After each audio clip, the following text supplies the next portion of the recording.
I guess I have that box first. Yes, I would go ahead and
absolutely.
Oh, really?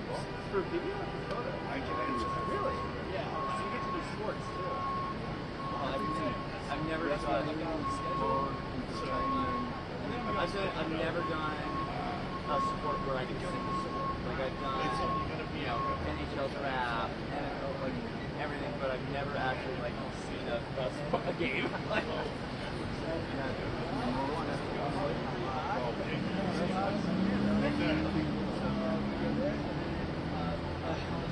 Well, if you need anything, thank you.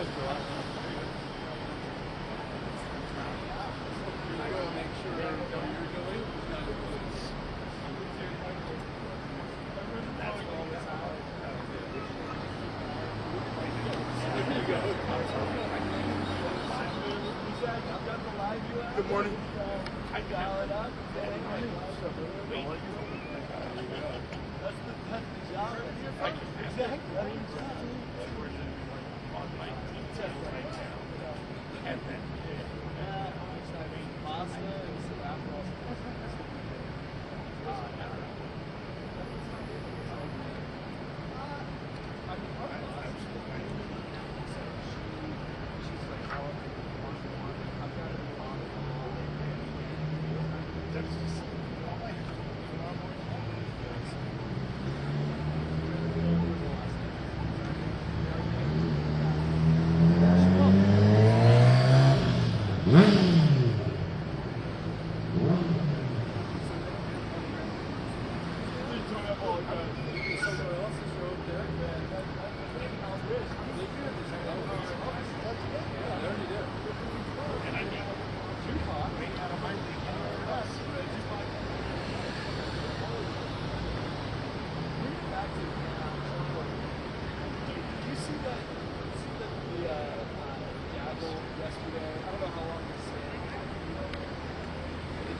All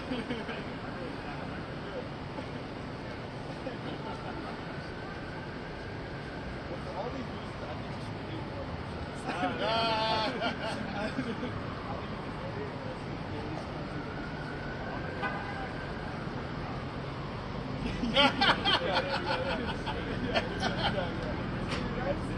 Stir up each other's business.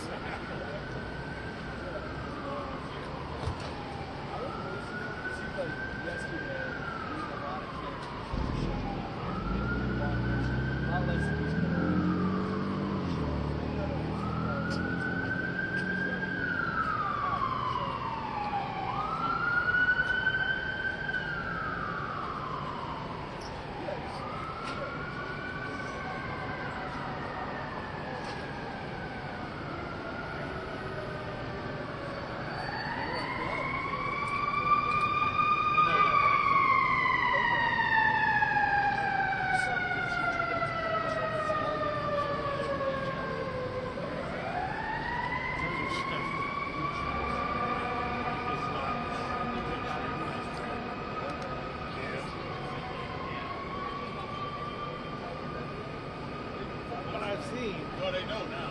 You'll work first. Oh, okay.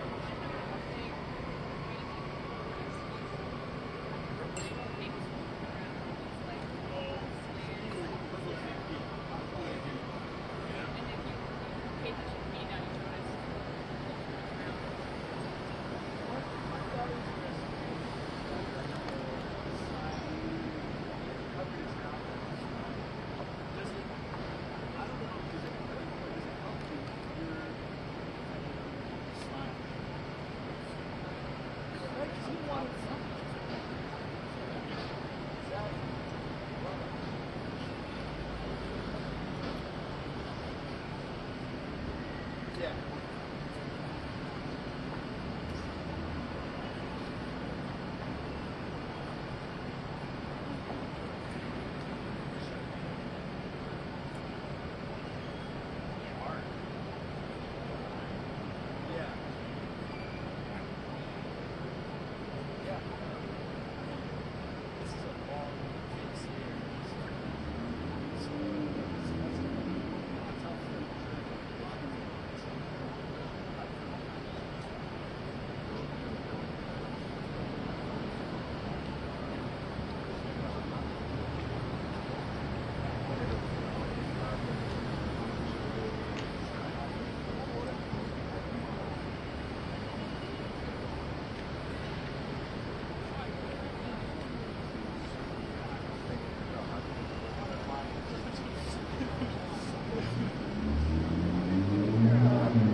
Almost staying hydrated today.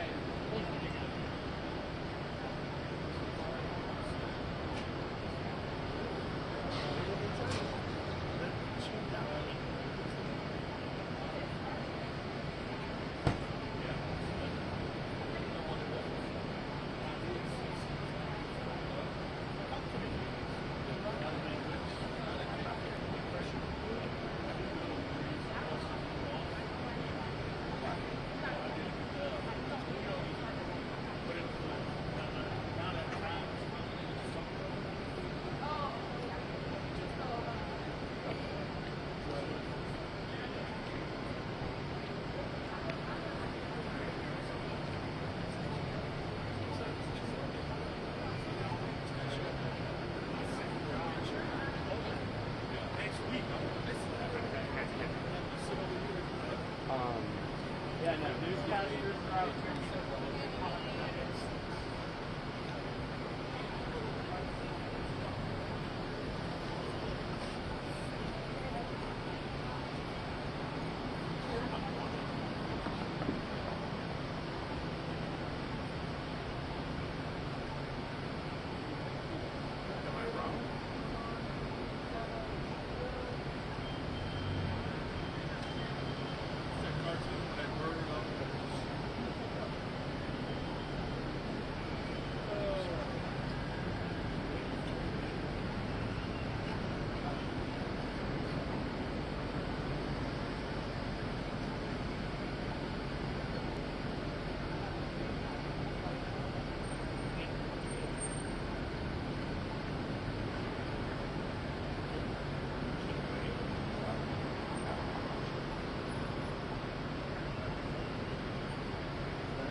Big rigs.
I've been in there when I first moved out of school. I just didn't get anything because I'm like, I get there and I was like,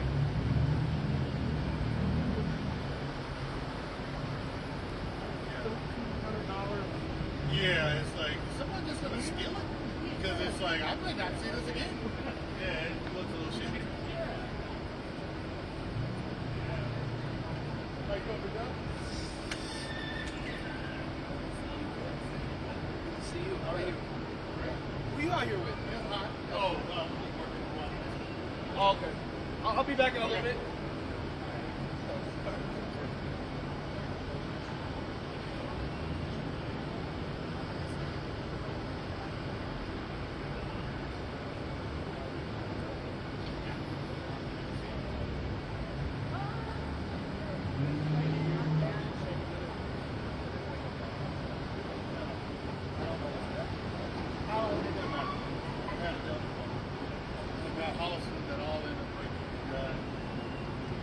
Walk the verdict products, I don't think they're going to do that. I think they're warranted together. You know, after a while, you just get tired of sending them. You just get tired of sending them emails. Random and all. I just think, all right, man, have a blessed day. I can shoot them.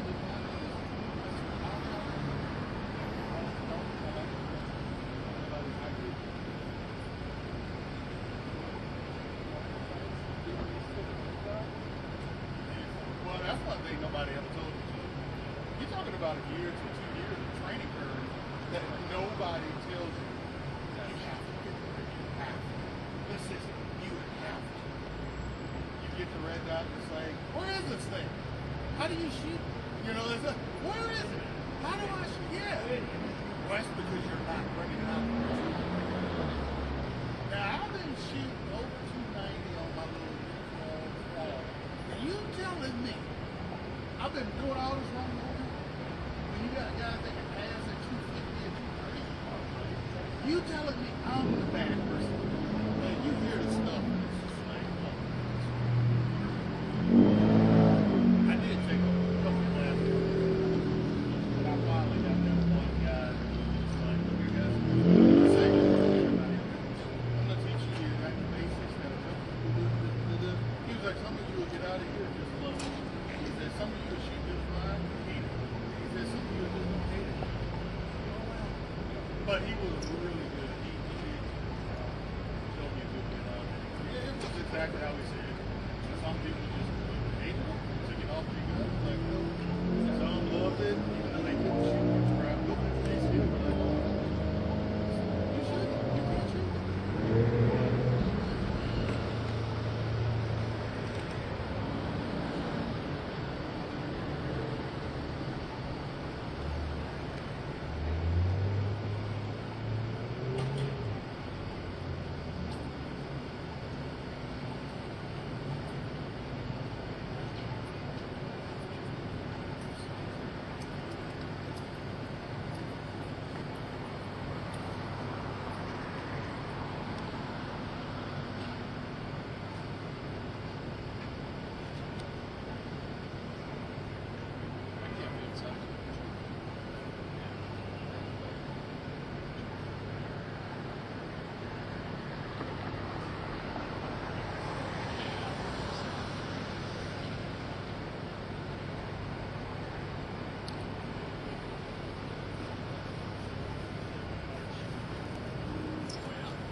she grabbed my arm right on my, I like that.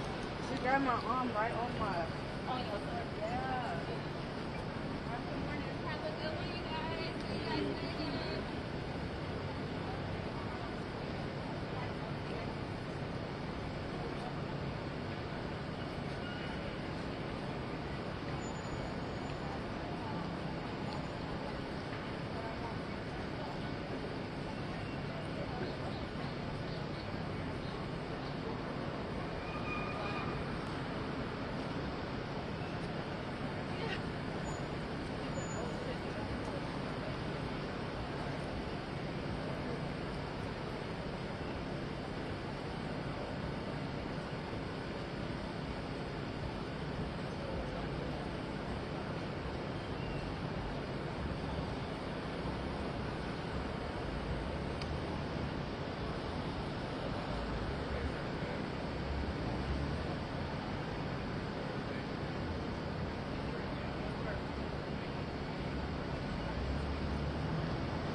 We're on record in State versus Davis C377407.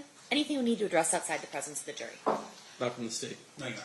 Okay, let's bring the jury in. Stand for the jury.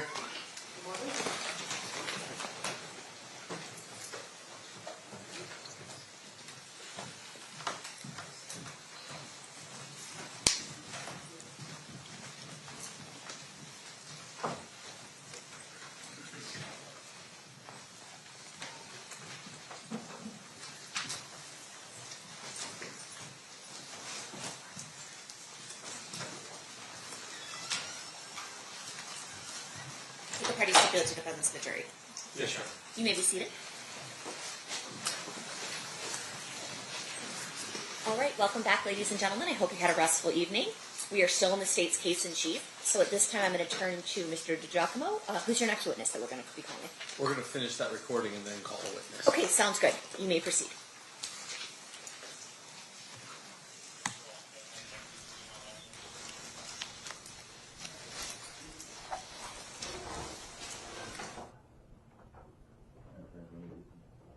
Yeah, go ahead.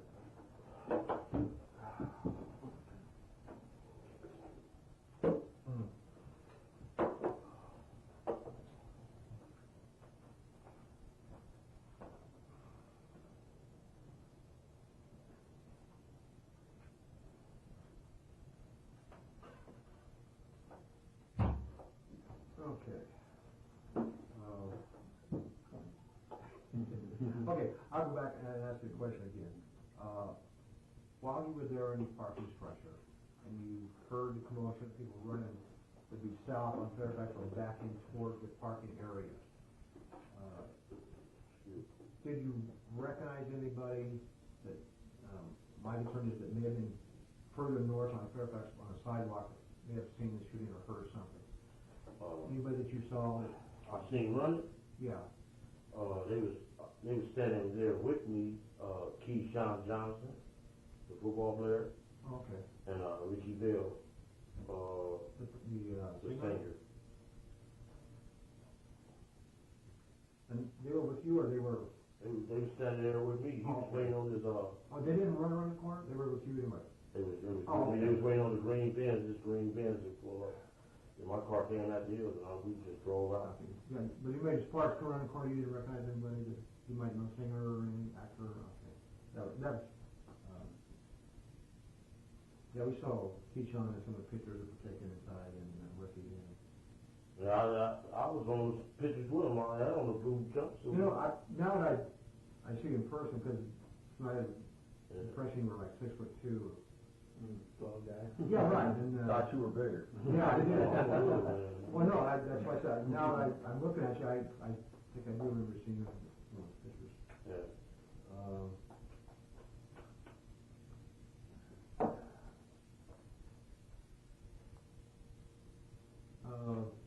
I don't know if we want to ask tonight, and I'll put out, did you see anybody with the stereotype considered a gangbanger dressed down, anything like that, in the party? Okay. What about outside in the parking lot, whether either parking your car coming to or going back to your car in the parking structure there? Okay. Not yet.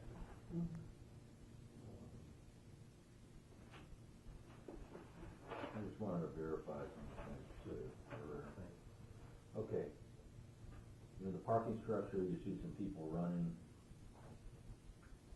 towards from there from Fairfax. from Fairfax.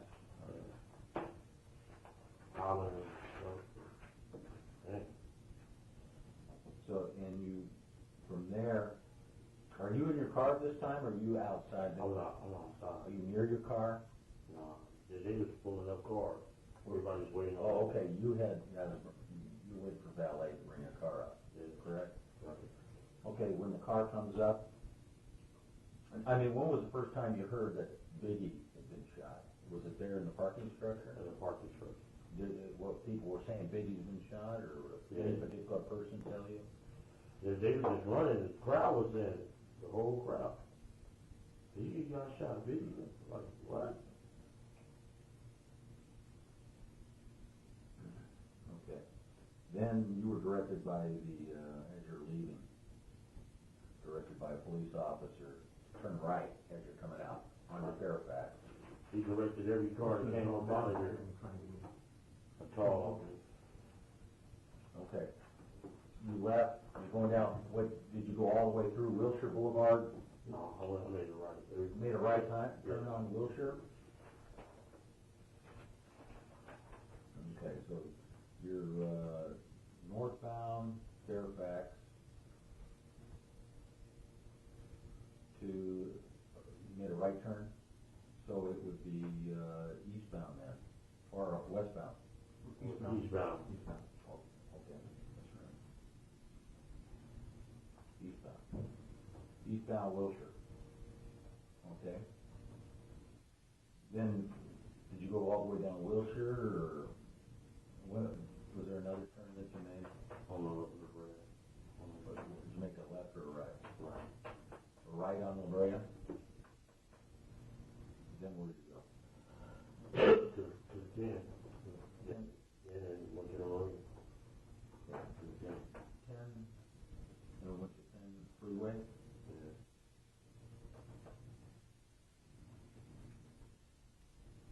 Okay, and you went directly to the marina to go eat? That's you, Wendell, And one of them. and Wonder Mike. Jerry's Deli. Okay, you were at Jerry's Deli, about what time were you there? Just a minute before. Yeah, down Compton Court. About, What time did I get there? Yeah. Oh, it was, I was on the, I'm sorry. Oh, I'm sorry. I just Southside Slater in, West Jones was his attorney. Well, you and I were speaking with That's the right. defense attorneys, I think, Yeah. Mr. Paul, you were there. Probably so. Fred and I were talking about Yeah. homicide investigation. Yeah. I think you were there. Yeah, I think so. Rags, Ragsdale. Yeah. I was researching my mind. And your son went to elementary school with my son when you lived in Phillips Ranch. Oh, yeah? Yeah. How do you I remember seeing you there. That's true, that's yeah. true. You no longer live in Phillips Ranch. Yeah. That was years ago. That was Yeah, yeah. 91 or That's 2. quite something right. like that. I still have a house there, though. Oh, you do? Yeah. You rented out? Or? Yeah, I didn't sell it. I have family members living.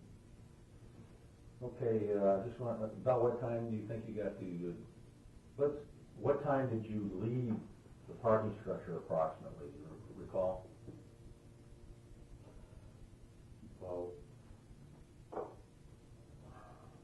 I was watching the watch and I was Okay, you said you arrived at the party about 11 or 11:30, you were inside the party for about an hour, and then, about an hour, yeah. okay, so that would either make it 12 or 12:30, and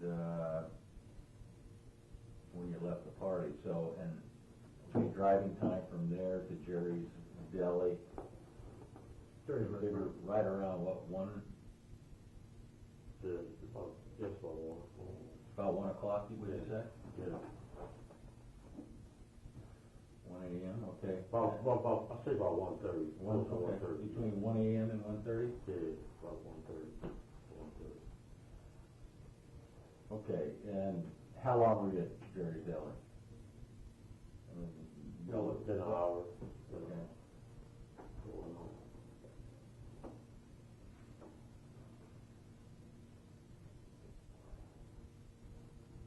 About 1 hour, so that would make it at this point, Got home about 2:30.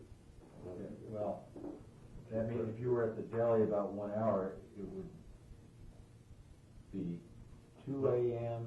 to 2:30. Yeah. Okay, now you gotta drive from the marina, where you went I straight dropped from one Jerry's? mic off in the same area. Okay, then you dropped off, Wonder Mike.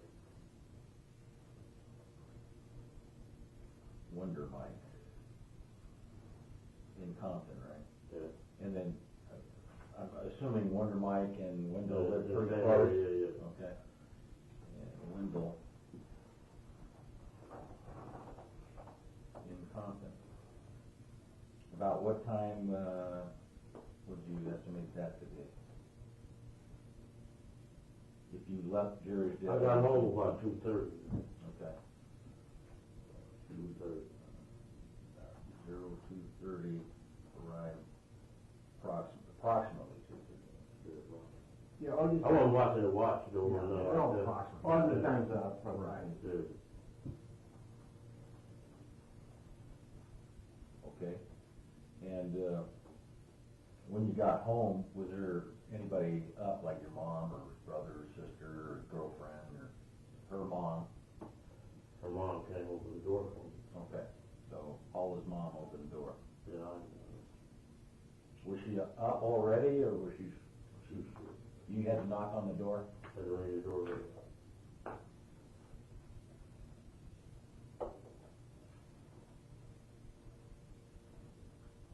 Yeah, I had on blue sweatshirt. Okay. So And then, Blue and with the white, you know, that Michael Jordan jumpsuit we got, that blue one. You know what I'm talking about? yeah. Yeah.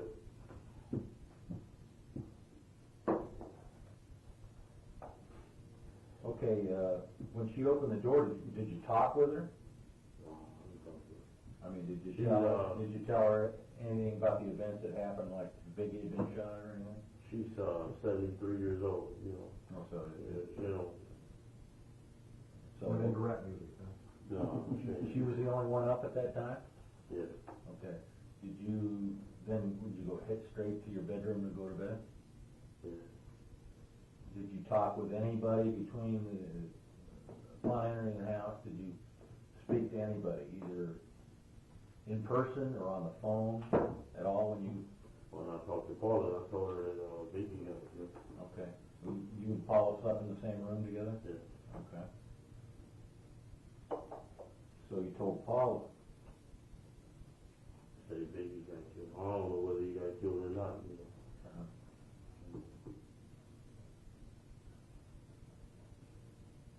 So, did you talk to anybody else besides Paula? Just us two. Okay, Wonder Mike and Weedle. Yeah, we was like, dang, that's messed up, you know. Okay, from the time you were was about ready to leave the party to the time you arrived home, the only people you talked to were Wonder Mike, Wendell, Paula's mom. You may not have said anything to Paula's mom. Okay, and then you talked to Paula. Right. Was there anybody else that you talked to?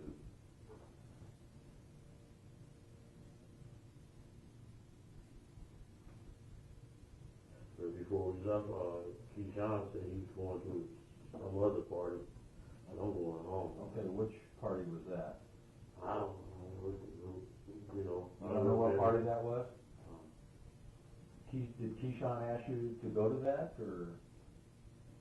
No, he just said he was going to the party, and I said, Which party was that? Was this another after party? Yeah, another after party. Okay, do you know who held that party? Was it a star that had the party, or? I don't know. It's at some mansion or something. I don't know. At a mansion? Yeah. And where at? And up there where the matches be. In Beverly Hills? Yeah, or Hollywood, whatever, I don't know. He just said he's going to a party.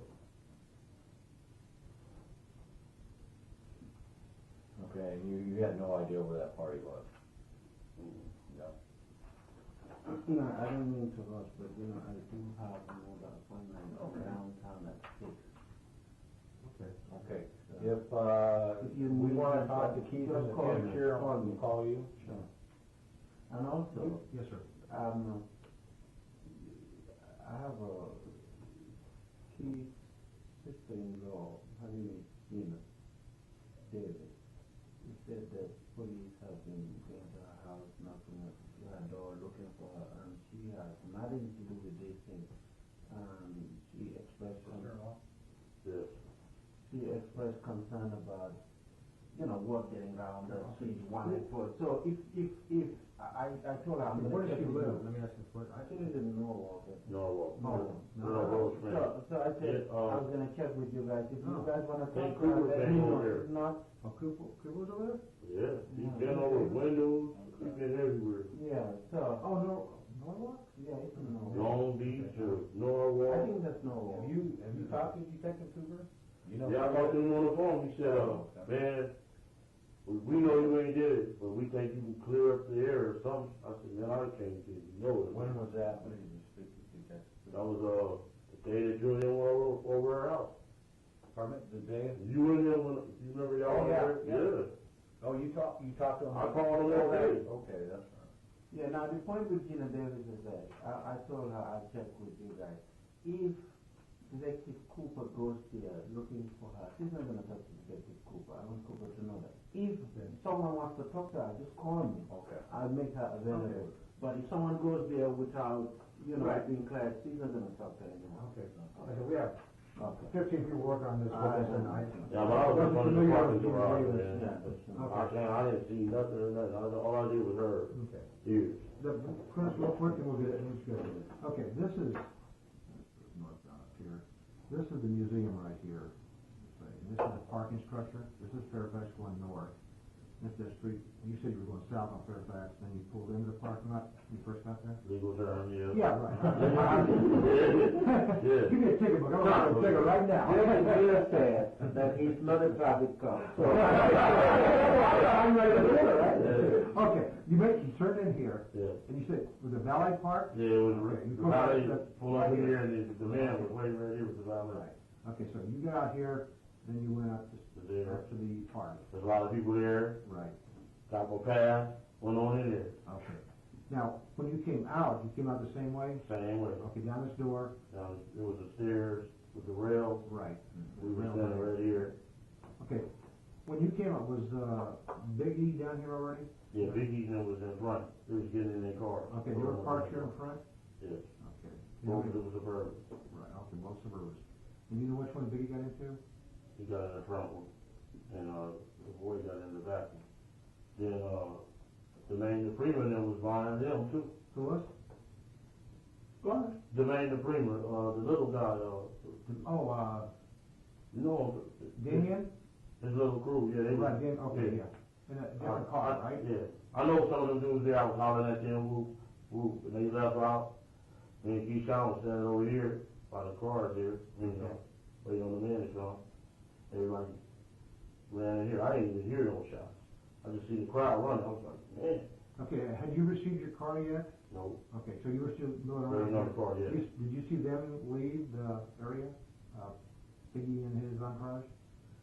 You see pull out and... Not really. I just seen a lot of cars just leaving. Okay, so you saw them there and you just continued over? Over there in my car, yeah. Okay, and then approximately how long do you think it was when you saw them take off, that you saw these people come cattle rustling back in there? Between the 5 and 10 minutes. It was quick. And then that's when it comes running around here. Okay, Yeah. were you in your Running car out. here or are you still waiting for I'm it? still waiting. Okay. How long did it take them to get your car? I'm talking it's on the other side of the crowd and I'm trying to secure the rest of the US out. They pulled over Keyshawn's first. Then they pulled over mine. Okay. We, like came together really. Okay, so you're inside here, and when you leave, did you go out this way, or did you? I went out this way. Okay, And the man was exactly. standing right here, this way he was standing, waving people out. Okay, He was making sure they go right, so, okay.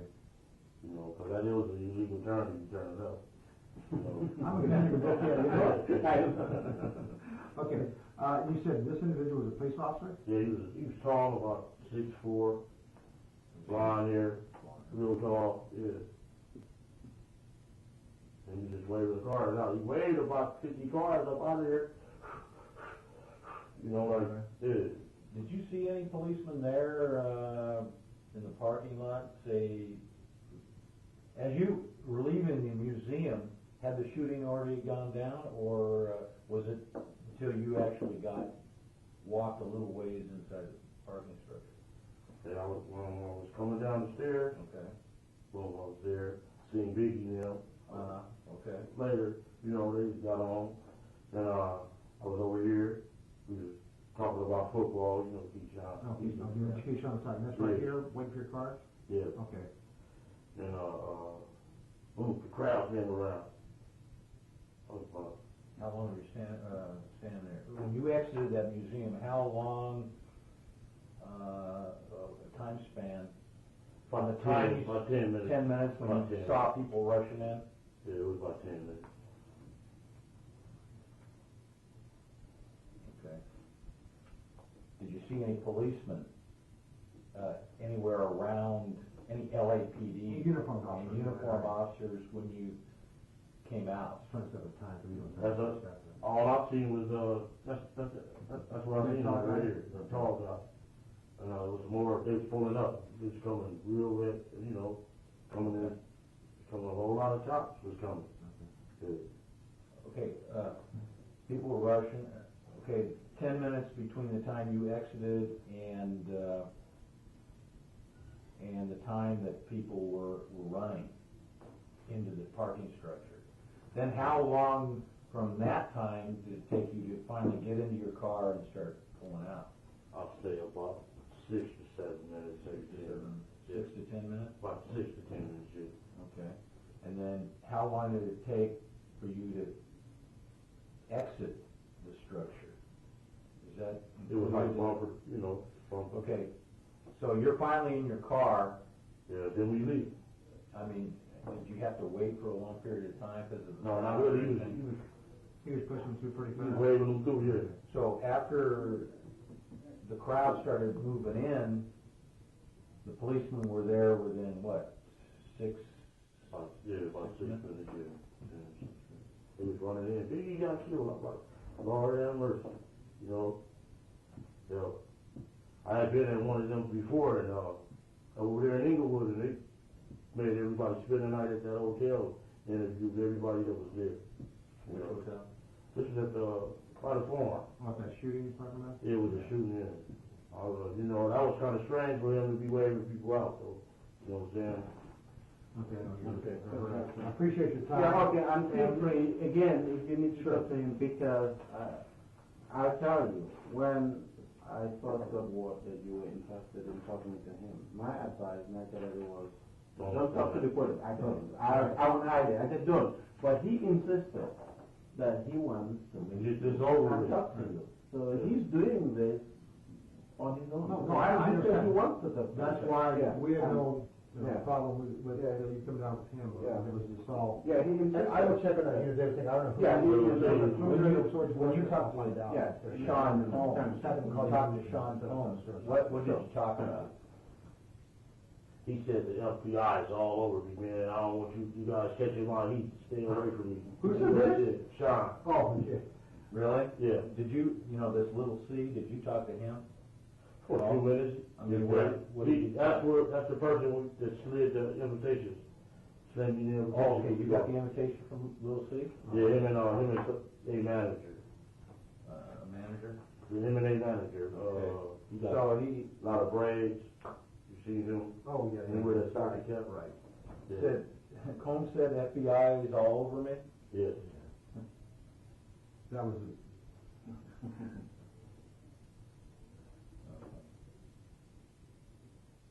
So with Little C was just high and... Yes. He gave me the invitation. Him and This the is manager. before you went in? Before I went in. Then I Okay. went upstairs, they was drinking, gave me a bottle, I started Did drinking. you talk to Little C inside?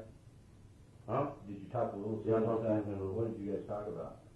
I mean, you met before, right? He just said, how you doing? Yeah, you know, what you been How doing? long had you known Sean and Little C before this event?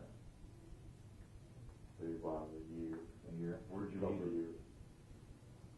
He had gave an after party at, the Soul Train Awards. In what year? That was, 96? one night the guy get killed at the Elroy, what year was that? They got beat up. Clara, all right. Oh, Yeah, what year was yeah. That was 94? That was the year I met him. Yeah. Okay, so that's 3 years ago. Yeah.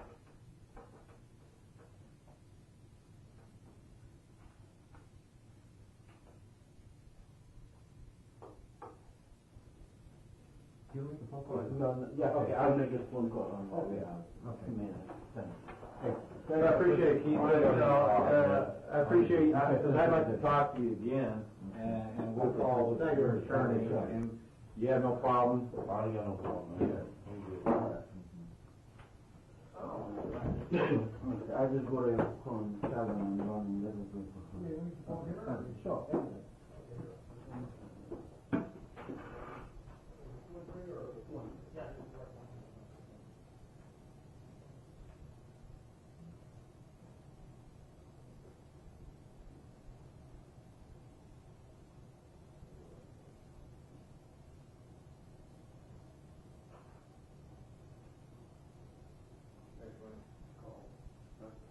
Good, thank you, appreciate it.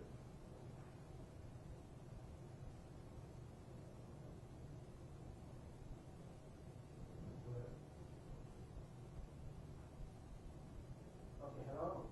Okay, hi. What's over too? You want another cup? Oh, okay. Fine, how are you? Did you talk to Ellie? Okay, she talked to me, you know, I'm in that afternoon today, so I have no time whatsoever. Friday, today, we're back as well. Which one? But, I told you, advantage of medical is the only development you have. Otherwise, you just forget that one of the work. Otherwise, you just in your work. But I'll talk to you later. Yes, I'm at the police department, so yeah, I'll get that.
All right.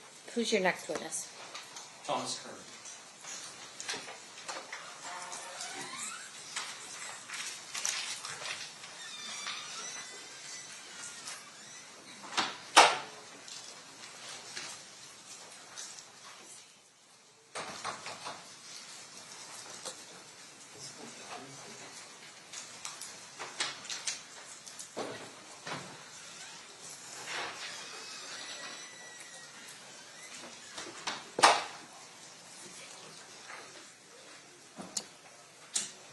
You do solemnly swear the testimony you're about to give in this action shall be the truth, the whole truth, and nothing but the truth, so help you God? I do. You may be seated. May I please have you state and spell your first and last name for the record? First name is Thomas, Thomas. Last name is Kern, Kern. Thank you, sir. Whenever you're ready, Mr. DiGiacomo, you may proceed. Thank you. Sir, how are you currently employed? I work for Customs and Border Protection at the Chicago Laboratory as a latent fingerprint examiner. I'm going to take you back 30 years ago. Okay. 30 years ago, what were you doing for a living? I had just started here as a crime scene analyst. I was in my first year. What does a crime scene analyst for the Las Vegas Metropolitan Police Department do? Basically, it's a response to like crime scenes to recover evidence that was potentially left behind during the incident. Things like burglaries, we would go look for fingerprint evidence, maybe sometimes broken glass, those sort of things, and we would collect that from the scene and bring it back to the lab for potential use later. Did you have a field training officer on September 7th or September 13th, I guess it is, of 1996? I did. And who was that? David Lemaster. That's Lemaster. Do crime scene analysts respond to the coroner's office for autopsies to document the body and collect any evidence that the doctor pulls out during the course of an autopsy? Yes. And were you present at the autopsy with Dave Lemaster for the autopsy of Tupac Shakur? I was. May I approach, Judge? You may.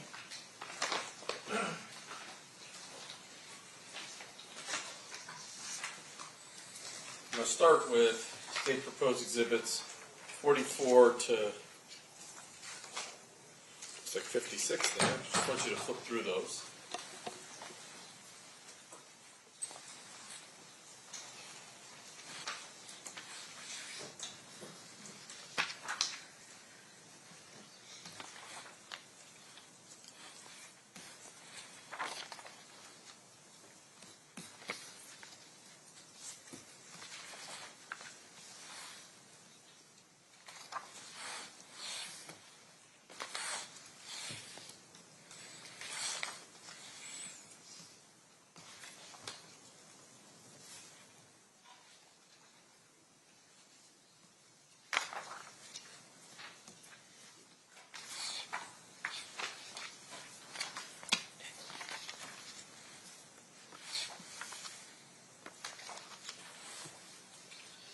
So, I can't remember what my first number was. 44 through 54, are those all depictions of Mr. Shakur, well, his body bag, as well as Mr. Shakur during the course of the autopsy, documenting both tattoos and injuries to Mr. Shakur? Yes, sir. And then 55 and 56, it is two sides, I'll say, of what looks like a bullet and a fragment that was removed from his body at time of autopsy. Is that correct? That's correct. Now I'm going to show you what's been marked as State's Proposed Exhibit number 128.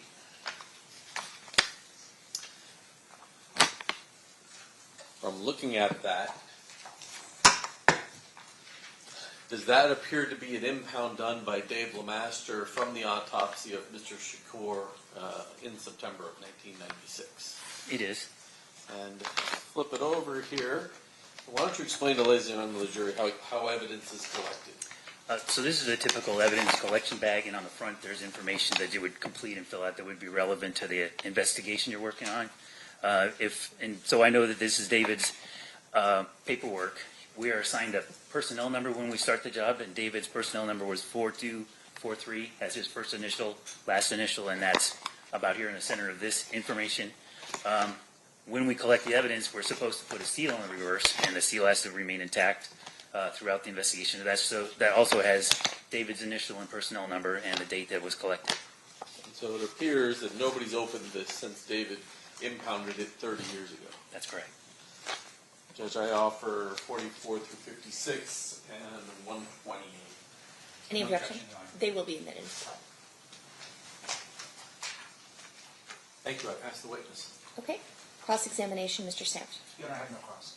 Ladies and gentlemen of the jury, any questions for this witness? Seeing none, thank you so much. Have a good day. You are excused, Mr. Quinn.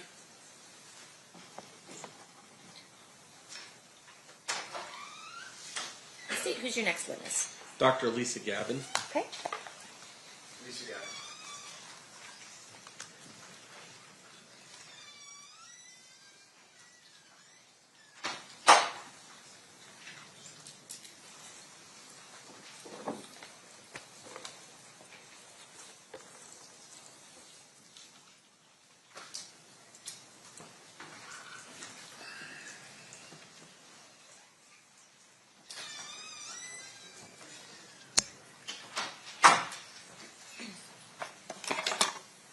You do solemnly swear the testimony you're about to give in this action shall be the truth, the whole truth, and nothing but the truth, so help you God? I do. You may be seated. May I please have you state and spell your first and last name for the record? Good morning. I'm Dr. Lisa Gavin, Lisagavin. Thank you, Dr. Gavin. Mr. DiGiacomo, you may proceed. Doctor, how are you employed? I'm a forensic pathologist, medical examiner here in Clark County. What does that mean you do for a living? We determine the cause of death and the manner of death and sudden unexpected deaths. And in order to hold the position that you do with the coroner's office, do you have certain education, training, and background? Yes. And explain that to ladies and gentlemen of the jury. I went to medical school at the University of Connecticut School of Medicine. I did a pathology residency at Hartford Hospital in Connecticut. I did a surgical pathology fellowship at Hartford Hospital in Connecticut. I did a forensic pathology fellowship in the Office of the Medical Investigator in New Mexico. and then I came here to Clark County. I have a medical license to practice here in the state of Nevada, and I'm board certified in anatomic pathology and forensic pathology. How long overall have you been a forensic pathologist? This September it'll be about 17 years practicing here. So I'm going to guess that 30 years ago you were not at the autopsy of Tupac Shakur. No, I was in medical school. Have you in the past had to come in and testify to your opinions as to cause and manner of death in cases where you weren't the actual examiner at the table? Yes. Explain why that would happen. We have people that have retired. We have doctors that have died. We have doctors that have gone to other locations in the country. So when you are asked to review, what is it that you get to review in order to form your opinions and conclusions? Most often it would be the investigation report from our office. It would be the autopsy report from the forensic pathologist that did the case. It could be photographs associated with the case. Could be medical records associated with the case. Could be any consultations or the like associated with the case. In this particular case, do you know who the examiner was? Yes. Who was it? It was Dr. Jordan. And Dr. Jordan is no longer with us, correct? Correct. Dr. Jordan had passed away.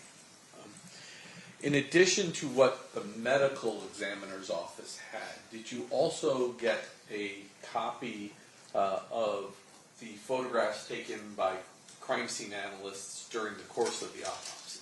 Yes. And did you utilize those as well to render your opinions? Yes. I'm going to start with what's been previously admitted as State's Exhibit number 44.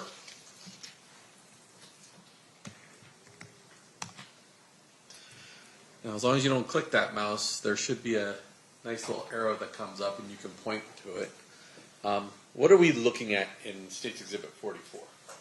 In the background is a green body bag, and the way that we sealed the body bag to preserve the body as evidence is we put this little blue tag through the eyelets of the zippers as they come together to demonstrate that the body was received, placed into that sealed body bag, and then received in the office with that seal intact at that time. Similarly, attached onto that area what will become the toe tag, the identifying marker for that particular body, that particular individual. And if I zoom in on that,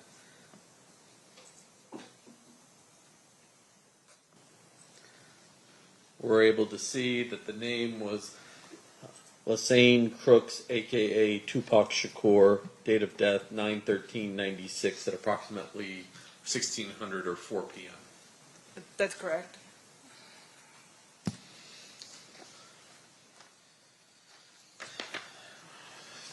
$45. What are we looking at, Doctor? This is just opening up of the body bag, and then one of the first photos that was taken at the time that the body bag was opened, demonstrating the decedent and the condition that he was received in and the body bag. And from reviewing the medical records that were part of the coroner's office file, did it appear that Mr. Shakur had survived his wounds for some period of time? Yes. And a lot of what we see on these photographs are evidence of medical intervention? That's correct.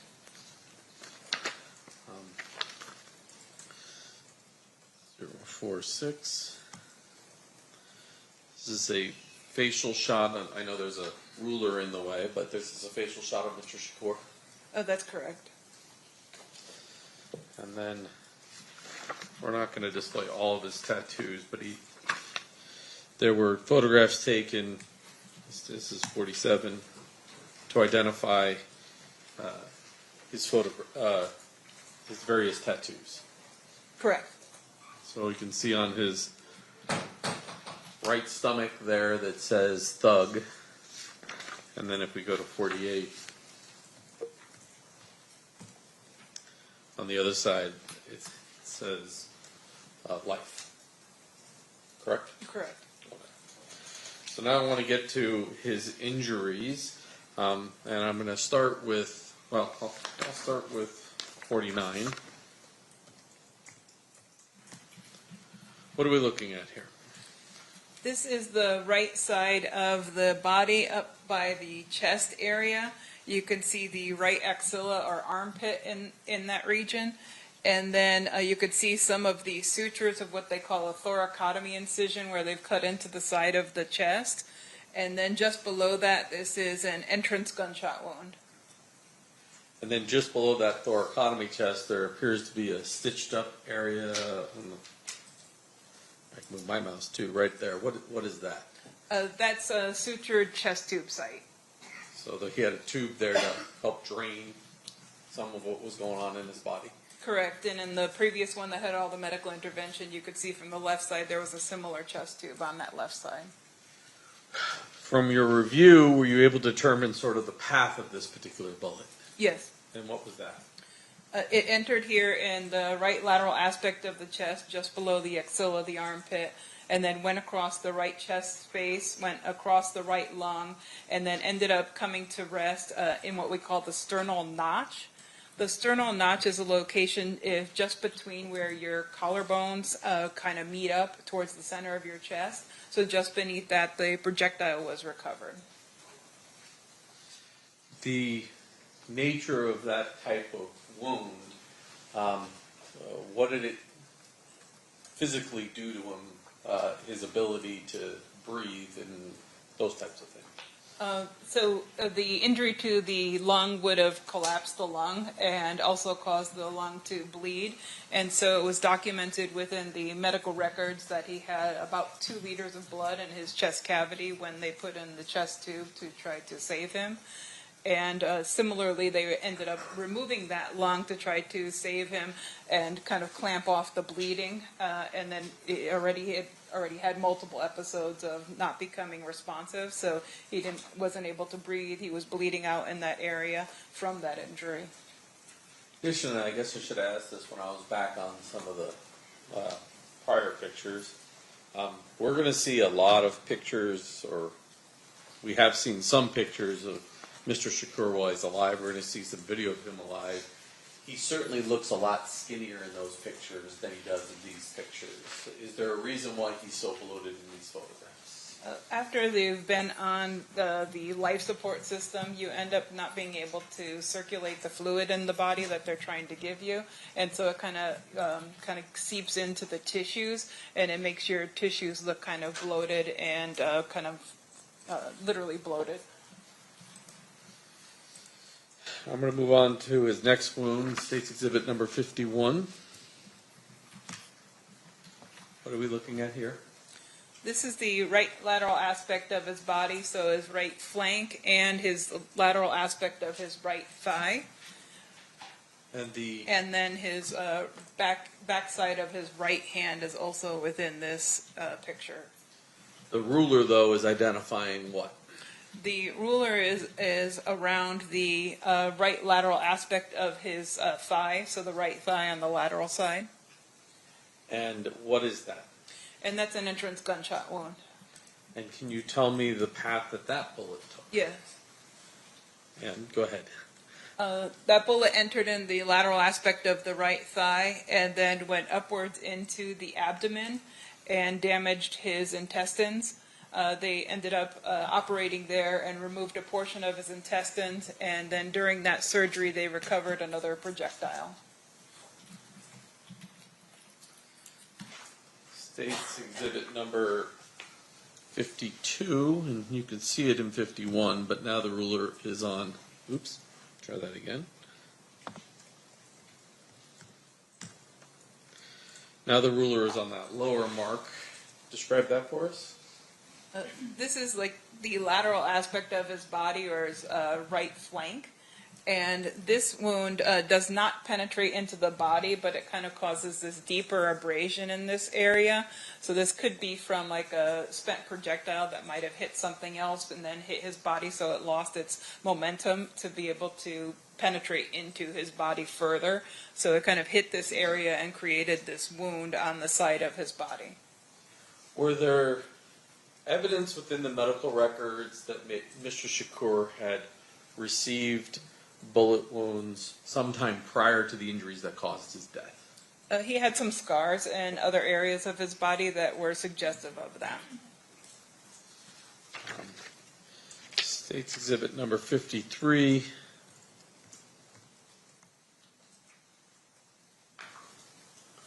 What are we looking at? This is the back of his right hand, and on the ring finger he has an entrance gunshot wound. This path goes through the hand and goes through that finger and then fractures that bone right by the ring finger area. And then 54-054. What are we looking at? This is the exit aspect of that wound that we saw the entrance to on the back of the hand, and it kind of exits out the underside and partly in the webbing between those fingers. Now you mentioned that during the surgery, UMC would have recovered one bullet, and then autopsy, another bullet was recovered? That's correct. So, as it relates to the autopsy, showing you State's Exhibit number 55. What are we looking at here? This is the projectile that was recovered during the autopsy. This was the one underneath the sternal notch to which I referred earlier. And just so the jury understands these when they get to the back room, that's the same bullet, it's just taken from the opposite side. Yes, we take multiple angles of those projectiles, photos of multiple angles. Your Honor, just for the record, what exhibit number is this one? Mr. DiGiacomo? 56. Okay. Doctor, in addition to not only the photographs, were there other records identifying Mr. Shakur within the coroner's office records? We have both some medical records and some photographs, as well as the autopsy report, the investigation report, and the toxicology report as well. Did you also have an affidavit from Mr. Shakur's mother indicating that's her son and he's dead? Yes. And were there also post-mortem fingerprints taken to confirm that information? Yes. After reviewing all of those records, do you have an opinion as to the cause of death of Mr. Shakur? Yes. And what is that? He died of gunshot wounds of chest and abdomen. And do you have an opinion as to the manner of death? Yes. And what is that? Homicide. When a medical examiner uses the term homicide, what does that mean? The simplest form is death at the hands of another. Thank you. I pass the witness. Cross-examination, Mr. Sant. Yes, Your Honor, thank you. Dr. Gavin, good morning. Good morning. How are you doing? Good, how are you? Good, thank you. Just a couple questions. Your testimony here today revolves really around your review of the record that was laid out 30 years ago. Yes, that's correct. And so, fair to say, of course, that keeping records would be very important in your line of work. Yes. In the event that in the future, something that you do while you're on vacation somewhere in the Bahamas could be testified to by another doctor. That's correct. Now, with regards to the record you saw here, and is it Dr. Jordan. Was there anything missing in your review of those records in terms of record keeping or anything like that? No, but we only took a few photos at the time of autopsy. At that time, they used Polaroids, or they used film and cameras. And so we had few photos of the body itself. And so consequently, the crime scene analyst photos were helpful for being able to come to determination in addition to the reports. Right. So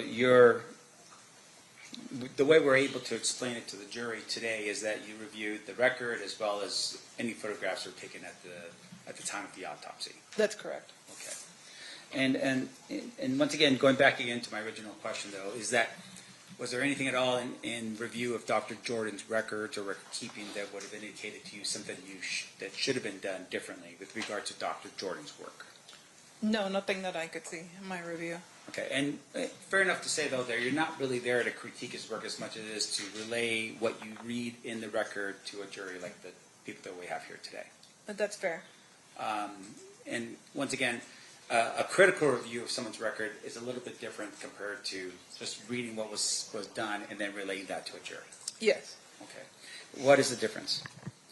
I think the scrutiny that you can utilize in those kind of details may be something that becomes relevant for a particular case. Right. So, for instance, if there was some issue, some dispute over whether or not he was given adequate medical treatment, that would be something for another day, for another topic, and another type of review, right? That would be for somebody that actually does treatment of bodies. I'm a forensic pathologist, so I'm a medical examiner, so I review people after they've died. So that would be treatment related to whomever does that type of treatment. Now, would you have been able to do this type of review if Dr. Jordan had not kept an adequate record of his efforts? It depends on what you have available for review. Say, for instance, there's no record at all. He doesn't do a record, he does some work, but you don't have anything other than maybe the pictures in this case. Would that be enough of a review for you?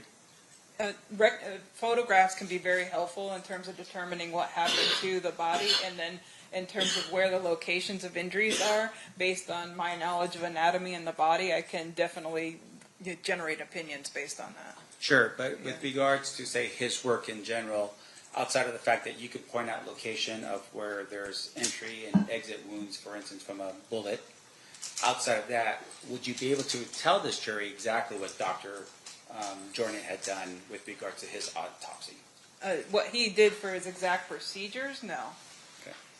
And in the event that you don't even have that, say, for instance, you're coming in here today, and the question is, well, did Tupac Shakur die of bullet wounds? Would that be something that you could just tell a jury like this without even looking at a record or photographs?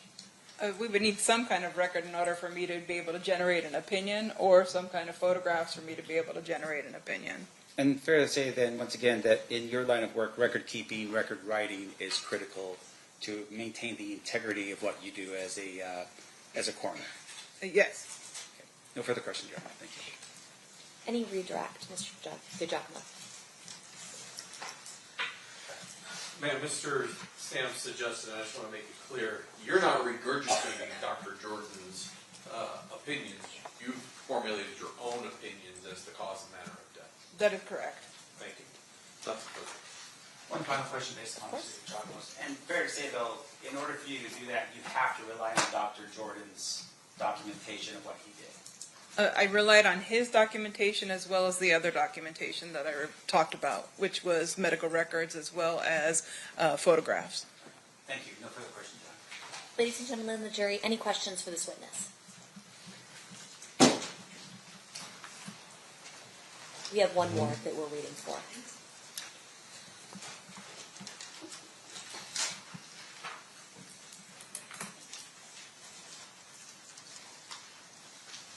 Can I have the parties approach?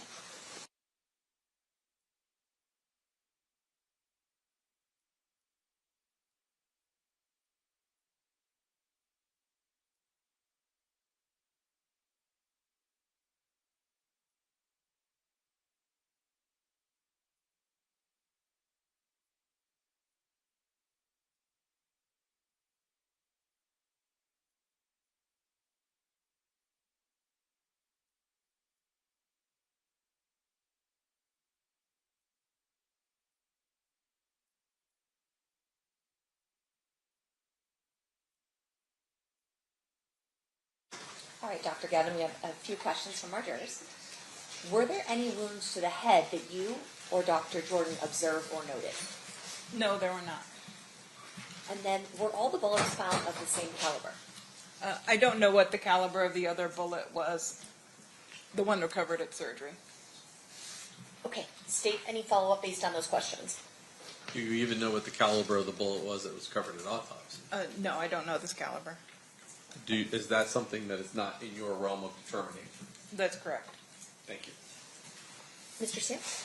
Doctor, I'm assuming you're probably going to say I don't know, but are you aware that if any Metropolitan Police officer or expert came forward to take a look at those fragments that we're looking at now, or any other fragments that were recovered from the body?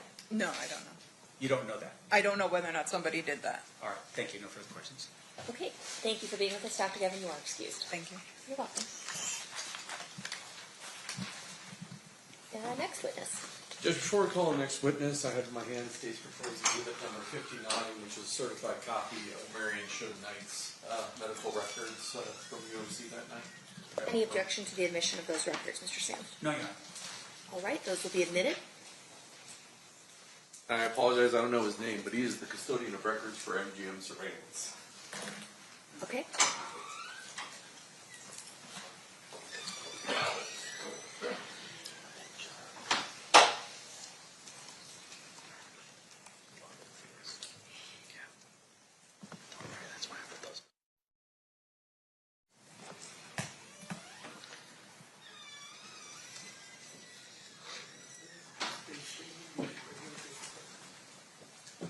You do solemnly swear the testimony you're about to give in this action shall be the truth, the whole truth, and nothing but the truth, so help you God? I do. You may be seated. May I please have you state and spell your first and last name for the record? Michael Ingram, Michael Ingram. Thank you, Mr. Ingram. Mr. Giacomo, whenever you're ready. Sir, how are you employed? I work as an investigator for MGM Resorts. What area at MGM Resorts do you have a certain job responsibility? I have responsibility over surveillance and security surveillance and investigations. Were you requested to come here to authenticate some video that was collected well back in 1996 from the MGM? Yes, I was. And have you had a chance to see any of that surveillance? Yes, I have. Okay. Did MGM keep a copy as well? Yes, they have. Okay, so you reviewed that? Yes. Judge, I have in my hand State's proposed exhibit number 115, which is that video I'd offer. Any objection?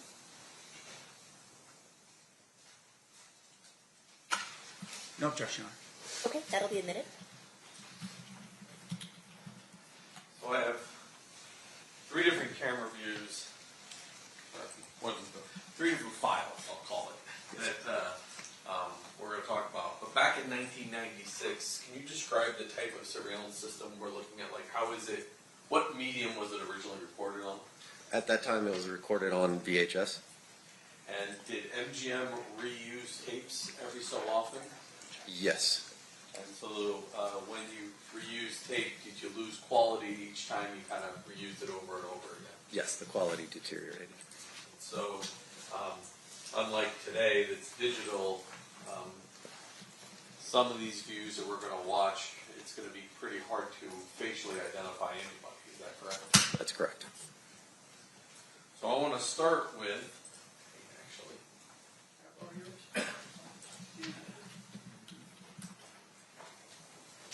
I just mark next to the order.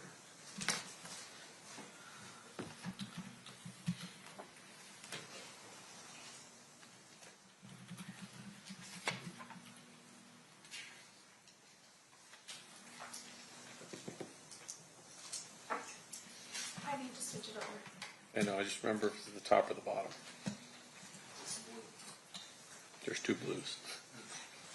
Oh, this one? She has to switch it over. There you go. It doesn't work that way. Alright. I'm going to show you the State's proposed exhibit number 144. You recognize what that is? Yes, that's the MGM grant. Is that currently the way the MGM Grand looks?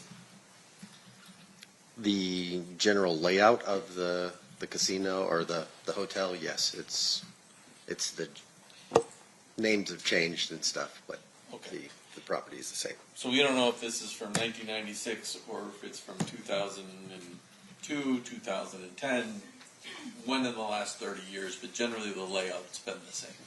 Correct. I'll put this up, ladies and gentlemen, the jury. Your Honor, if I could, I'll move to bit 144. before we move to admit, can I just ask a couple more questions of this witness with regard to this particular? You'd like to voir dire on this issue? You may. Sir, with regards to the photograph that's been marked as proposed State Exhibit 144, can you tell me if you can read the locations that are on that particular map? I can read most of them. There's one that's a little fuzzy to me. Sure. In terms of your review of the surveillance video from EMGM, fair to say that what we're about to see would indicate where the camera location was, including the name of the area that would correlate with what you have out there on the map? As a general rule, yes. Okay, thank you. We'll have no further questions. Any objection then to No the objection. admission of it? No. It'll be admitted. State, you may proceed. There's actually 2 areas of this I want to talk to you about before we show the video.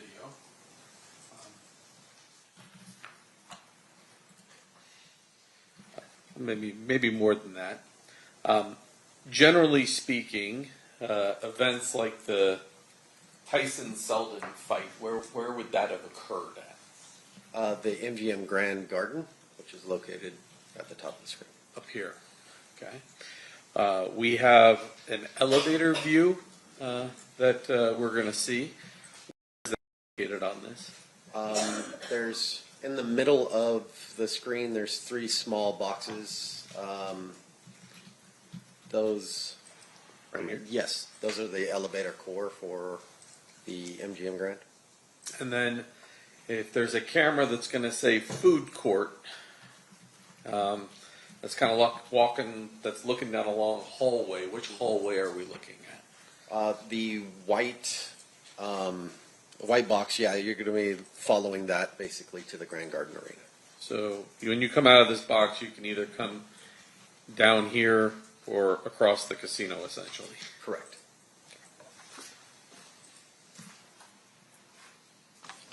So now I'm going to start with, if we can go back to me.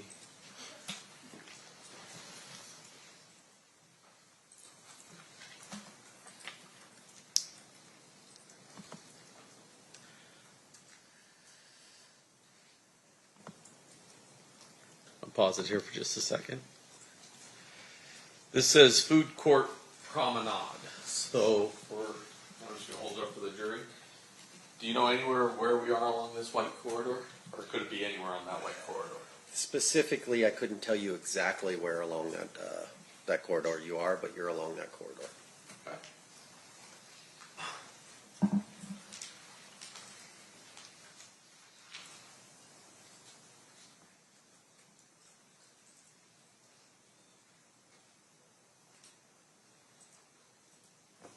And I'm going to stop it. Oh, maybe a little farther. This person right here, we're going to see in some of our other videos, wearing a Dan Marino Miami Dolphins jersey.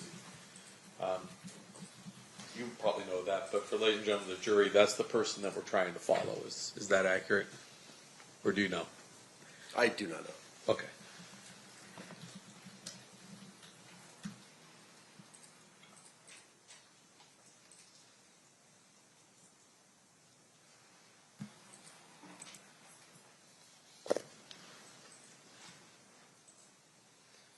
Now we have another camera view of this long hallway. From this, can you tell generally where in that hallway it is, or once again, we're just somewhere on that white hallway? Somewhere along that white hallway.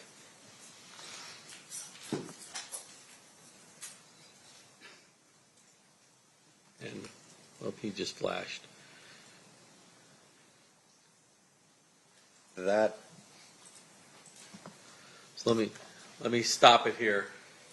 On these VHS tapes, cameras would flash between different hallways. That technology was in effect during that time frame. Called multiplex back in those days? Correct. So sometimes we jump from camera view, trying to capture what we're trying to capture. Correct.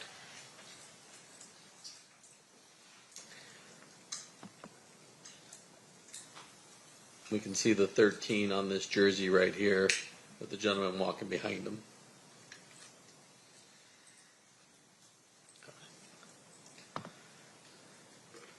Now I'm going to take you to 115B. I don't know why it did that.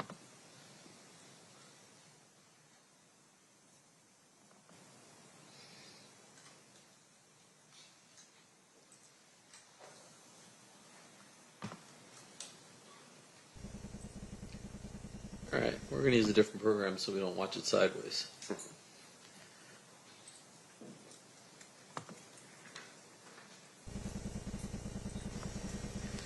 And I'll turn my volume off because there's no volume. Now this is that elevator core that we saw. Can we switch over to me for a second? Over to you mean the dot cam? Yeah.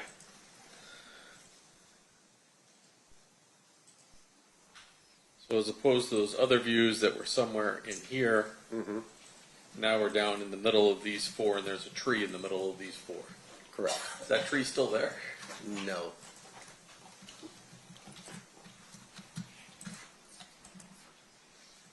And unlike the other camera, this one is a movable camera that goes back and forth.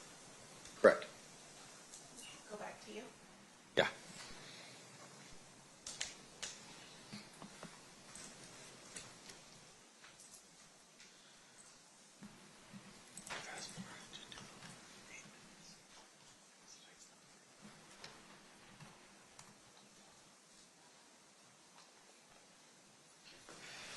So this one starts at 2043 or so, and I'm going to jump forward to about 2047. This is just people walking through that elevator area, correct? Correct.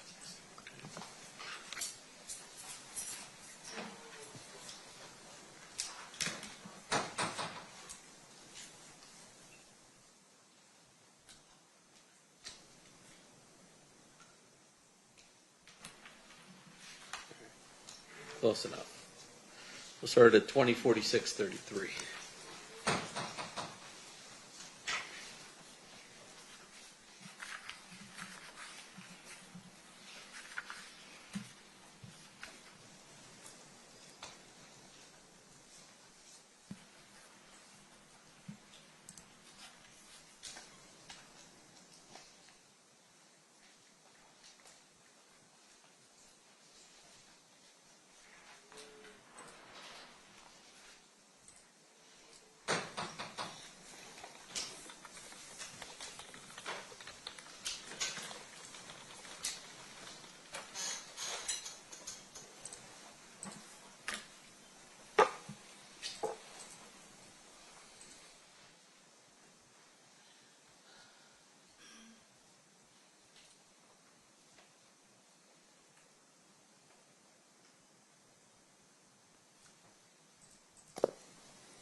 stop it just here for a second to orient everybody. So the camera, is it being operated manually by a cameraman so he can stop it on something that he's looking at? He can stop it at a location, but that movement that you saw was just the camera in rotation, just scanning the area. But if it now stops and focuses on someone, there's someone in the control room that is able to stop and go, hey, something's going on. And, yes. Okay.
The gentlemen in white shirts, are they security guards, and the gentlemen in tan shirts, Metro Police?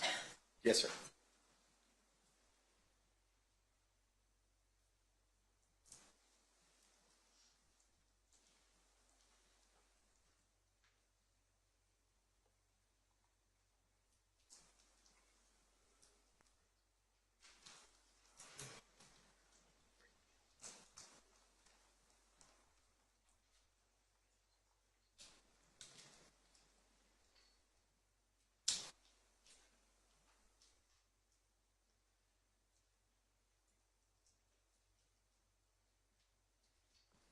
Pause it there for a second.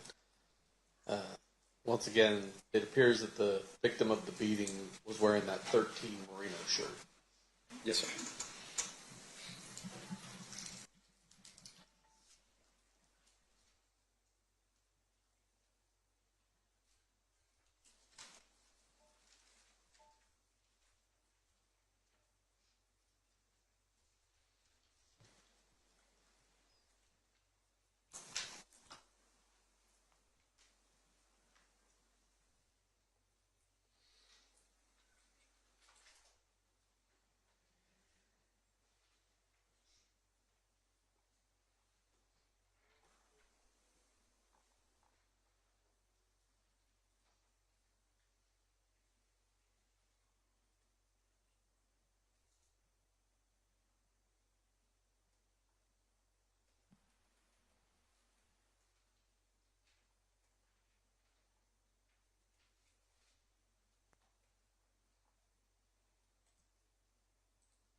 watch the cameras. After we're done, I'm going to ask you generally where those people that we see leaving the area of the elevator after the fight, where they go. This is 115C. So is that the main casino floor outside the elevators? Correct.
Doors that they appear to be exiting, can you generally tell me where that leads out to?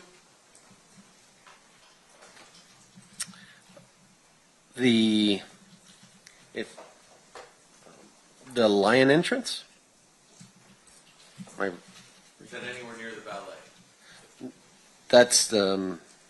I'm sorry, I was confused. Out to the hotel registration area and then out to the Porte Cochere. And do you know whether or not back in '96 there was a ballet there or not? Yeah, no, I don't know if there was an exact ballet or what it was called at the time.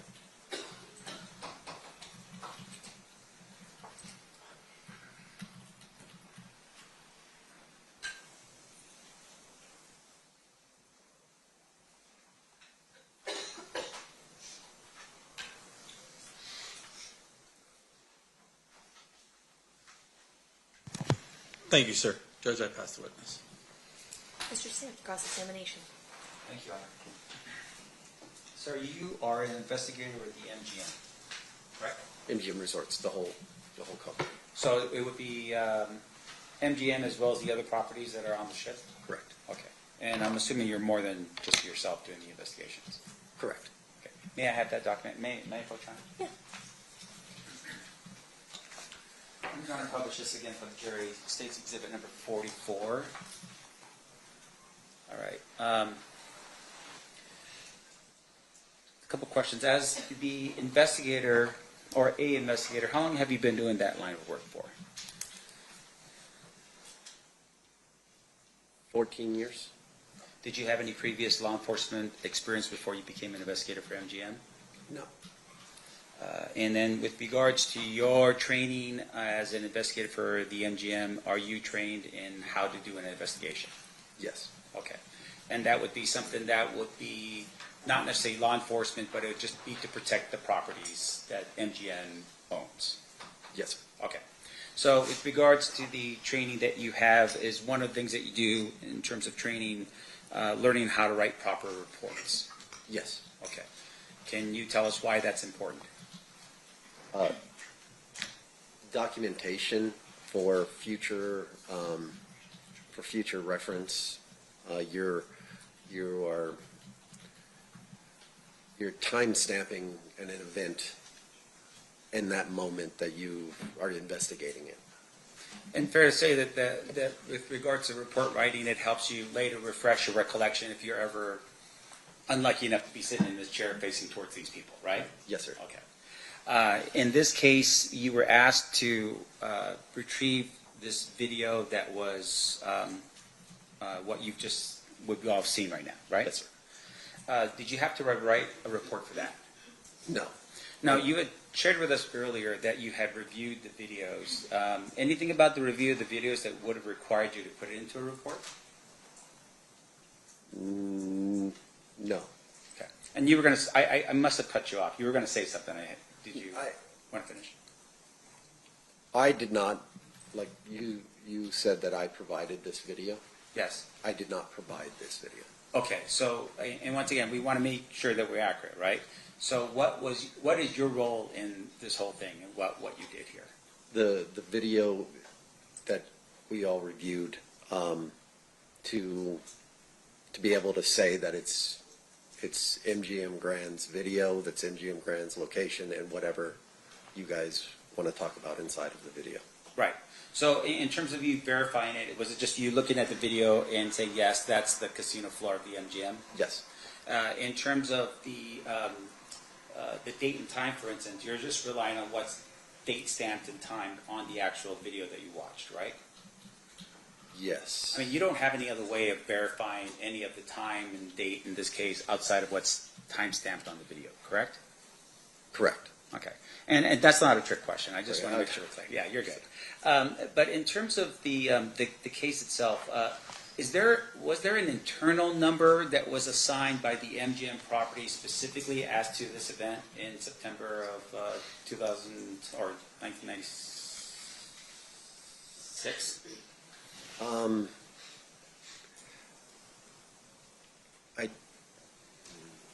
I don't know that answer. So when you were asked to review the videos, do you know if there were any reports that were written by MGM Security or MGM investigators like yourself on September 7th, 1996 with regard to this event? I don't know that answer. Now, in addition to that, you were asked to look through the video. Were you ever asked to locate anyone based upon the video that you saw in this case? No. All right.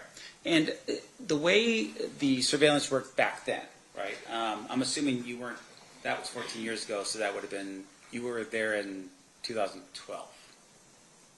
Technically, I got hired in 2010. 2010. All right.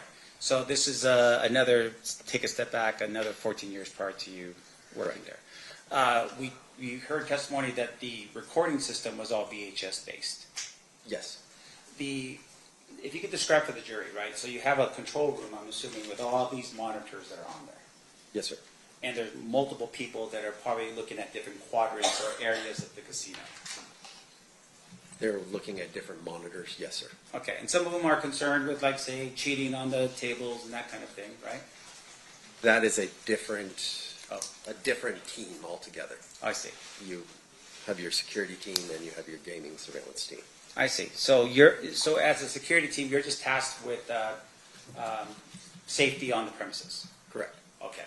And so in this case, when those cameras are going around, they're going around automatically until such time as somebody in the control room looks and says, oh, there's something going on right here, and then manually focuses the camera over there. Some of the cameras, yes. Okay. And even if the person in the room is not seeing it, sometimes you'll get a call from security saying, hey, we've got a situation over by the elevator banks, and then that would draw someone's attention to that monitor and move the camera over to that area. Yes, sir. Now, is the person that's operating the camera at that point in direct contact with the security team that is down below, like in this case, in the elevator area? Yes, sir. So they would be communicating back and forth about whatever it is that would be going on that would be helpful for everybody to know. Yes, sir. Okay. Now, in this particular case, you have obviously a lot of people on the property. Yes, sir. Maybe you're too young for this, but I mean, this was fight night, right? Mike Tyson against Bruce Seldon. Yes, sir. Is that typical? Like, is that a typical amount of people on the MGM property? In my experience, yes, that's a typical of fight night that you would have. Right. So nowadays it's UFC or some type of championship thing with somebody, I don't know. But once again, championship level sort of thing, right? Yes, sir. Not an everyday. Not an everyday thing. All right. And obviously there's a ton of people that are there. We see at some point the group that attacked the individual run. Yes, and sir. they run out of the area. And I want to make sure the jury understands. So going back here again to State's Exhibit number 144, the area where the attack happens is right here. Is that right? Yes, sir. And this is right next to it. It just says elevator core, right? Yes, sir. Now we talked a little bit about where they exited, and you had mentioned somewhere, but I just want to make sure I'm clear as to where that would have been. Can you tell the jury where they exited? From what I observed, it. Sir, just to let you know, you could actually take that mouse that's right there and just move it around. Yeah, when he's on the dock cam. They changed Down it. and pointed out. Usually they can, but All right. Just go ahead and just describe it, and I'll just put it down. He appears to have traveled initially after the altercation. He appears to travel north up into the casino area, around that area, and then from the description, it looks like he comes back south and then turns to the Approach that screen and point. Oh, thank you, Madam Clerk. Yes, please. Could you just... Just talk loudly while you're over there. yeah, you can get up and just point it out on that big screen if you want. Sorry about that. I should have done that.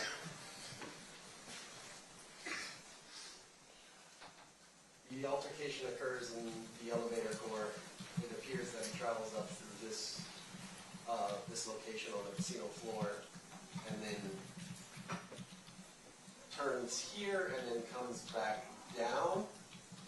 And it appears that he goes. I would have to watch it again.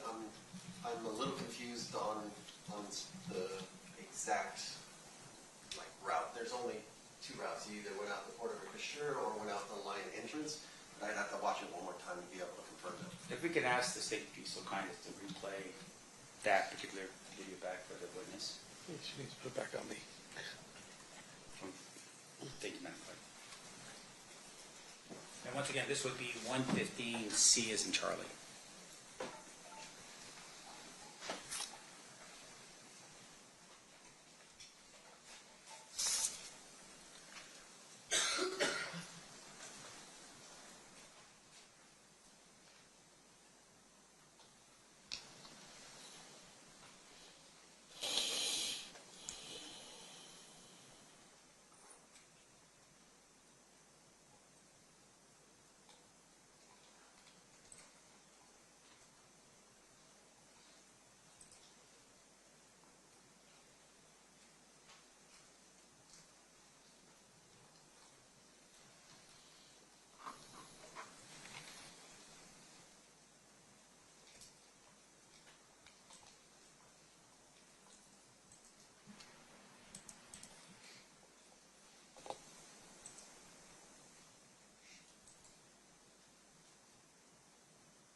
Did it help? Yes, it did. Okay. Let's show this to the jury then. Put this back up if you want to go on. Yes, sir. The banner away from me for a second. Showing you again States Exhibit 44. Can you explain to the jury the path that was taken? Initially, it starts in the elevator core. They exit the elevator core. They enter the casino floor. They come down. They pass the cage. They pass the Emerald City, and then they're out the line entrance. All right, and for the record, the line entrance is on the corner of Las Vegas Boulevard and Tropicana? Correct. Thank you. Now, with regards to how we're able to determine this, obviously it's, we're looking at this particular map here, and there's names of certain parts on here. Did that help you in terms of seeing where the camera locations were? Yes. As well as just looking and seeing that there was a casino cage and there was, you know, you were able to determine just based upon that where everything was? Correct. Okay. Now, looking at the map again as well, can you point out for us the number of cafes that's located on the property?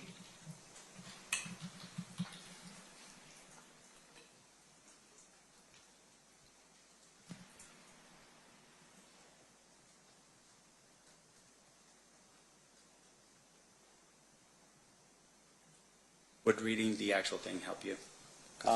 Yes, I think it would have. You want the number of cafes, sir? Yeah, just tell me how many cafes are on the map.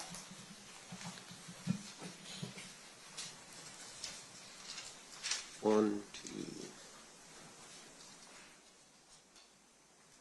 three.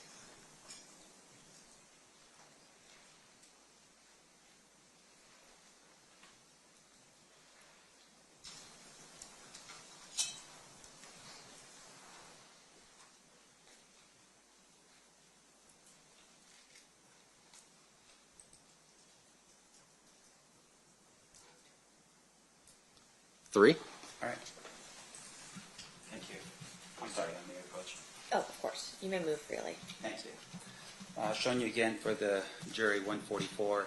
If you can just get up and point to the map in terms of where the cafes are on property in 1996 for us, please.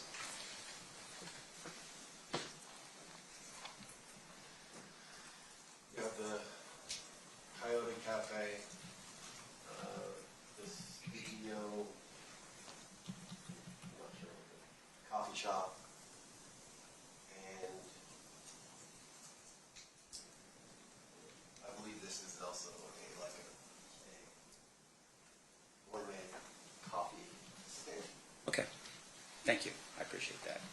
Now, in terms of the number of people moving through the casino, obviously very excited in terms of who they think is going through the casino. Would that have been something that would have been unnoticed by anyone?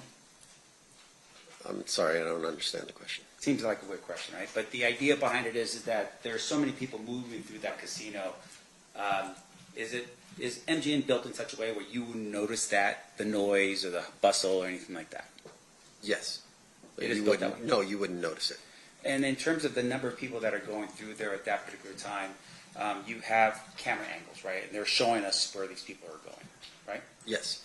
So outside of the casino, going back down here to the bottom of 144, were there any camera angles out here in the line entrance to help us see where the individuals left and what direction they went to?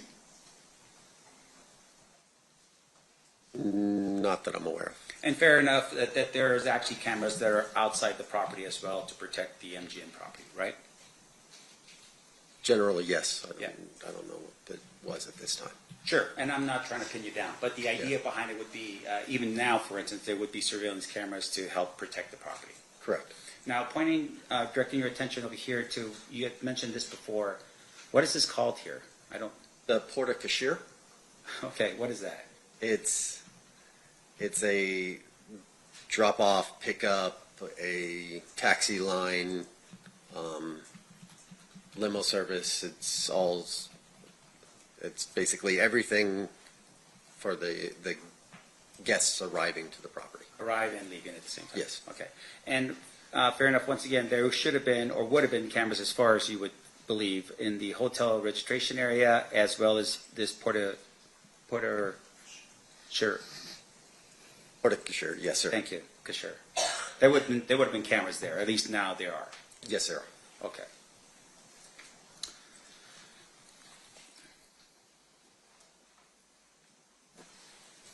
Now, do you know what MGM's policy is with regards to events that occur on property where police officers request video surveillance to be captured? Yes, I know the policy. Okay, what is the policy?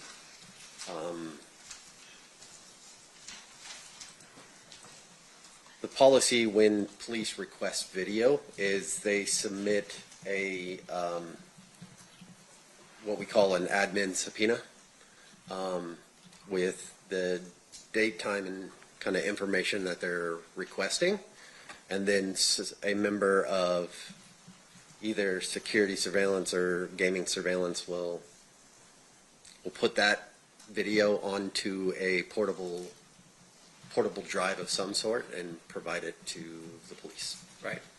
And with regards to that video surveillance, is it the entire property? No. Okay. What typically is requested of the police officers, and what's typically protected or is saved by MGM?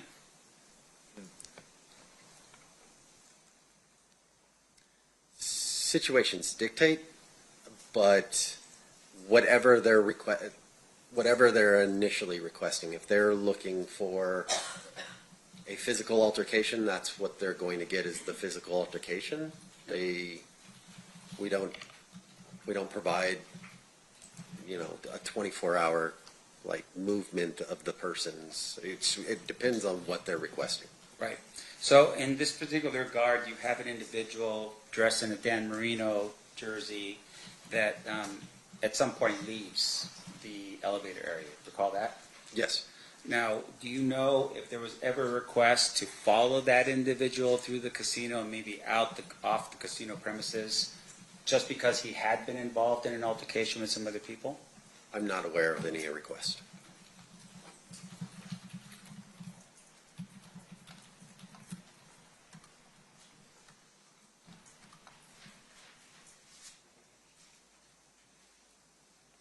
You don't have no further questions. Thank you, sir. Appreciate Okay. it. Redirect, Mr. Duffman.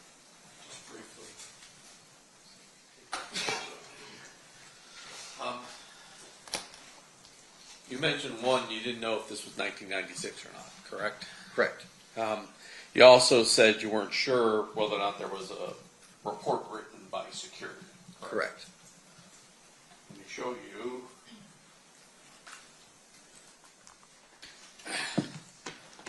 Does that document generally look familiar to you? Yes, it does. Okay. And that indicates the accuracy of the times on the, generally speaking, on the video that we have. Yes, sir. And I want to read that description to yourself.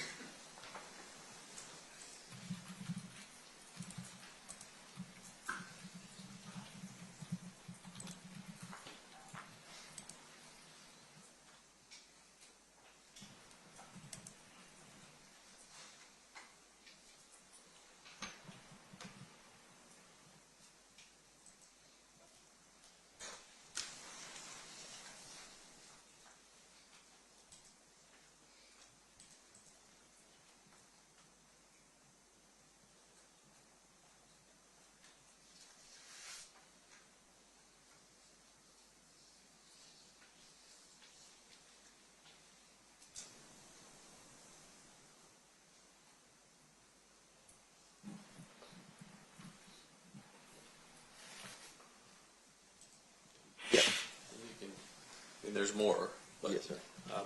Based upon reading that, are you comfortable that the Coyote Cafe was present in 1996? Yes.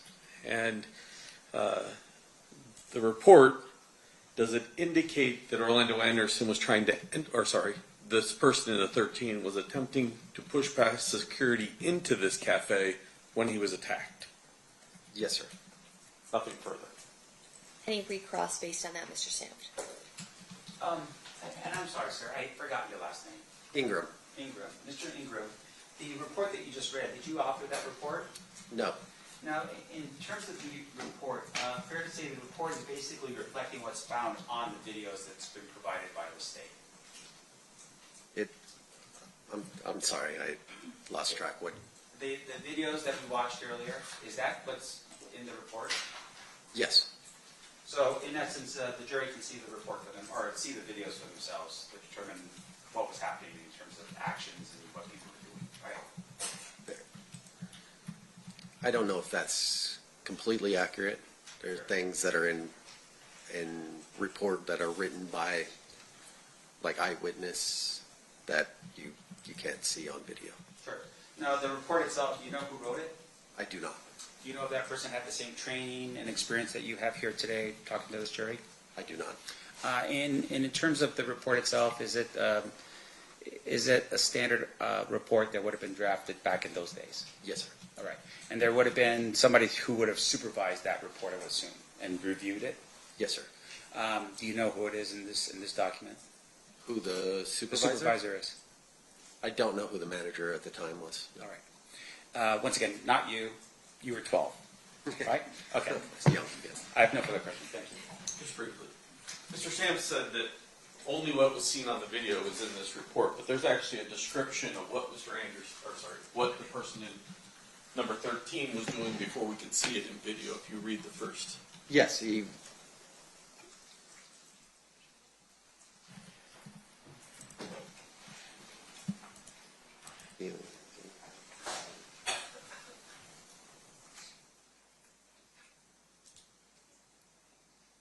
Yes, sir. This is a document that appears to be authored by somebody who was present and confronting Mr. Anderson from security as he was trying to get into the Coyote Cafe when he was attacked, and then we see on video kind of the remnants of that attack, but not the beginning of it, correct? Your Honor, I'm sorry. I'm just going to object to that question. Well, he opened the door with that question by Leading? saying... What's your response on leading? Oh, as the leading? Oh, okay. Read the first 4 lines of the report. I'll rephrase my Okay, so it's sustained. You may rephrase. Read the beginning of the report. On Sunday, August 7th, 1996, at approximately 8:50 p.m., this officer was in the elevator core when I noticed a BMA wearing a sports jersey force his way past the officers. Your Honor, at this particular point, I'm going to object as this is hearsay, and there's no exception to this particular statement being brought in. Okay, your response on that one? 2 things. 1, he opened the door by claiming this report only says it's bad. 2, it's a report generated at the time by the person who witnessed it, and it is a record of the MGM from MGM in 1996, all of which would qualify for admissibility. Your Honor, may we approach? Sure.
All right, overruled. This statement is not being offered for its truth. Instead, it's being offered to rebut the idea that the only thing that the report contains is viewable on the video, and the jury is to consider it for such.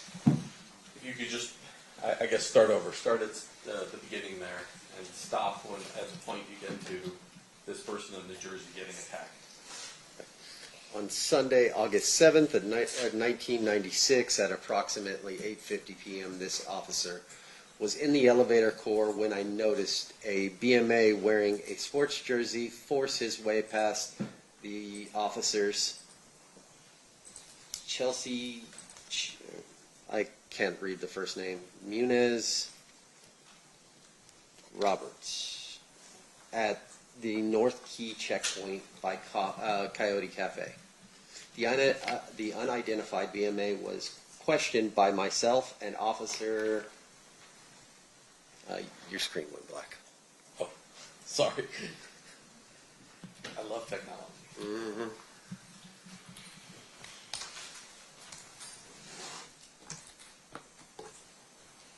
Your Honor, maybe approach again while Mr. Jacques was working on technology. With Mr. Claus? Okay. Yes.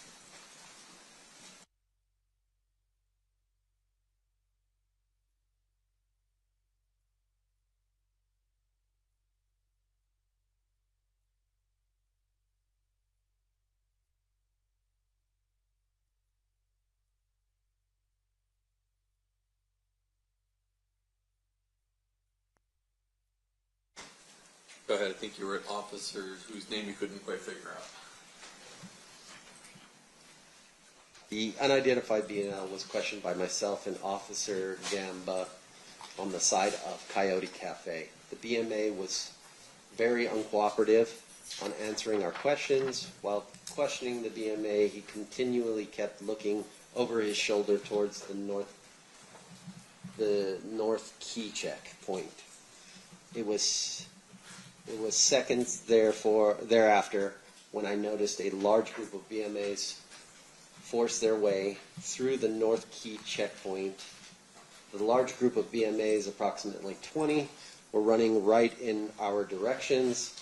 As they got close to, close to the BMA that was being questioned, started to run south towards the elevator core. Around 5 or 6 BMAs from the group caught up with the single BMA, grabbed him, punched him, and knocked him to the. That's probably far enough. Okay. Thank you, sir. I have no more questions. Okay, Mr. Sam, anything else based on that? I guess that'd be recross. No, Your Honor, but with regards to my discussions with the state, I'm going to move for the admission of that particular page that was read into the record. Any objection by the state? I don't. There's a second page. You want to read it all first and then make a decision? Is it the first page or both pages? Is it bad, the second page? At least page 1 will be admitted. Page 2 is still up in the air. But would that be next in line for the state, or do you want it as defense exhibit, Mr. Sampson? This will be defense exhibit B, Your Honor. Okay, so that'll be admitted as defense exhibit B. We'll hold tight to see if you want 1 or 2 pages. How many pages? Potentially 2, but right now. Okay. Yeah. Let my clerk know. Yes, ma'am. Thank you. So nothing further. Nothing further, Your Honor. Any questions from the jury for Mr. Ingram? We do have at least 1. Okay, can I have the parties approach?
All right, a question from one of our juries. Do you know where the person or officer who wrote the report at MGM from the security team witnessed the person in the jersey by Coyote Cafe? Can you restate that for me one more time? I can try, or I can read it again. Yes, ma'am. Where is the officer or person who wrote the report at MGM from the security team witnessing the person in the jersey by Coyote Cafe?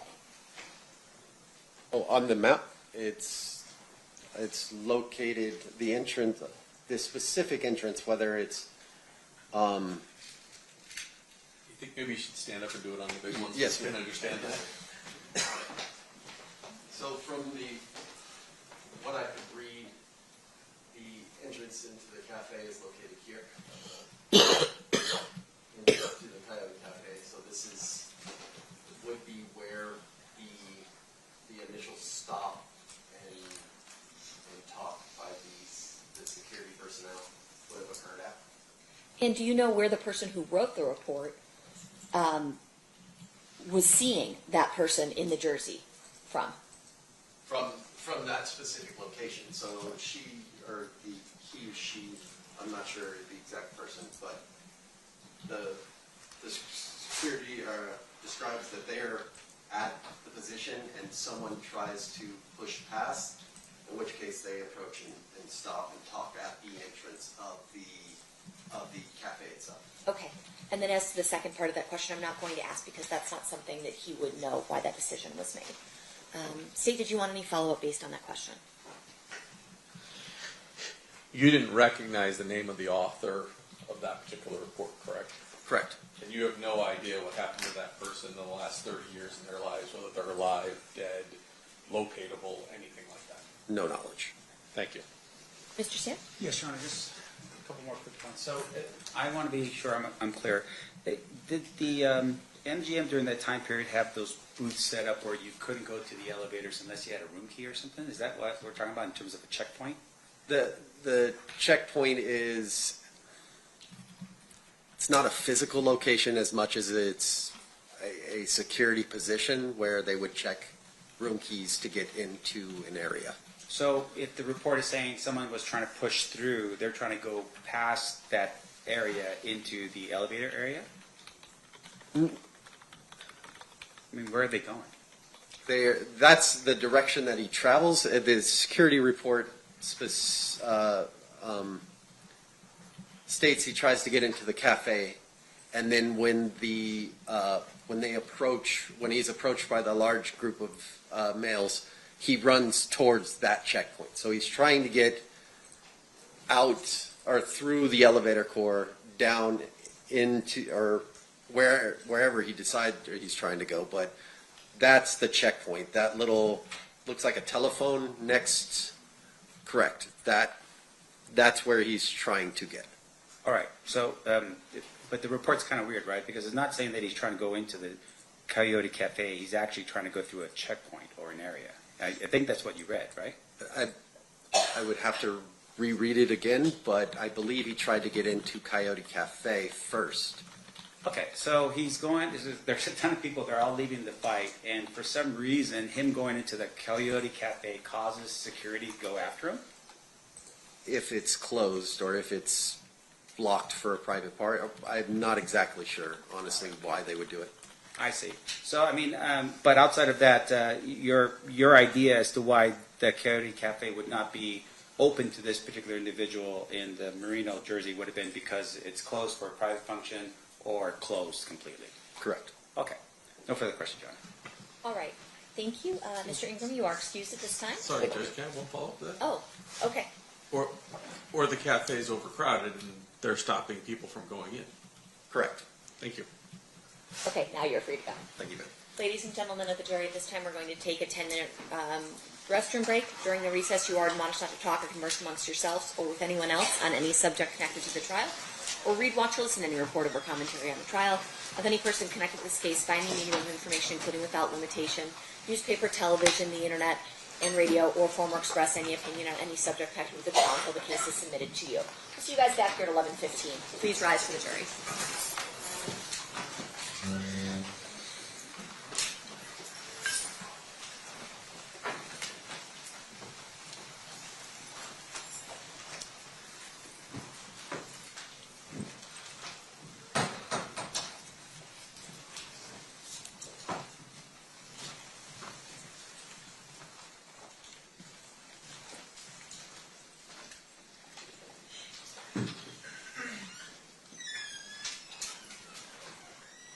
curious as in the room, anything we need to address outside the presence?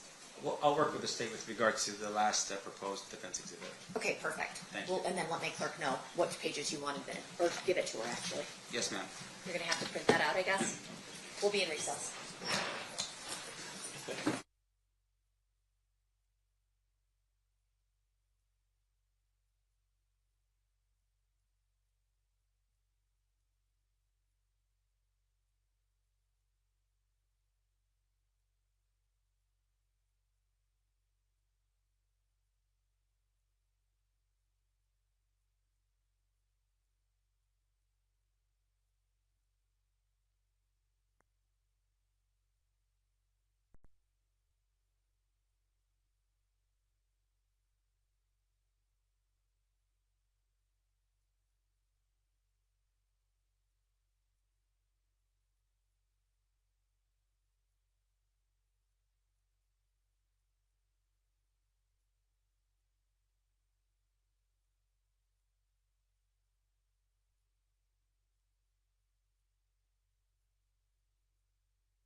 Okay, back on record in C versus Davis, C377407. Anything we need to address before bringing the jury back in?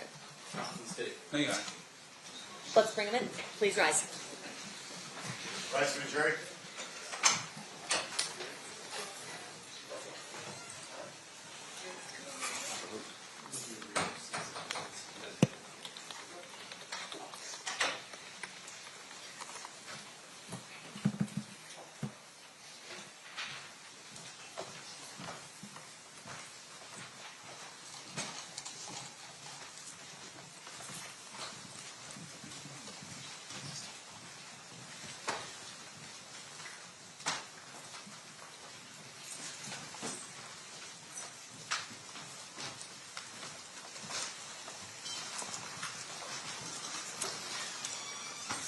Do the parties stipulate to the presence of the jury?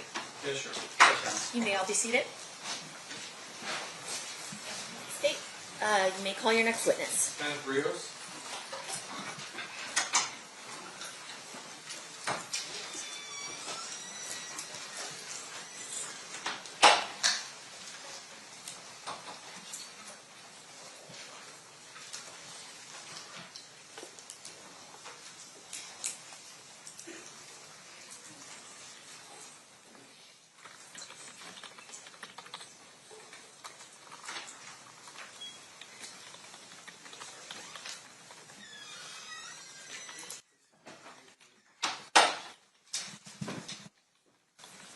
Good morning, sir. Good morning. Do solemnly swear or affirm the testimony you're about to give in this action shall be the truth, the whole truth, and nothing but the truth, so help you God? Yes, I do. Thank you. You may be seated. And sir, if you please state your full name and then spell it for the record. Kenneth Rios, Kennethrios. Thank you, Mr. Rios. Mr. DiGiacomo, you may proceed whenever you're ready. Thank you. Sir, how did you used to be employed? I was employed as I retired as a Las Vegas sergeant for Las Vegas Metro Police. And how long were you with Metro? 28 years. And when did you start? April 17th, 1990. May I direct your attention to September 7th of 1996 at about 9 p.m.-ish in that area. Where were you working? I was working as uniform patrol at the MGM Hotel. At that time, did you learn of a situation that occurred in the elevator section of the MGM? Yes, I did. And did you respond over to that location? Yes, I did. And did you have contact with an individual wearing a Dan Marino number 13 jersey? Yes, I did. I'm going to play a little video for you. Can we go back, Tommy?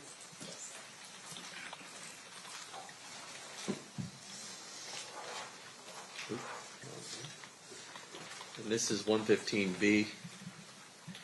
And I got to play it with the other program. I don't know why.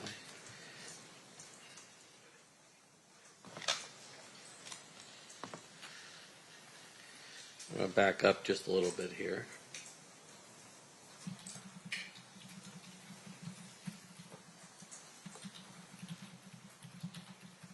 When you come in.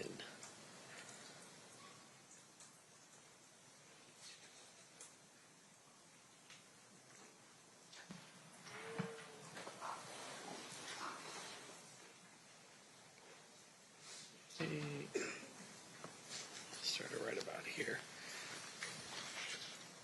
You let us know when you see yourself. I see myself. All right. And which of the three officers we have on scene there are you? The one with the dark hair.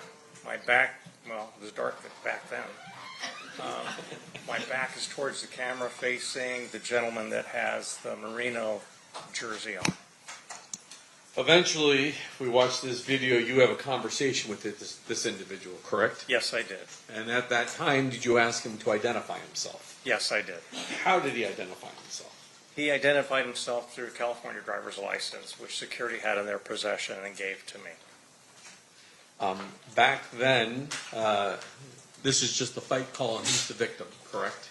We thought he was a victim, yes. And so, did you talk to him about whether or not he wished to press charges or be involved. Describe that for us. Yes, I asked him first if he needed medical assistance, and he refused. He said he was fine. I then asked him what happened, and he told me basically that a couple of guys that he didn't know jumped him. And once again, I asked him if he needed medical. He said no.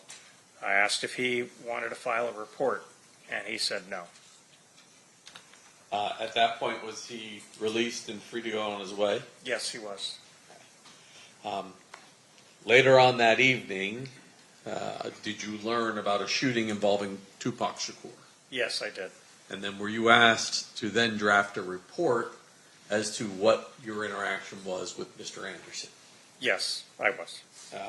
And at that time, what name did you remember for Mr. Anderson? It was Orlando. I remember his first name. Is it anything unusual that when a victim gets attacked and doesn't want to press charges or write a report, for you not to have written a report that night?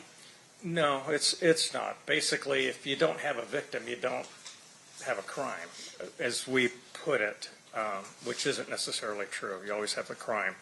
But if you don't have a victim, the chances of prosecution, you won't get any information, and so we don't take a report if the victim refuses. It's only afterwards, the incident that occurs a couple hours later, you then go back from memory and write down what you recall from this incident. Yes, I did. And you were able to remember his first name as Orlando. Yes. Nothing further. Cross, Mr. Sift. Mr. Rios. Yes, sir. Did you review anything in your preparation for your testimony here today? Yes, I did. What did you review? I reviewed my officer's report. I reviewed my memory. I reviewed also the last statement that I gave, I believe was to the grand jury a few years ago. Okay. And I would assume that prior to your testimony to the grand jury, you reviewed your officer's report back then even? Yes. Yes, I did. Prior to testifying in front of the grand jury? Yes, sir. Okay. Make sure we're clear here. You wrote that report. That's in the normal course of your duties as a police officer? Yes, sir. No exception to, in terms of you conducting your business as a police officer, that you don't ever write a report?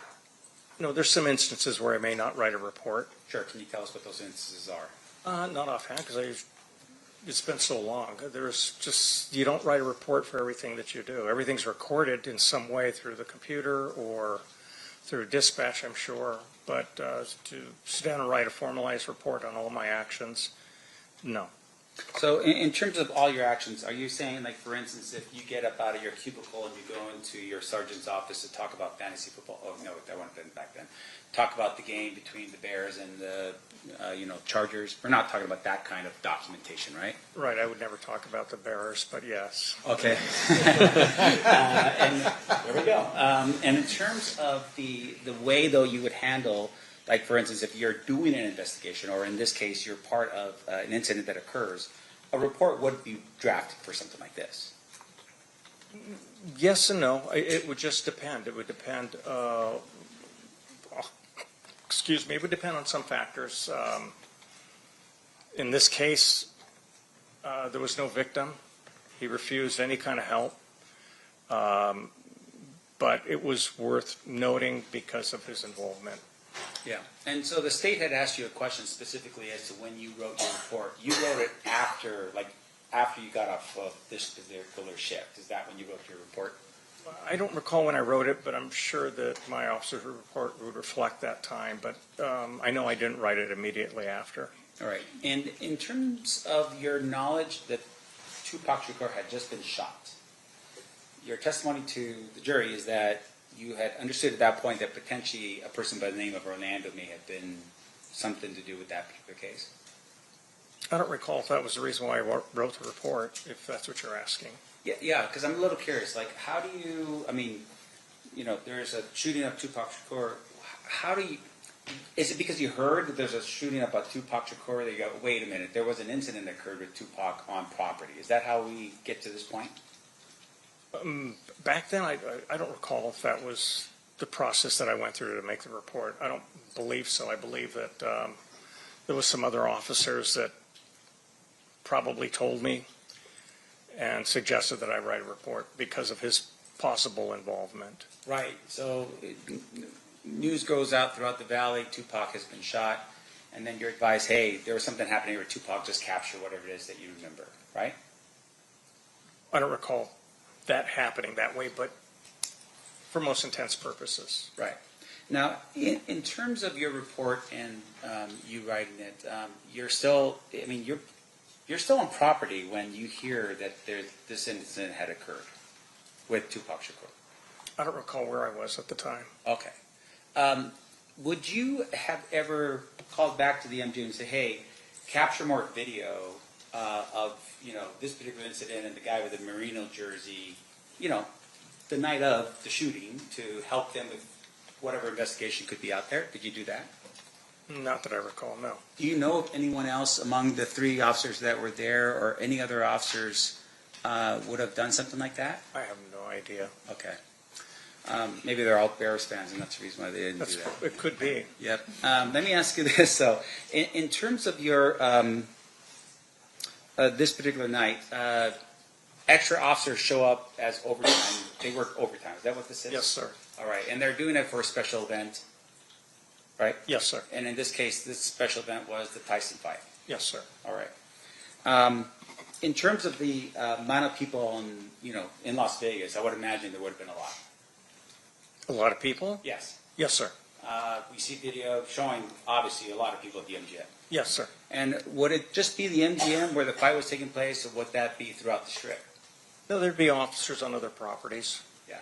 And once again, these officers are on there because of the anticipated flow of people coming into Las Vegas for this special event. Yes, sir.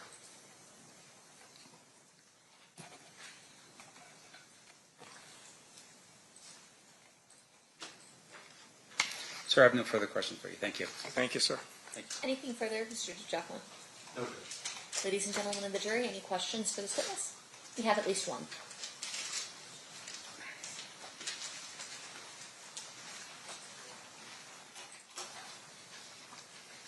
Can I have the parties?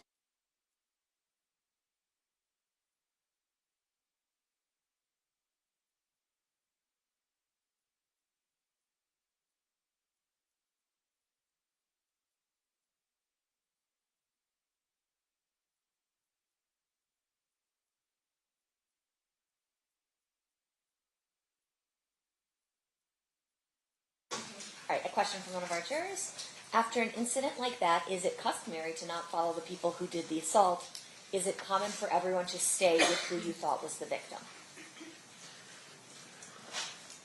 My position at that time, yes, it would be to stay with the victim because we had already radioed 2 other officers that were on scene. Okay. And as well as the MGM security had radioed to their officers up front.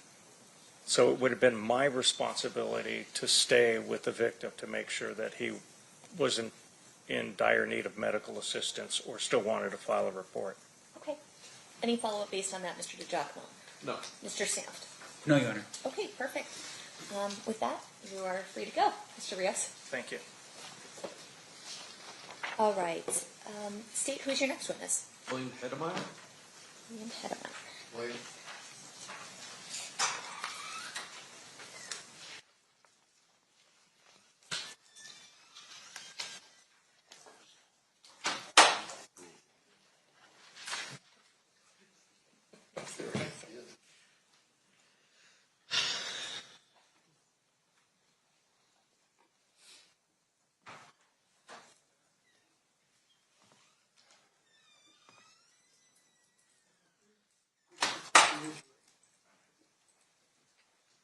Good morning. You solemnly swear or affirm the testimony you're about to give in this action shall be the truth, the whole truth, and nothing but the truth, so help you God? I do. Thank you, may I have a seat. Thank you. And sir, if you please state your full name and then spell it for the record. It's William Heidmeyer, William William, and Heidmeyer, Heidmeyer. Thank you, sir. Whenever you're ready, state you may proceed. Thank you. Sir, back in 1996, were you working here in Las Vegas? Yes, I was a security officer at the Maxim Hotel and Casino. And the Maxim these days is now the Westin on the corner of Koval and Flamingo? Correct. And it's on the northwest corner. Yes, northwest corner. Actually, sometime prior to 11:17 p.m., were you engaged in an investigation with some Metro officers? Yes, I had 2 Metro officers with me, and we were looking for stolen vehicles. There were 5 or 6 Dodge Caravans that were stolen out of our parking garage that night. And where were you located when something unusual did happen? Well, I was on the ramp of the 3rd floor of the parking garage on the southeast side of the property. And while you were there, describe what you hear. Well, the 2 officers, another security officer and I were standing around one Dodge Caravan, and we just suddenly heard a lot of gunfire. And we ran to the barrier wall that was overlooking Koval Boulevard, not Koval, Flamingo Boulevard, and that's when I witnessed what I saw. So you hear a bunch of shots. Do you have any idea how many you heard? It sounded like a lot. 1 volley, 2 volleys? 3 volleys. 3 volleys. Yes. You heard. And when you say a lot, I mean, to some people, can you put any sort of number on it? I had 3 to 4, maybe even 5 each volley. It was a series of pops. Somewhere between 9 and 15 shots in a series. Something like that. You said after the shots fired, you guys ran to the retaining wall. Yes. I assume you ducked for cover at first. No, because I was armed, so I was leaning over the retaining wall to see what I could see. And when you look over the wall, what do you see? I see a line of vehicles in the left straight lane on Flamingo heading east, and there's several vehicles. There was a white Dodge Stratus at the front, a black BMW behind it, another dark car, and I believe another car, and then there was a white Chevy Suburban behind that, and several more cars. Do you see anybody outside of those vehicles? Yeah, there were a number of people standing outside of the vehicles in the traffic lanes. And do you see any of them armed? One gentleman was armed, one black male adult, very young, well-dressed. He was wearing a very bright white 3/4 sleeve shirt, black pants, and a black dress vest. And at the time that you see him, is he firing his weapon? No, he's not, but he does have the weapon in his hand. It was an automatic weapon, automatic pistol. Semi-automatic pistol? Yes. And is he holding it down? Is he pointing it in a direction? He wasn't pointing it in any direction. It was kind of just off to his side. What do you see this caravan of cars do? Well, I looked back because the Metro officers jumped in their cars to pursue, and then when I turned around, everyone was back in their cars again, and they made a U-turn heading west on Flamingo towards Las Vegas Boulevard. All of the cars in the caravan? Yes. And so you see them make a U-turn at Koval and head back towards Las Vegas Boulevard. Correct. And those vehicles, you saw the 2 Metro officers you were with jump in their vehicle to give chase to that caravan. Correct. At the time that you're out there and you see somebody with a gun, you've just heard shots fired, is it the conclusion you originally drew that that person was your suspect? Yes, yeah, that's what I deduced at the time. And based upon the officers following that caravan, that's a reasonable assumption that they deduced that as well. Right. They asked me what direction they were going. They rolled down their windows and were asking me what direction everybody went, and so I pointed to make a right and head towards Las Vegas Boulevard. And those officers then went after the caravan. Correct. Objection as to speculation. What's your response? Well, he watched them do it. He didn't. Did he testify that? Did you watch Lay the some more officers? foundation. Did you watch the officers go after that caravan? Yes.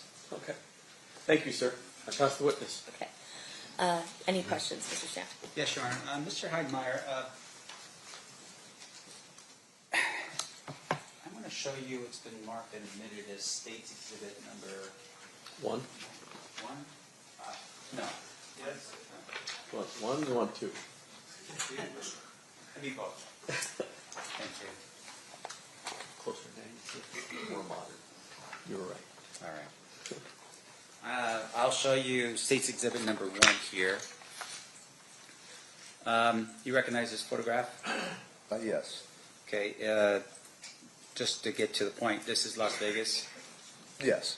All right, and I'm just more concerned right now about the actual streets themselves. Can you just show us? Actually, you know what? If you could step down out of the witness chair and just go to that screen, I'm going to have you point out for the jury where everything's at. Okay. Okay. All right. Can you point and show us where the Maxim Hotel is? The Maxim Hotel, this is Cobol and that's Flamingo, would be right about here. Let me help you out. Yeah, right about here.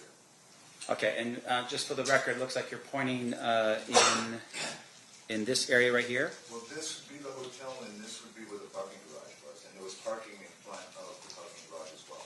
All right, and just for the record, I'm pointing to the north part of, this would be Flamingo that I'm pointing at, is that correct? Correct.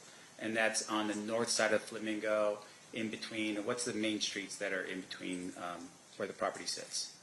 It sits on Cobol and Flamingo. The entrance to the parking garage was over here. All right, and so that area is where the Maxim Hotel was located. Right, but adjacent to the parking garage. Right, and the parking garage, once again, for my edification, is where exactly, if you could just point that out for us. Right here. All right, so that would be on the north side of the property? Yes. So would that be behind where the hotel is? No, it's beside the hotel. Beside the hotel, okay. And that's where you were located with the 2 police officers? Correct. Now, you were investigating at that particular time stolen vehicles out of that garage. Did you write a report on your own with regards to what you were doing that night with the stolen vehicles? And Actually, no, I turned that report over to my other co-officers at the security because I was tied up with this incident. Okay. I'm going to zoom in a little bit better for you here, sir, if I could. Going back again. That's hopefully more helpful. All right. So when you said that you looked over and you saw, can you explain for us again sort of where the vehicles were that you saw? Well, the vehicles were on Flamingo heading east, and they were in, you have a left turn lane, 2 forward lanes, and a right turn lane, and the vehicles were in the farthest left center lane. Farthest left center lane. Correct. Meaning that they were intending on going forward. Correct. They're not making that left. No, but they ended up making a U-turn. Sure. And once again, for our edification, this is 30 years ago, right? So you've got 3 lanes going directly east. And is that a yes? Yes, Okay. I'm sorry. And then you have, is it 2 lanes that are actually turn lanes to turn onto Cobo? Or is it just Actually, one? I believe it was 2 lanes, so it would be from the facing east, it would have been the 3rd lane that they were in. There's 2 turn lanes, 2 straight lanes, and then a right turn lane. All right. And then with regards to the vehicles themselves, your testimony was that there was a white van of some sort, or maybe vehicle in front of the black BMW. Yeah, it was a white Dodge Stratus. I see. Is that a van? No, that's a car. It's a 2-door sedan. Okay. And then behind it is the BMW. Yes. And then behind it are multiple cars leading back. Yes. And your testimony was that you had identified a Lex. Is it a Lexus behind it? I think it was a Lexus, I believe so. And then another vehicle, and then a white Chevy, and then it just kept going all the way down. Correct. So even though we're identifying these vehicles, you don't know how many vehicles were in the procession or the. It was several. I didn't count them at the time, but it was a good 10 vehicles. Okay. And all those vehicles are now making a U-turn and heading back towards Las Vegas Boulevard. Correct. You don't see the actual shots being, someone actually pointing a gun at something and shooting something. No, I did not. You just heard it. Yes. The individual that you had identified as the person with the gun, Yes. did you see that individual shoot his weapon? No. All right, but you saw him dressed up in a relatively nice-looking sort of presentation, black Yes. pants. Yes, he was well dressed. Okay, vest and a white shirt.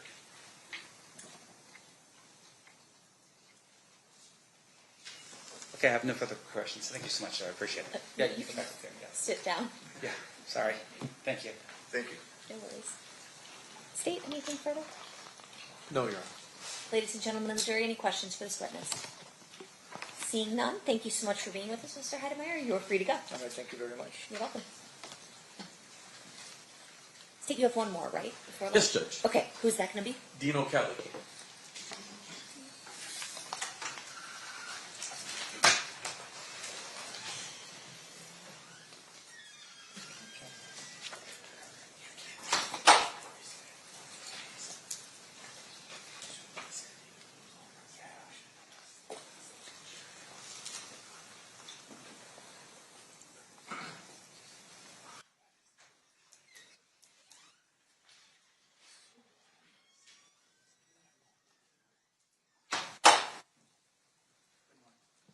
Solemnly swear or affirm the testimony about to give in this action shall be the truth, the whole truth, and nothing but the truth, so help you God?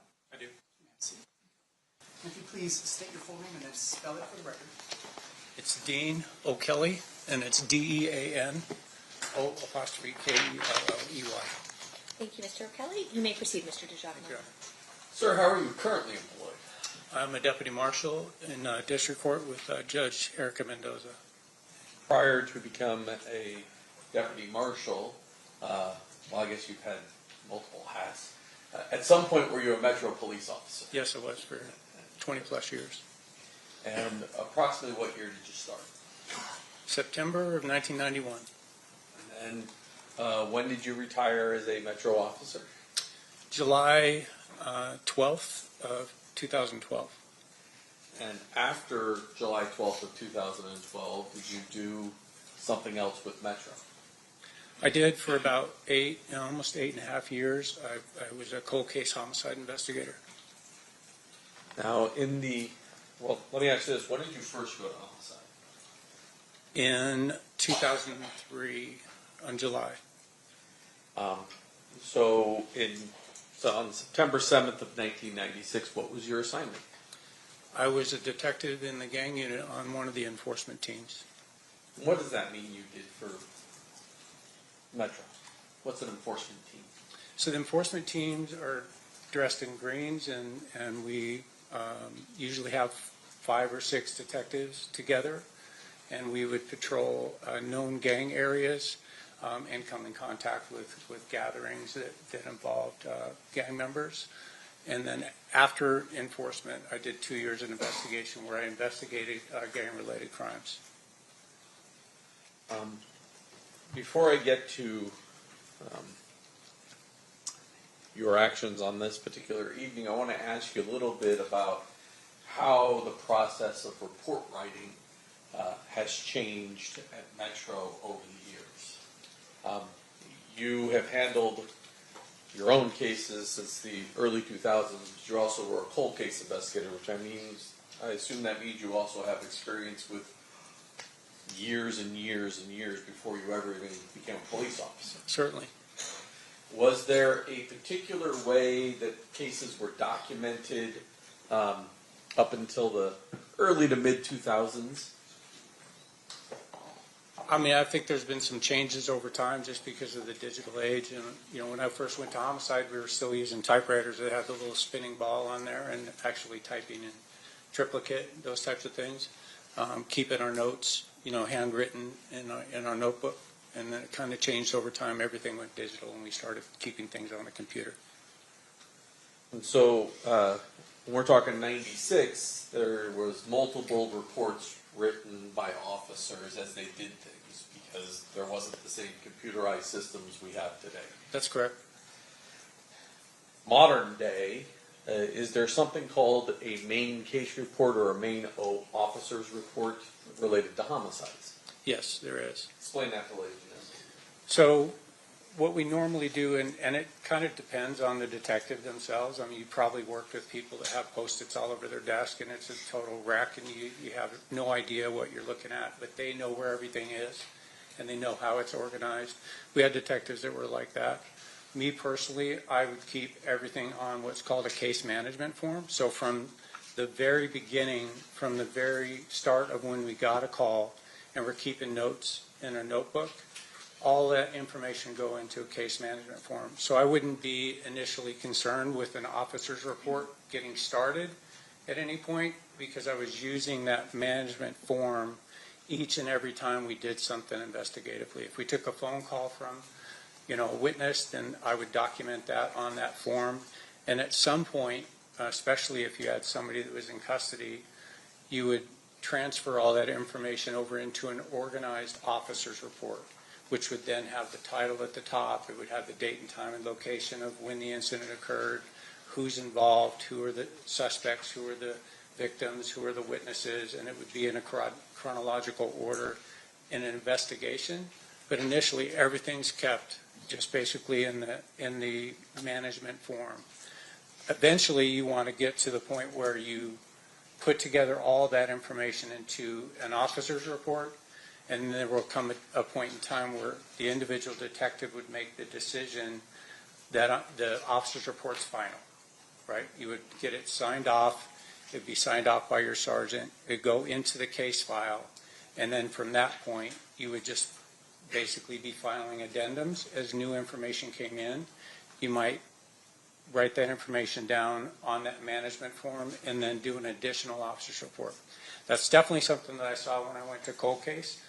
Some of the cases that were, 20 years old, every single step that detective did was a completely separate officer's report. So you'd get 15 officers' report in the case file. It definitely made a lot more sense to finally get to one point where we had just one officer's report covering the case. And in your experience, is it unusual for an officer's report to be the very last thing that's generated by the detective assigned to the particular case? No, that's not unusual at all.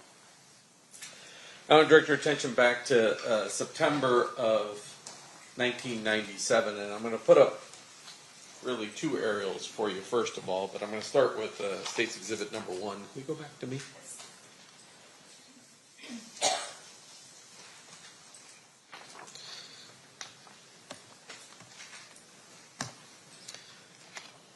That appears to be an aerial of Las Vegas Valley. Yes. Okay. And it's clearly more modern than 1996 because you can see T-Mobile over here and some other things. Is that correct? Quite a bit different today. Yes, that's true. And then I'm going to go back and show State's Exhibit number 2. This is a much earlier rendition of the Las Vegas Valley because T-Mobile's not there. Is that accurate? That's correct. Okay. And identified on State's Exhibit number 2 is where the I can't move. Oh, I can move the mouse away. Where it says Monte Carlo, that's generally where the Park MGM is today. That's correct. And at the time, back in 1996, there was a club called the 662 Club on Flamingo. Is that correct? Yes, very familiar with it. And is that referenced in State's Exhibit number 2 as well? It is. And is that generally in the location where it's at? Correct. So now I want to jump back to 1. At about 11:17 p.m. On September 7th of 1996, where were you? We were conducting enforcement activity kind of northeast of the location of Koval and Flamingo. And did something catch your attention? Yes. As we were out with a couple, 2-3 gang members, we heard over the radio an officer rather excited, certainly under a stressful situation, reporting shots being fired and requesting a code red on the radio. We weren't very far away, so we cut the guys loose that we were with, got in our vehicles, and with lights and siren, we went over to respond to the area of the Maxim Hotel. When an officer calls out code red, what does that mean? What is he trying to do?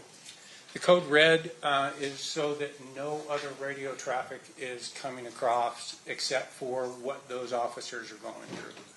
So it's trying to keep the radio traffic to a minimum So we didn't even announce that we were en route. It's not important for dispatch or really anybody else to know that we were on our way, because we're waiting for updates from that officer or from the officers involved.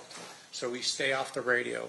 It's a sacred thing. You don't break the code red unless you really have to get on the radio. And where do you respond to? We responded to the intersection of Koval and Flamingo right there at the Maxim Hotel. Now it's called the Westin. But we went into the parking lot on the south side of the Maxim, and where we saw a patrol unit. At some point, do you walk out onto Flamingo? Well, let me ask you this. When you first arrive, is there traffic still driving eastbound on Flamingo? Yes, I mean, nothing's changed so far as traffic at that point, because whatever had happened was several minutes before that. So now people are still just driving by. We got to the parking lot. My Sergeant Cindy West, had inquired as to where the shots had come from, and we were able to look out into the street there on Flamingo, just west of Koval, and I saw in the headlights just little glints of light, and recognized that. I spent plenty of time on a firing range, and I know what brass looks like on the ground. So we were able to determine where several cartridge cases were located in the street west of Koval on Flamingo. I'm going to approach and show you State's Proposed Exhibit 34 to 41. As you look through those, I'm going to grab something from the clerk.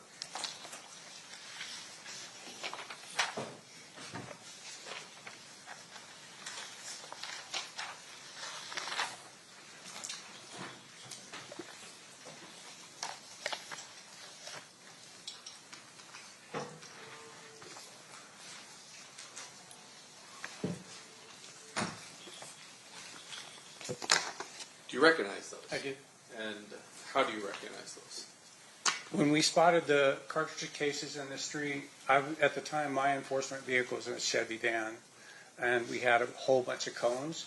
So as we located the cartridge cases there on the roadway, we took a bunch of cones out of my vehicle and actually placed them, in the photographs you'll see it a little bit different, but we placed the cones on top of or over the cartridge cases, so the cones protected where they were located, because you could even see there was at least, I know one for sure, maybe more, that had already been run over by traffic, so it was a little bit mangled.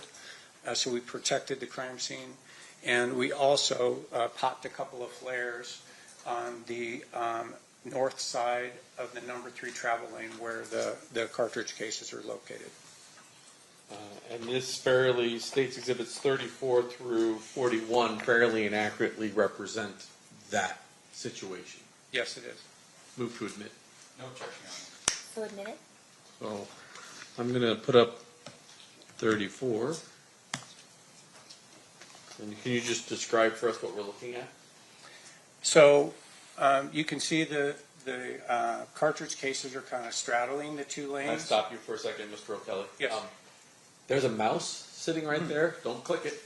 Just it'll freeze up the whole system, but you can use it as a pointer. Exactly. So these 2 cones that we set up here were more or less to protect where the cartridge cases were located. These other cones are covering the actual cartridge cases in the roadway. The one that's closest to us in this picture is a bullet fragment. It was the furthest away from Koval. And then the other cones are all spent cartridge cases, Winchester, Smith & Wesson 40 caliber cartridge cases. Do you know a person by the name of Dan Ford? Yes, I do.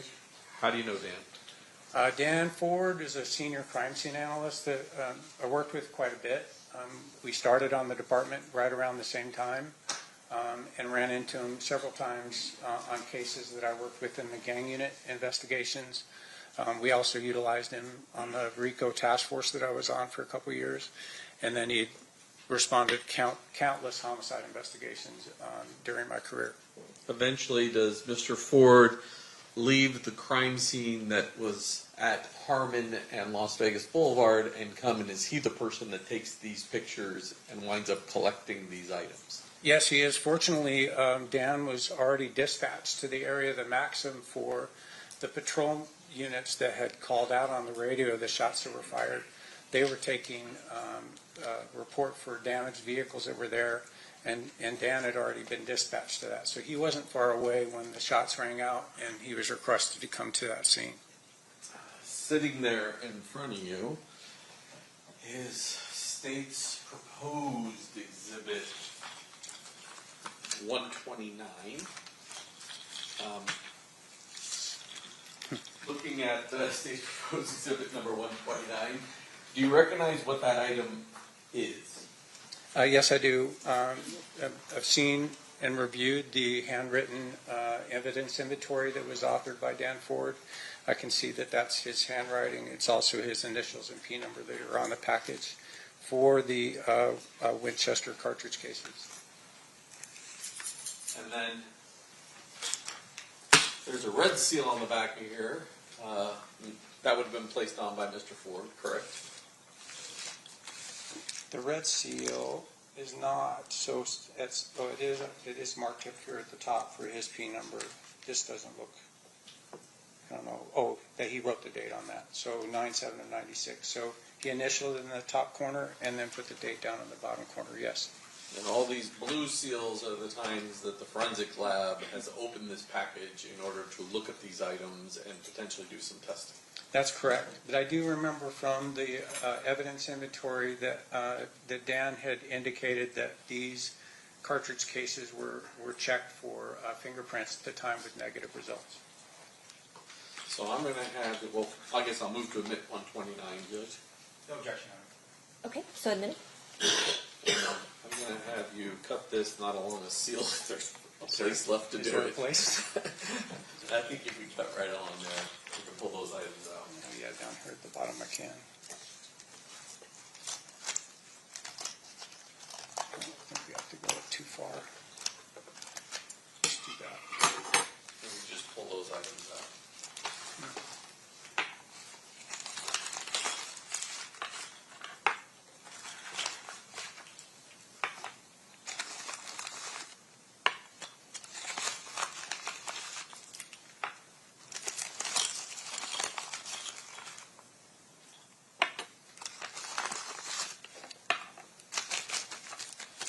These, well, they will eventually be marked 129 G, A through G, but I'm going to show you this one, which has a 14 on the top of it. And you said you remember at least one of them was mangled. Mm-hmm. This one's flattened on the opening opposite of the head stamp. It's flattened, so it's been run over. And there appears to be at least one more of these that has some damage to it. And several of them have damage to it. Is that correct? They're definitely misshapen. A couple of them are. This is actually the closest that I've seen them, because when we came out, we just put the combs right over the top of them, didn't mess with them at all. So I'm able to now look at even the primary impacts, which is significant. Why is that significant? Because a Glock pistol has a rectangular opening for the firing pin. It's vertically oriented on the front of the bolt face for a Glock pistol, and you can tell by looking at the primer impact that that's roughly the shape of the impact on the primer. So that suggests to you that the weapon was a Glock 40. That's correct. Now, Detective, or I guess it's Mr. O'Kelly now. Detective retired. I don't know. Deputy Marshal. Yeah, Deputy Marshal. There you go. While you're at the scene, are you getting updates on the radio as to potential suspect vehicles that you should be looking for? Periodically, again, that code red is in effect for quite a while, so there's not a lot of radio traffic that was going on. The call came in initiating the code red at 11:17. We were a short distance away, and we went code. Well, we ran code, so we did lights and siren. It didn't take us very long to get there. I know that Sergeant West waited until there was a complete lull in the radio traffic and announced that we were en route and arrived at the same time, and I believe that was at 11:26. We had been there before that, so we were there before 11:20. We were already there at the scene. So at about a little bit past 11:30, we got an update on the rough description of a light-colored Cadillac. I know at some point on the CAD report it said late 90s. It had to be late 80s, right? This is 96. And there was also some indication that it was in good condition, which would say that it was an older vehicle than late 90s, right? So we were looking for a light-colored, possibly white Cadillac with two black male occupants. And there was a report that it was northbound on Audrey, which now Audrey Lane is the Link, right? It's the Link Lane. So it's on the west side of the Maxim going north. There was some report that possibly that's where the suspect vehicle had gone. So initial report says light color Cadillac, last seen northbound on Audrey. Right, with two black males at that point. Do you wind up getting updates throughout the evening as to the vehicle you're looking for? We did. I'd say it was about an hour or so, about 12:45 maybe, right around that time, that we got an update that we were looking for that same white Cadillac in good condition, but potentially occupied now by four black males, and was southbound on Koval. That later made a little bit more sense to us, especially that we were out on the eastbound lanes of Koval, right just short of the intersection, and that the Cadillac had to have been to the south of the BMW, and it made more sense that they would have made a right turn. So that definitely clicked when we were told they were southbound on Koval. Does there come a point in time when you do what's known as an ATL or attempt to locate that particular vehicle? Yes. Thankfully, because Dan Ford was not too far away, we were able to get relieved from our protection of the crime scene where the cartridge cases were located. And I think we cleared exactly an hour after the initial code red was called. And that was the first thing that we did was we went south on Koval. We checked areas that we frequented in the gang unit, looking for potentially really any light-colored Cadillac. I mean, the kind of the yellowish lights that we have in town, the street lights that they use for low,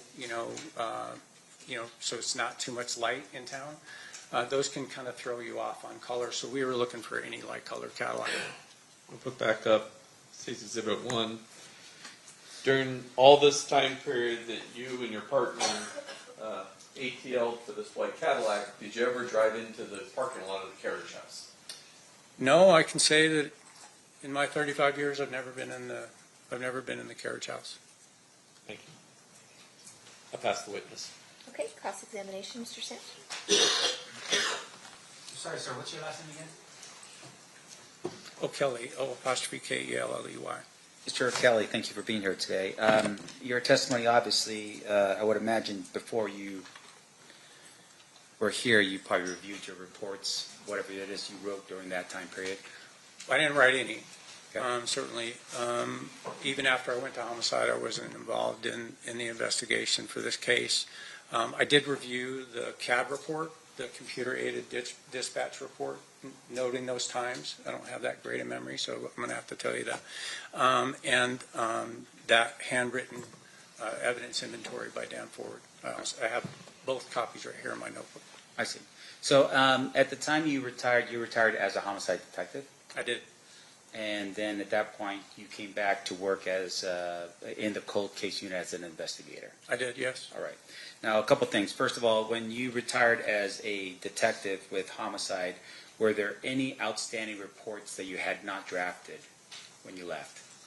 I can tell you that and people love me, so they got a limousine and we had a big party. So as there was a limousine out in front of headquarters at 400 Martin Luther King, I was typing the last officer's report that I needed to personally finish.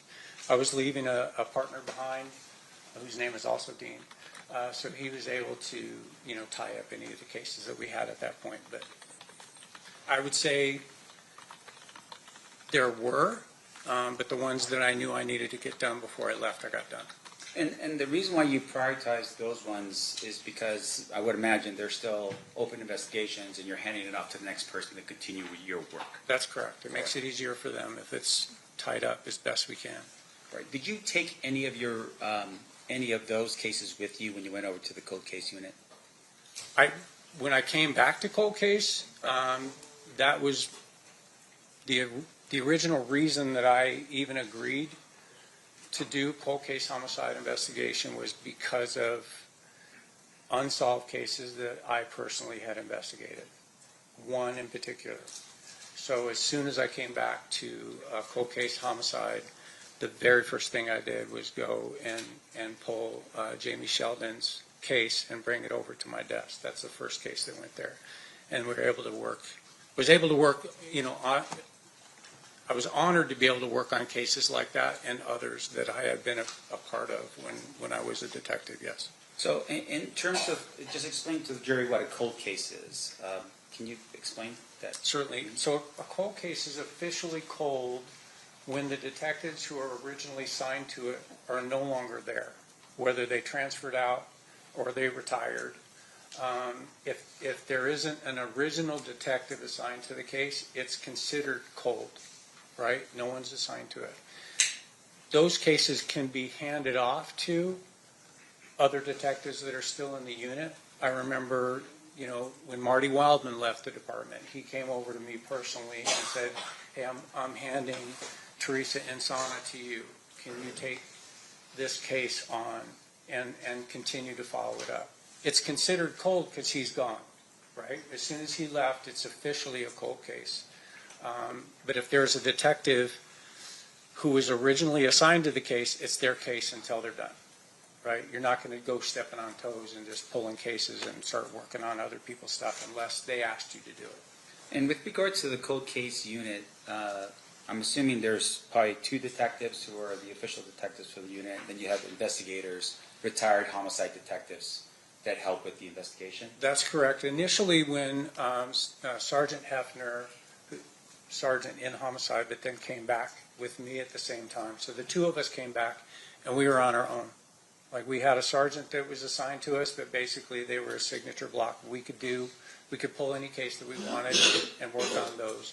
The department saw, thankfully, a lot to do with the work that we were getting accomplished, where we solved 20, 25-year-old cases, and the department's able to go to the media and say, look, we're not giving up after all these years. We're going to continue to follow these cases and solve them.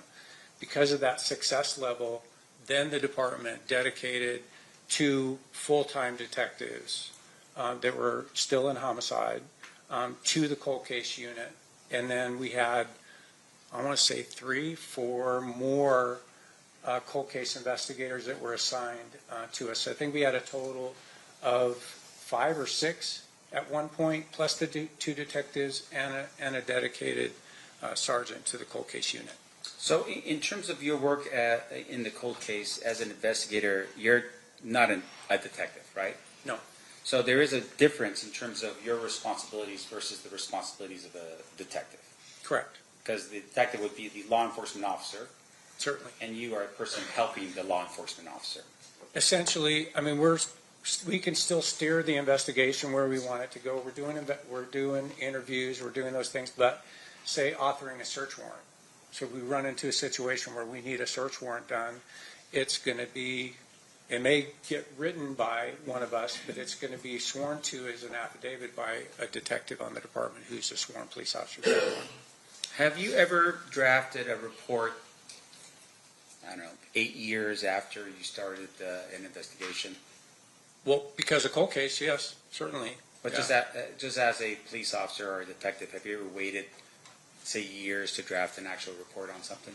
I don't know what would be my record-breaking delay in authoring a report, but I'd say, you know, if you're dealing with a case where there's nobody in custody, like you haven't arrested anybody, I mean, it probably pushing 2 years before I finally said, you know, and even reluctantly said, all right, I'm going to close this officer's report. It's signed off because we've run out of investigative leads. We're to that point. There's really nothing else coming in, and now that's officially done. Then there could be maybe somebody calling up, or we could have somebody that gets in a jam, right, where they're now looking at serious time. This has happened to us in cold case, where now that person says, hey, I have information on a murder. So now it's completely open. Now the case is back up and running, and there would be a new officer's report started at that point in time to complete that investigation. I know where the gun is, I know who did the shooting, and now we've got a solved case after 15, 20 years. Now, have you ever delayed writing an officer's report after going to the grand jury and presenting evidence on that same case? Yeah, I would say that I've gone to grand jury before officers' reports are done. I would say that I've gone to grand jury before I've started an officer's report. Again, because for me personally, and for a lot of the guys that I work with, I'm not completely OCD, but I mean, certainly there's things that I need to get done, or I'm not going to be able to sleep, that kind of thing. You may feel that way. But I always get the case management form started and maintained up to date. It's going to be up to date. If you make a phone call to me, I'm going to document a date, time, phone call, right? That may not go into the ultimate officer's report because it's superfluous information, didn't mean anything, but I'm going to keep that record in the CMF. I might not even start the officer's report for months, and grand jury may have already happened.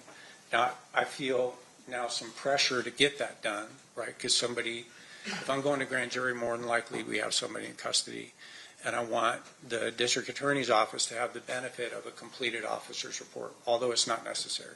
Right. And so if you had submitted it to the grand jury or done your grand jury, you're telling us at some point you could delay finalizing your officer's report. Yes. Okay. Now, would you delay that officer's report until after you retire? Well, because I still have a partner that hasn't retired, I can have confidence in doing that. You know, we definitely did have that happen. I recall specifically a double murder that was not, the officer's report wasn't done when I left, because I knew Dean was going to be, Detective Rates was going to be continuing on with it. Right, so you knew that the other detective would still be the detective handling the case through because you are now retired. No question. But what if you didn't have that detective there, that you're a partner? Would you have delayed after you retired to draft your officer's report? I would not. How about? I wouldn't be able to do it, right? I mean, I just know that I wouldn't be able to do it. That's why when, you know, the limo's out in front of headquarters, I'm typing an officer's report. I literally I got the officer's report done and then went downstairs and I was done. I was retired. Now, can you explain to us, I'm sorry for interrupting, but can you explain for us a little bit about why reports are so important to you in your line of work as a homicide detective? Reports document everything, right? I mean, you need to document your observations. You need to document evidence. And for us, in homicide and even in the gang unit before that, we did that with officers' reports. Officers' reports don't become evidence, right? Officers' reports are so anybody picking up that case file can walk through the investigation from beginning to the last part of an officer's report is conclusion, right? So it may be a conclusion as to what you believe happened and you don't have somebody in custody. it can be a completed officer's report where the case isn't solved. It's still open, right? But you can, it's, at that point, when you're doing the conclusion, it's more or less your opinion. This is what we believe based on everything else that precedes it in the officer's report. Okay. And that would, of course, help you later if you ever recall to testify in front of a jury to recall what happened. Oh, absolutely. That's the go-to document for somebody who's preparing for trial is that officer's report. I mean, it can be lengthy. I've written officer's reports that are 70 pages long. And with regard to those reports and being 70 pages long, fair to say that details are super important when you're doing this kind of investigation. They are. And that would be helpful for you to remember details in the future, right, to write a good report. Right. The more extensive and the more detailed your report, the better off you're going to be, the more prepared you're going to be. But in addition to that, you could be documenting things that you observed or that you knew at the time you were doing the investigation that you don't realize were important, right? So I could document something in a crime scene that seems like it's innocuous, you know, something that's just doesn't seem like it's that important. And then later on, when maybe a suspect's in custody or, you know, the investigation's further, then you find out, oh, that one item that you made a note of now becomes important because the suspect touched it or that was the murder weapon that was cleaned up and stuck over there and nobody realized it. Now, now you're, let's shift gears a little bit here. So you're no longer a detective, you're now working with a cold case. Have you taken on any cold cases that weren't yours to begin with? Certainly. And what is typically the standard operating procedure when you are starting your investigation as a cold case investigator? So you're pulling the case file, right? And it can be extensive, depending on the murder, depending on the case that you're looking at, can be rather extensive. Some of the cases that we were pulling had pouches in them with VHS tapes, right? There were separate boxes that had VHS tapes in them. We probably made you know what a VHS tape. So, and we had cassette tapes, right? Actual physical cassette tapes. So we had to maintain a VHS player in homicide to be able to review those things. So we had some of the archaic methods to review evidence. We would go through the entire case file, and that would give us a starting point. As you might imagine, what we're looking for in cold case, because of the advances in technology, is do we have any trace evidence that wasn't analyzed? Do we have any fingerprints that weren't analyzed? Do we have any DNA that maybe, you know, this precedes DNA? We looked at some cases that were before I was born. Okay, it's my 65th lap around the sun. We were looking at cases before I was even on this planet. So you go through the entire thing and you try and make his heads or tails of where the detective took that investigation to that point. Sometimes that could be difficult, especially if you're dealing with one of those Post-it people, right? You're dealing with one of the ones that were writing notes on cocktail napkins and stuff and keeping them in the case file. We'd pull little notes that were like, I have no clue how this relates to the investigation at all. Don't know if they talked to this person, didn't talk to this person. Was this a witness? Was this a secondary victim? You know, we didn't know. So we'd have to try and track those down. And some of the cases were so old that, you know, people that we were dealing with, they were deceased. Did you have any success with what you did on the cold case unit? Oh, certainly, yeah. We had closed quite a few. So when you say closed, meaning that you were able to find out basically the information you needed, you know, the suspect or whatever the case was? Yes, absolutely. All the way through to an arrest and prosecution and conviction, yes. And with regards to the success you had on the cold case, did any of those cases not involve some type of technological thing like either a trace, DNA, or fingerprints? I think I'd say there was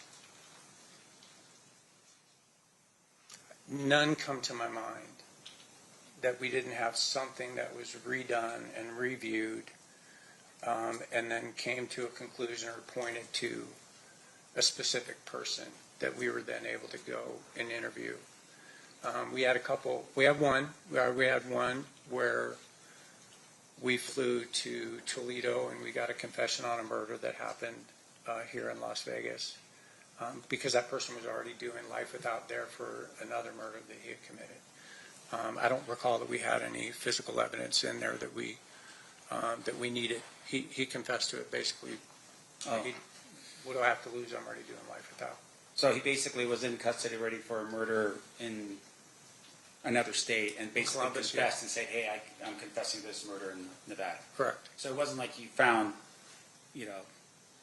We did. I mean, there's, you look at some of these case files and they're definitely pointing towards a specific person, right? Every indication is that this is who you're dealing with. Right.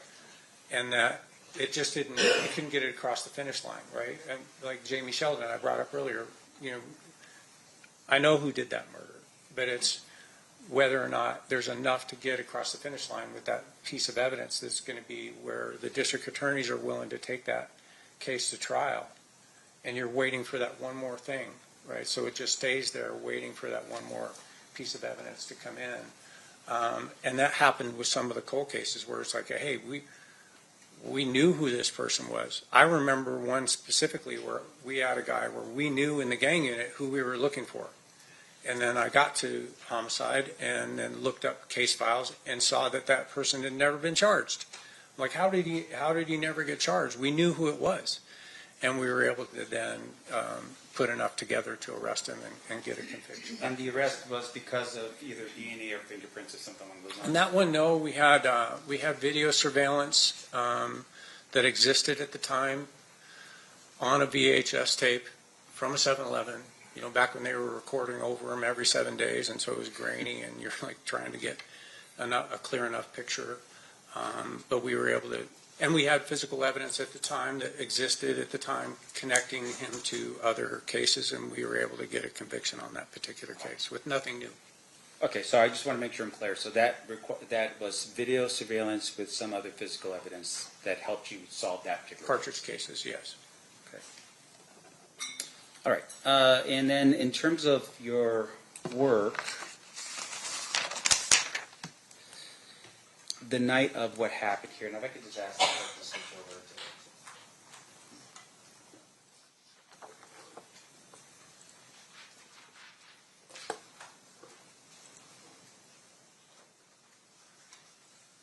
Are you, does this help a little bit here about just zoning into what's, zooming into where this thing happened?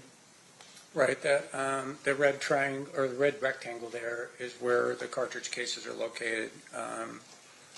Near the intersection, I think the closest piece of evidence was 60 feet away from Koval, and they were out in the travel lane, probably 14, 15 feet away from the south curb.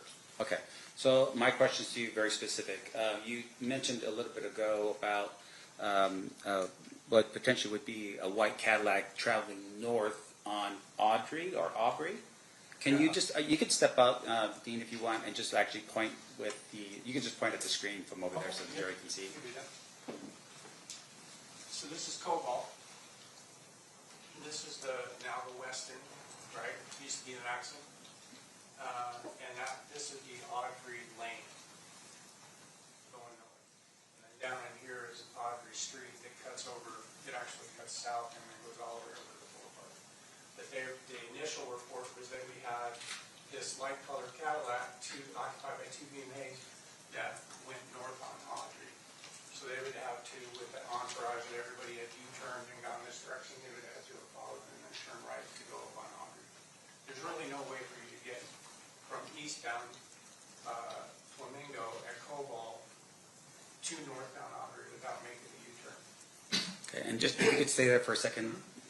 Dean, the other part here is that I'm just pointing again with my pen, and that would be the area where you found and located the bullets, the cartridge cases? Cartridge cases, yeah, they're in the eastbound lane. I think the number 3 travel lane, primarily kind of straddling the lane there a little bit, right here before you get to Koval. Now, if you can describe for us the street. So on that street right there, and I'm just pointing to the part of Flamingo that's, I guess, west of Koval, and then before or between Aubrey and Koval, this area here. Mm-hmm. Is there a concrete divider that's in that area? There was not a concrete divider, no. And I think now it's like those yellow plastic cones that are every few feet. Now separating it when you come up, because on eastbound Flamingo, there's two left turn lanes to go north on Cobalt, 3 travel lanes, and then a right turn lane to go south on Cobalt. So, for instance, if cars are going to make a U-turn and turn around and follow, like say, for instance, the black BMW, right? The other cars could just basically just make a left-hand turn and go right back. They don't have to go in procession around and keep going. Fair? Yeah, well, now they would be hitting all those yellow cones. So, I don't know. I don't think back then, I think you could probably just right there, I mean, it's a violation of the law. It is. Yes, you could certainly make a U-turn.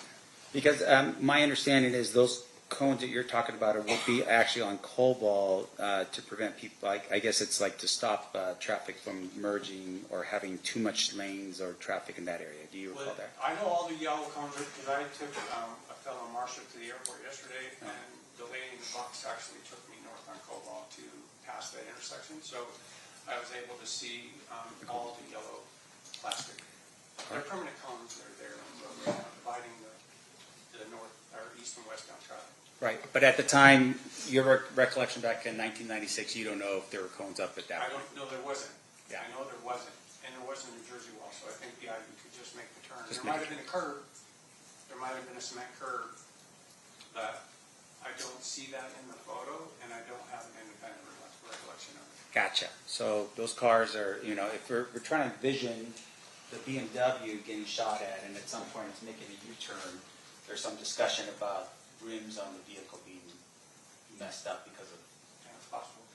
And then as it's going down, the other cars would have just either just turned around and made a immediate left. Possibly. I know, because we never went to Harmon and the Boulevard, and never saw the entourage, the other vehicles that had gone down there. Your Honor, I have no further questions. Thank you. Anything further, Mr. Jackman? Briefly. I don't know if you retired on a Friday, but if you knew when you retired on Friday that on Monday you were going to be right back there as a cold case investigator, you wouldn't feel, or would you have felt, the need to finish that Friday before you got in the limousine? I think I would have been okay to let it go. Yeah, that'd have been all right, and skip that part. Yeah. Let me ask you this. Has there been at least one case with you and I, in fact, where there was never an officer's report that was able to be completed? No, Debbie Flores Narvaez.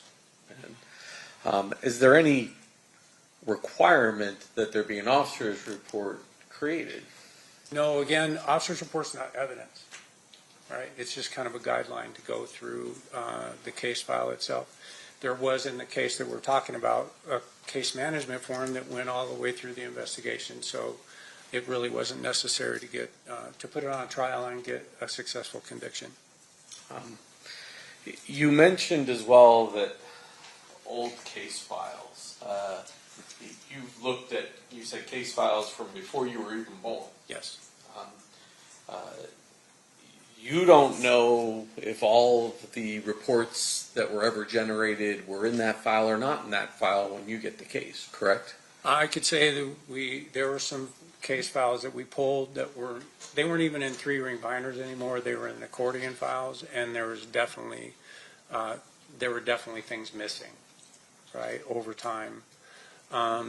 The frustrating part of cold cases, going to pull evidence and seeing that it had long been destroyed, wasn't even available anymore, which shouldn't happen, but it sometimes does.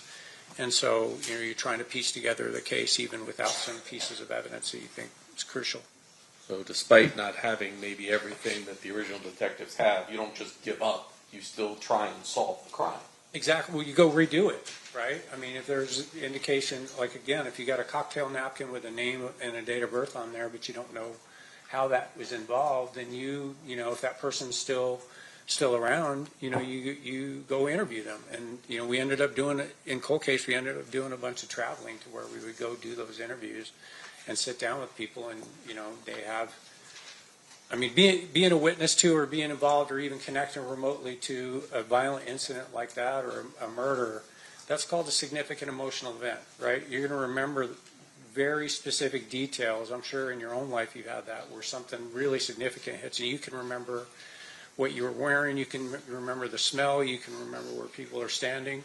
So we're able to just go back and redo that interview and then put that into the case file, even though it was missing.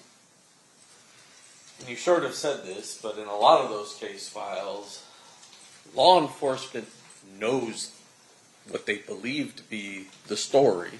They just don't have the witnesses to present in a courtroom to establish the crime beyond a reasonable doubt. No question.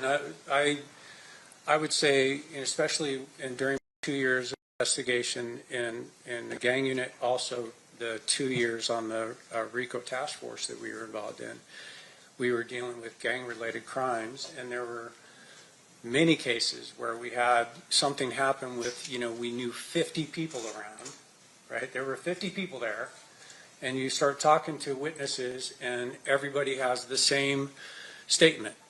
I heard shots, I ran, and the police stopped me for no reason, right? So you don't get that level of cooperation because people are afraid, right? People maybe think because they think gangs might be involved, they don't want to say anything, they keep it to themselves, and they live with the fact that they didn't help, right?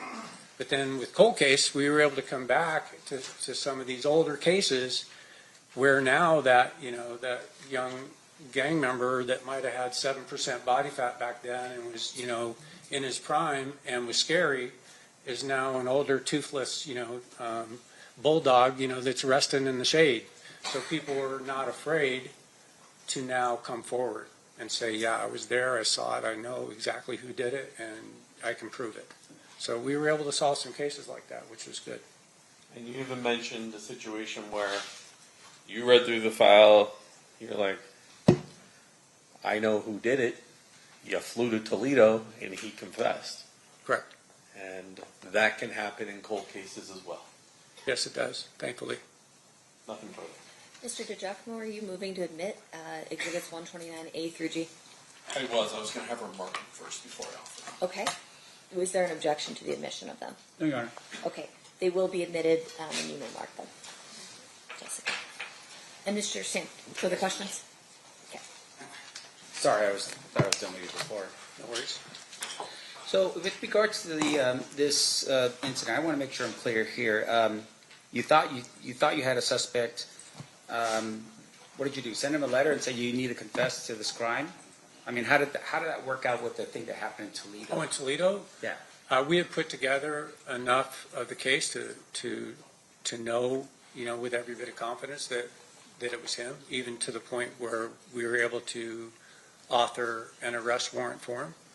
And then we were in contact with the correctional facility that he was in custody and let them know that we wanted to come out.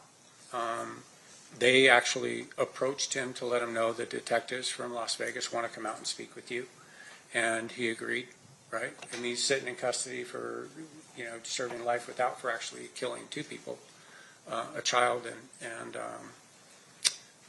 the child's father. And so, I think probably just for entertainment value alone, he agreed to talk to us, and we were able to come out there, sit down with him. They pulled him out of his cell, obviously, and away from the rest of the inmates. And we talked to him for a couple hours before lunch, and then we broke for lunch, and then after lunch he told us he did it. So you put together information here in Las Vegas that was all corroborated, right? I mean, you had information, you had evidence that you were putting together, right? Correct. And all that evidence pointed towards this particular person. It did. And then at some point you said, we just don't have enough. We would want to hear from this guy himself. And that's when you went out to Toledo to confront him on it? I think that we would have been able to get a conviction without him telling us that he did it, but why not? I mean, if we went there and he said, pound sand, I'm not going to tell you. Like, you flew all the way out here, and now I'm not going to tell you that I did it. I mean, we still would have gone forward, but it certainly, bolsters the case to have him say, yes, I did it, and this is what I did before and after, which is what he was able to do. Right. So in the case you were developing, you had corroborating evidence here in Las Vegas. Yes. And this was just the final, cherry on top to actually hear him say the words that, yeah, I did it. Agreed. Now, the corroborating evidence you had here, though, was your investigation. I would assume that it had some physical evidence, witnesses, that kind of thing to it? Okay. And your testimony here right now is literally, you don't necessarily even need his confession. You could have just done it without. Yes. Now, in addition to that, obviously, if you didn't have those things, you suspected somebody, but you don't have DNA, you don't have fingerprints, you don't have an eyewitness, you don't have surveillance video, you don't have anything at all that would tie that person to whatever the crime you believe has occurred, that would mean at that particular point you don't have it, right? I would agree with that. Now, in addition to that, your testimony here is, and I want to make sure I'm clear, you were a gang person before, and those field interview cards would be helpful if you were looking into a potential crime where someone is accused of the crime. Like, look at those field interview cards, right? Field interview cards are very valuable. I worked bike patrol before the gang unit, and we filled out probably more FI cards, field interview cards, than a lot of the gang detectives did. That got me voluntold to test for gangs. And so, yeah, field interview cards are very, very valuable piece of information because you're contacting somebody in a non-threatening, non-arrest, non-custodial environment, and they're telling you, they're giving you information that you're able to document. And if you can explain to the jury a little bit what a field interview card is. So that, like I was talking about that stop that we were on before the code red was called. So we were talking to some gang members that were gathered out in a neighborhood that we were familiar with gang members that we were familiar with. And so each time they're contacted, we would do a field interview card, little small, 3x5 card. This is a rights card, but it's about just like this. It's white, and it has all of their pertinent information. Name, date of birth, all, height, weight, eye color, all those things, where you're contacting them. And there's a narrative portion on the back. And, most of the gang members in that type of environment would say, yeah, hey, I'm 18th Street. I'm like, whatever, for life. I'm 18th Street for life. So you document that. That's 18th Street for life. Because that's maintained in what you've heard, the gang file for a period of time, until that person says, no, I'm not, I don't affiliate with them, I'm not doing that anymore, I'm away from it. And then if that stays consistent for a certain amount of time, then that person's no longer in the gang file. Is it every time that person comes in contact with law enforcement that a new card is generated because it's a physical thing? A new card is I always did. It documented my stop, it documented my activity, it documented our work, it documented, plus it starts the time clock every time, right? So every time that person admits, every time that person's in the company of other known gang members, and then it starts that time clock so that they stay in the gang file until that time expires. So you want the clock to continue to start over. Okay, and just one last question, and I hate hammering the heck out of this report stuff, but in terms of the example that was given you by the state, they said, well, if you retire and then you go into cold case, you can continue on with the investigation if it's a cold case, right? I would, yeah, okay. Definitely. How about the district attorney's office? You're an investigator at the district attorney's office. Does the district attorney's office have a cold case team? We didn't have anybody assigned to us.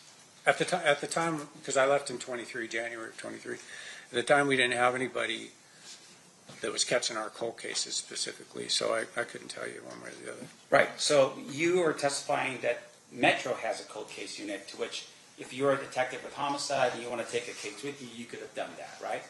Certainly. But with regards to taking your case as a homicide detective and now working for the district attorney's office, that's not how that typically works, right?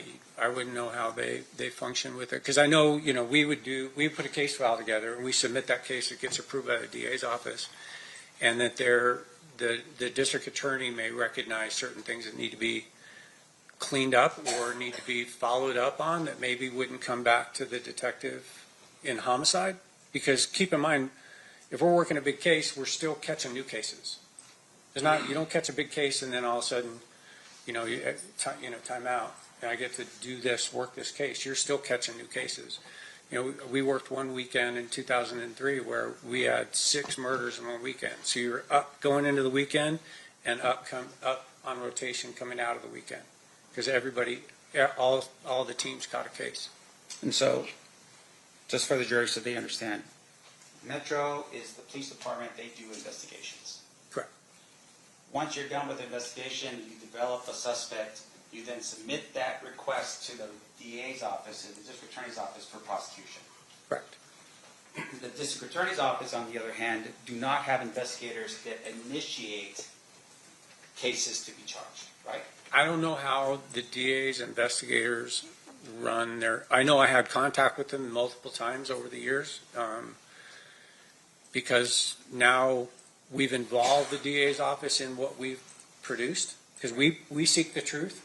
DA's office seeks justice, right? So but I know there may be some incidental things that come up that an investigator will handle rather than taking it back to the homicide detective for follow-up.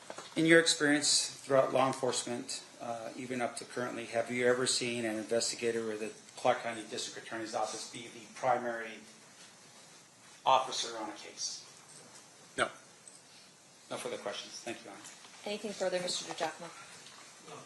Any questions from the jury? We do have at least one. Can I have the parties approach? Except we only have one.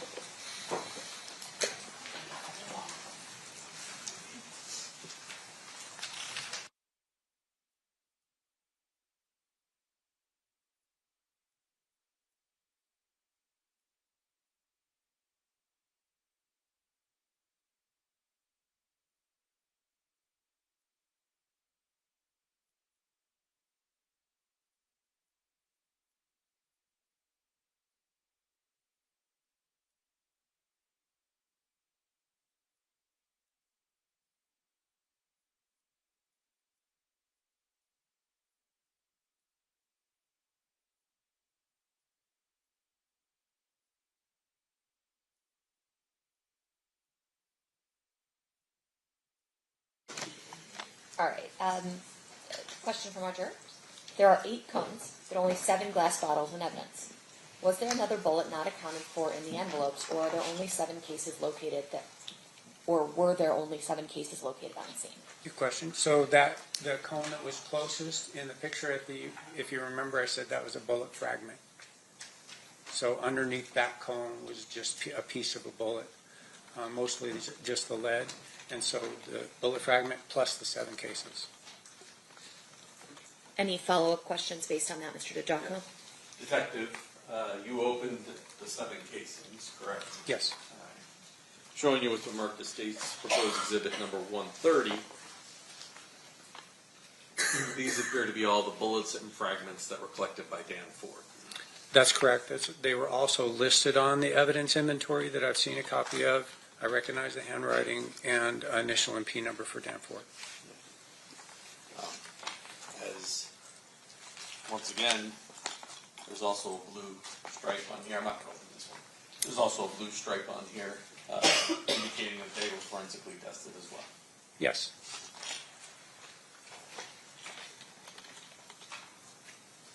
So don't move to admit 130. Any objection? No objection, Your Honor. Okay. Any other questions that you have? None. Mr. Stampt, questions on this question? Essentially? No, Your Honor. Okay, perfect. All right. You are free to go. Thank you, Your Honor.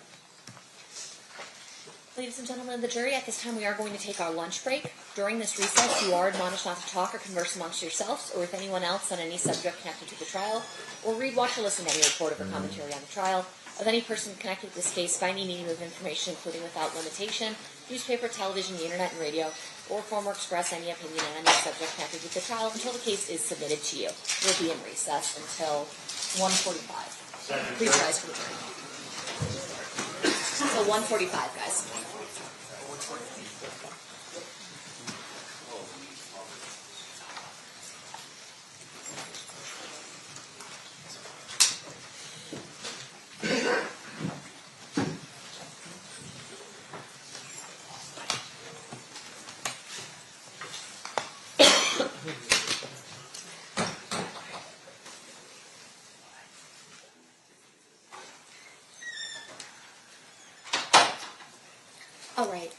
Jury seconded. Anything we need to address outside the presence? Hang on. Not from the state, Judge. We'll be in recess. Thanks, guys.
We're back on record in State versus Davis, which is C377407. Is there anything we need to address outside the presence before we bring the jury back in? No. Okay, sounds good. Let's bring the jury in. Please rise for the jury, guys.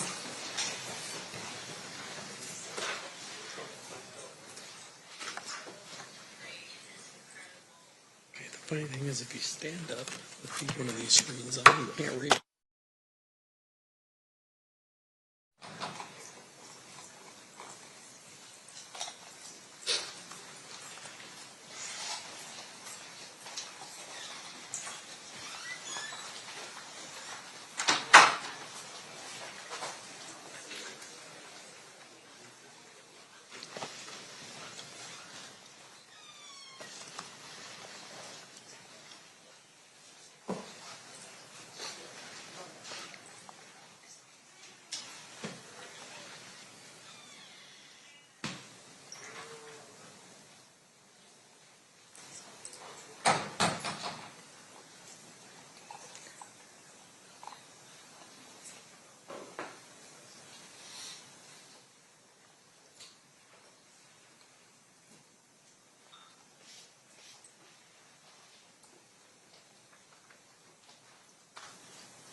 The parties stipulate to the presence of the jury. Yes, sir. Yes, Your Honor. You may be seated. All right, welcome back from lunch, ladies and gentlemen. We're still in the state's case in chief. State, who's your next witness? James McDonald. McDonald or McConnell? McDonald.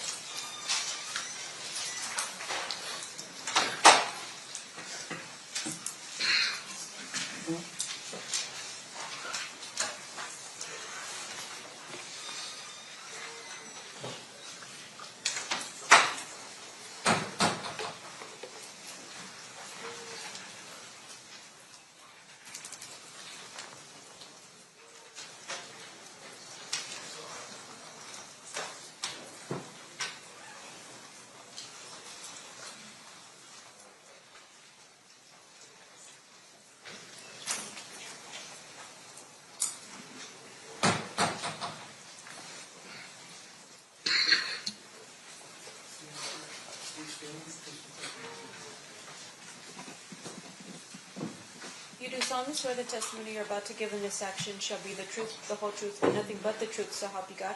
Yes. You may be seated.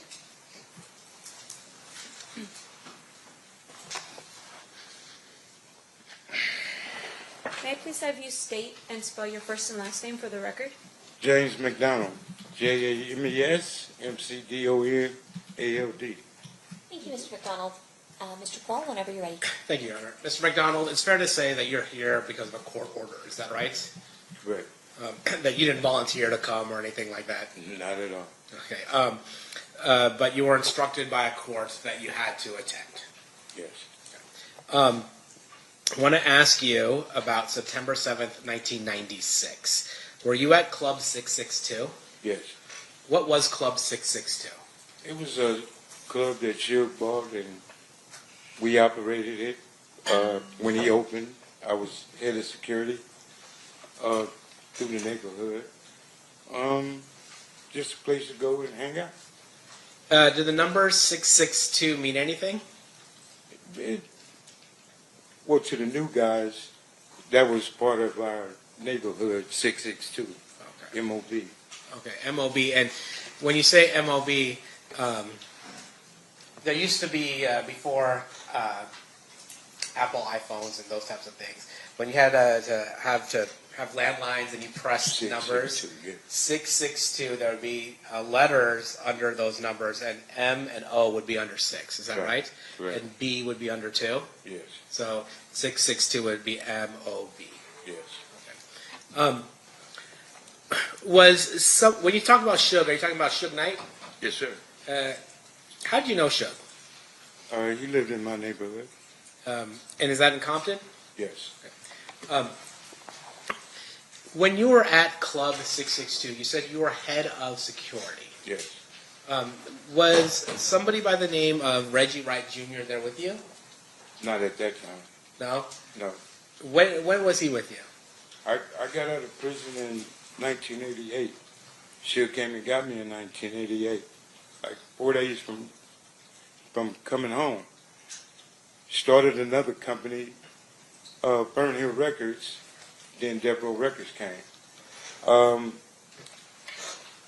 Soon as Death Row was launched, Reggie came a few months after that.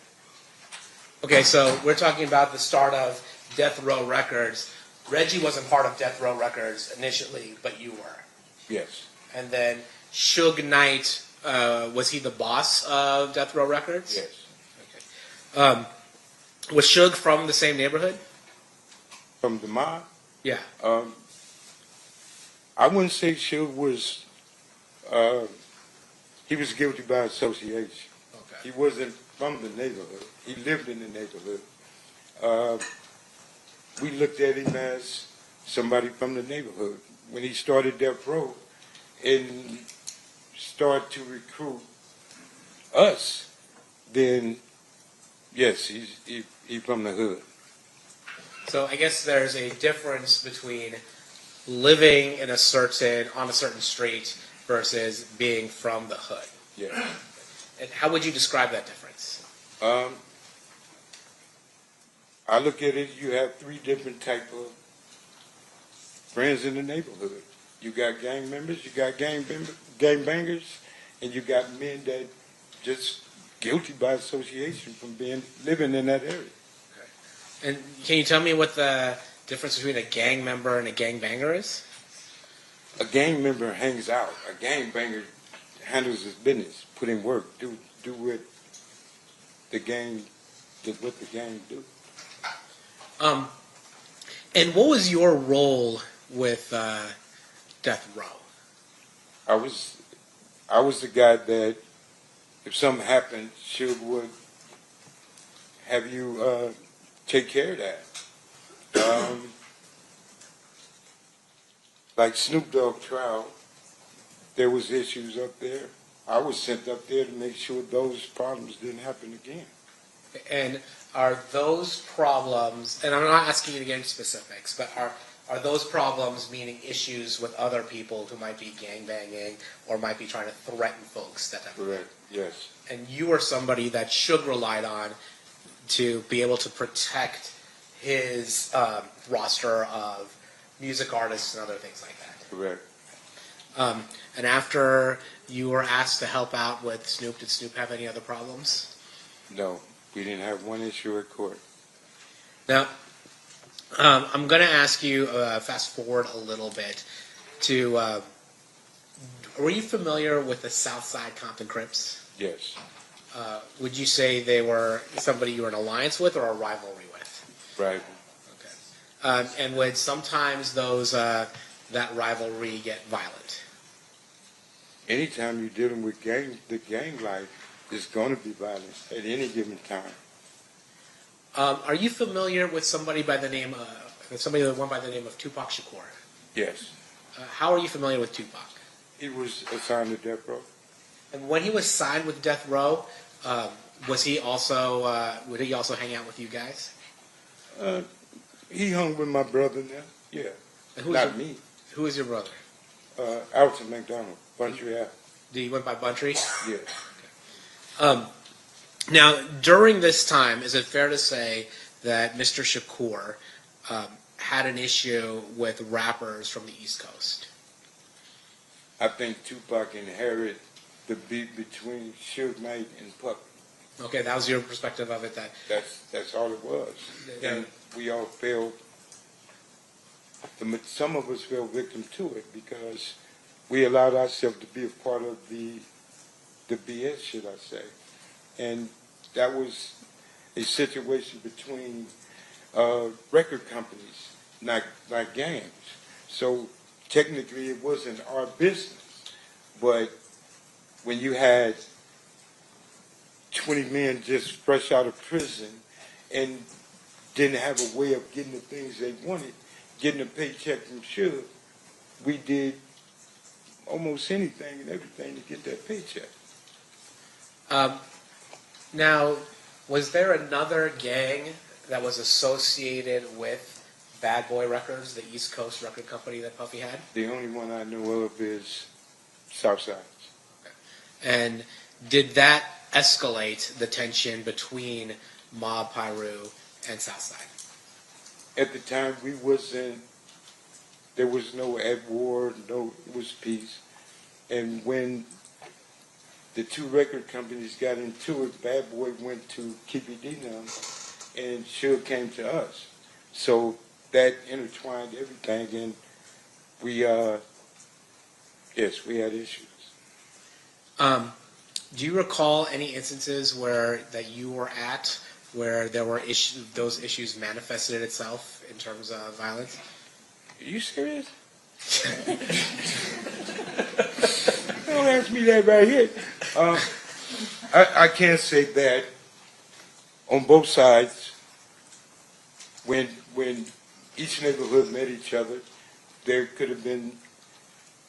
was a lot of tension. I'd say that. Okay. Now, I want to talk a little bit about September 7th, 1996. Mm-hmm. Were you in Las Vegas on September 7th of 1996? Yes. Why were you in Las Vegas? To run the security at 662.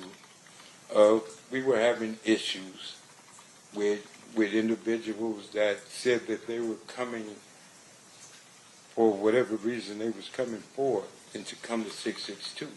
My job was to not let that happen. Similar to the kind of security you were asked to apply in the whole Snoop Dogg situation.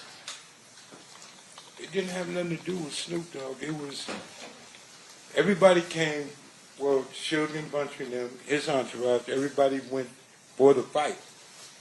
My job and all of my people were there to make sure nothing funny happened at 662.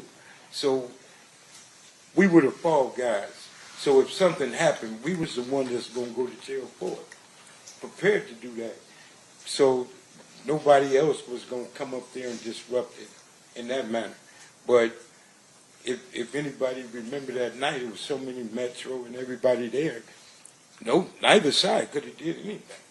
So it was calm, it was peaceful. So when you say there's so much Metro there, you're talking about so much Metro at Club 662? It was police all over the place. Now you said you were there to be on the lookout for something. What were you? You said I was on the lookout for nothing. I apologize. You were there. You were there in order to ensure there weren't any problems. Is that fair? To make sure everything was good. And because you had heard there might be some issues. Correct. And what were the issues that you were concerned about? Individuals coming up there creating an issue we was having with different sides of from with Crips, period. Yeah. So you were worried about Crips. Not worried, so I'm sorry. You were there providing security to ensure that Crips did not initiate any violence at Club 662. Not just Crips, that nothing would happen. Okay. Period. Okay. And then when you were there, was Reggie Wright Jr. with you that night at September 7th, 1996 at Club 662? Yes. What was Reggie doing there? Reggie's job was to watch me and make sure I don't get in trouble. Everybody knew how I was. So Reggie, everybody else went to the fights. Reggie was there to watch me with the people that was there. And I'm guessing that you were not the only person there making sure there wasn't any problems at Club 662? I'm positive it was 30, 40 Pyrus there. And again, that was to make sure that there wasn't any violence that occurred at Club 662. Right. When at some point that night, do you learn that Tupac or Suge had been shot? That night, yes. Can you tell me how you learned about that? Well, people was coming back and was explaining that Tupac and Suge just got shot. Everybody was in a uproar. A lot of people started leaving, trying to get over there on Cobalt. We couldn't leave because we didn't pay to do this here. It wasn't too long after people started coming back, like Heron came back and went to the hospital. The majority of the people was leaving and then coming back because that night they said Tupac was going to be all right. And even Suge came back with a little bandage on his head. And we thought everything was good. People kept partying. So, and when Suge came back, you said he had a bandage on his head, but yeah, the dude said he got shot, but he was grazed, a little scar, but nothing penetrated. Some people would describe being shot in the head even slightly. He described it as that, Yeah. he's wrong. All right. So when you find out, well, let me ask you this: was Reggie with you when you found out that Tupac and Suge were shot? Yes. And did it appear to you in any way that Reggie Wright Jr. was coordinating the murder of Tupac Shakur? Impossible. I mean, and I say this because you're aware that there have been some conspiracy theories that Reggie Wright Jr. is responsible for the murder of Tupac. And it's so not true. His father was implicated, and his father had something to do with it. Reggie Wright used to be a police officer. And here again, I've been knowing Reggie Wright over 50 years. His daddy, as a police officer, patrolling my neighborhood. He done took me to jail many times when I messed up. If Reggie killed Tupac, then death row is over with. Tupac was the money source. Tupac was that guy at death row. So Reggie would have had a problem if he would have did that. And Suge, I truly believe Suge would have opened his mouth if Reggie betrayed him like that. So people say what they want to say. After that night, do you stick around in Las Vegas or do you go back to Compton?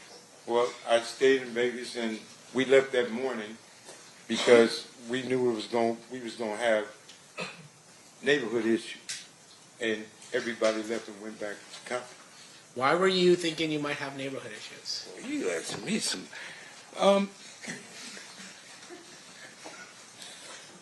The issues that we was having was heated, and Compton was on fire at the time, and things were happening.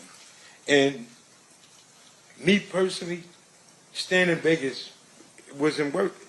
That man in the hospital, it's time to go and protect your home front and be prepared for whatever happened there.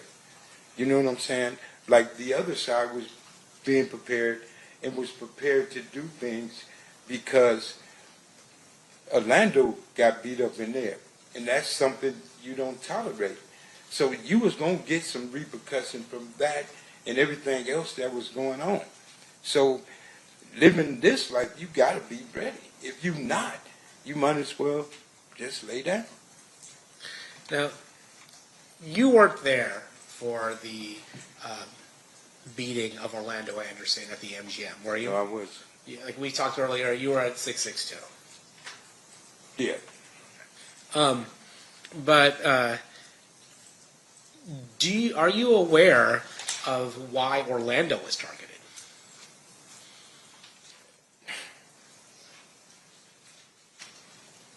I'm aware of a lot of things. things that was going on, people ain't talked about it in 30 years. Today ain't one of them. I don't mean to be funny, but here's the thing. A lot of things happen that night. A lot of things happen weeks and weeks after that night. Me or anybody else bringing up the dead is wrong. A lot of people got hurt behind this situation in itself.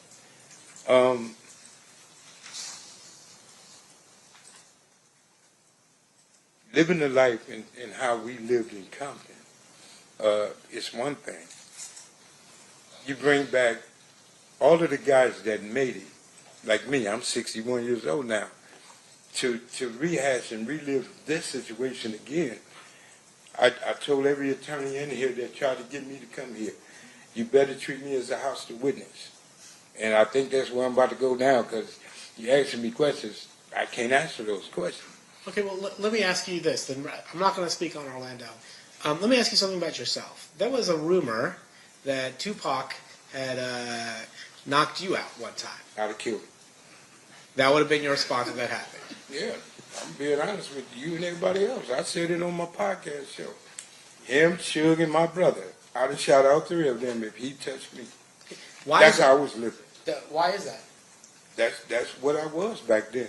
And so, is it fair to say that your reputation and your standing in the neighborhood would require you to do something if you're going to get punked by somebody like Tupac? You don't have a choice, or you can't be there.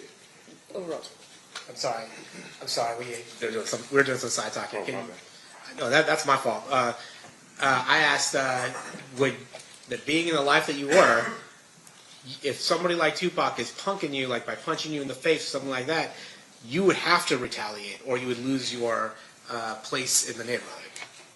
You would have to go back home and fight everybody that called you a punk. You would have to go. There's some rules that you roll with, and some rules you just got to handle. Certain things need to be dealt with, adjusted, living that life. And when I was living that life, it wasn't no ifs, ands, or buts. It wasn't no, oh, you get a pass. No, I was shot him, to be honest.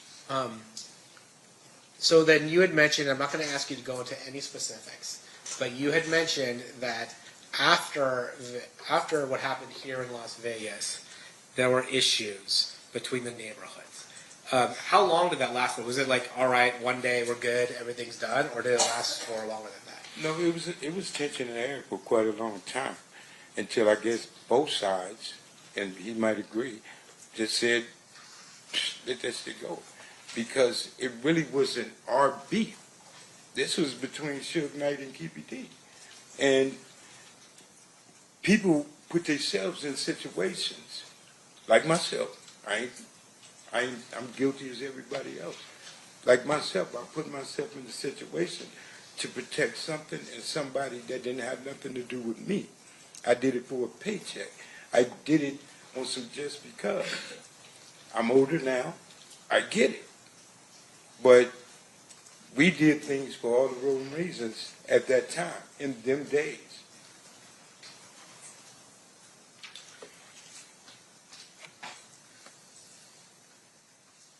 Of course, indulgence.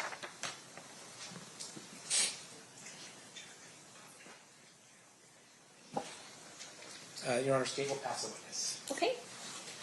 Cross-examination, Mr. Sims. Sir, have you ever met me? Excuse me? Have you ever met me before? No. Have you ever spoken to the district attorneys prior to your testimony here today? Once. And is that what you're referring to is the time that you told them, like, hey, any attorney here is better treat me as hostile because... Yeah, I told them I didn't have nothing to do with it. Now, a couple questions for you, sir. This is more for clarification. So on the night of the murder, you were working as the head of security for 662. Yes. Explain for us a little bit about the club. Was that Suge's club or was it somebody else's club? Suge, to my understanding. Okay. And when you were there as head of security, were you there, had you worked there as head of security prior to this particular night? We did an event there once before. Yeah, same thing. Okay. And on this particular night, was this an event like some type of fundraiser or something for police officers or anything like that? Do you recall what the event was for? We wouldn't have been there. Okay. No. What was the reason for the event? It was Mike Tyson fight. Tyson was coming back. Tupac was supposed to perform like other people, and we was there for that. Okay. Can you describe for us how big the club is so that we can... 30 years ago, a little bit bigger than this room. So it's relatively, it's not like a two-story. It's No, not, it's you know. small. All right. And in terms of the club itself, you were there and you were sharing with us that there were other people that were there. Yes. Law enforcement as well as I don't know, people from your side of town. Oh, law enforcement was outside. The Metro was saying, why y'all put words in my mouth? Sure. They were outside. Okay. We were on the inside. Wasn't no law enforcement mingling with us. So, as far as you know, law enforcement wasn't hired by Reggie Wright to provide additional security? No, at this was Club Metro 62? posted up all over the place. And so they were there specifically just like what, harass or just send a warning or what? No, they were there. Like when you have events in Las Vegas, everybody knows. You're going to see Metro here, every block. Yeah. They was posted up, which they do all the time. But you're telling me that as head of security, you do not know or you don't believe that Reggie Wright hired the Metro officers to come I in? know for a fact he didn't hire the Metro police. Okay. Do you know how many people were on the payroll that night from your security team? Well, y'all do paperwork different than we did. Our paperwork was getting cash money. Our paperwork was what they call under the table. We had at least 30, 40 of my homeboys there. Reggie Wright Jr. and his security, his company, the people work for him, didn't have nothing to do with what Shield paid us for working. So that was two different entities, Reggie and Shield. The homies was there for Shield night. Reggie Wright hired his company to watch over Shield night people. Right. So his security did like the right thing. My security did what they ain't gonna do. You get what I'm saying? I get it. The police gonna walk you out of there. Mm-hmm. We gonna drag you out of there. So it was a difference, but not on the same paper. Sure. And once again, the intent was to protect 662, right? To protect the club, protect the patrons that were going to go there, that kind of thing. Yeah. Okay. Now, in terms of your knowledge of what happened on that night, fair to say you weren't present when the shots had rung out. No, I wasn't there. Okay. And your testimony is that you had heard from other people initially that, hey, Tupac had been shot. Yes. And you had thought maybe other people were maybe relieved, thinking like, okay, it's not that big of a deal. He's going to be okay. That's what came back to 662. People that went to the scene, and everybody said Tupac was talking. So everybody came back to the club saying he's going to be all right. So people just went back to, mingling. Right. Now, in terms of the that night, you go back to Compton. You live in Compton. Yes. You still live in Compton? No. At the time you lived in Compton, you go back to Compton, and you tell us that there was a lot of tension. Can you describe that for us when you went back in terms of what kind of tension we're talking about? You sure you want me to answer that? Is it going to be graphic? No, I ain't gonna. I got to raise the word in it, but you asking me a question. I don't. And what I explained to them, I don't want to send him to prison. Sure.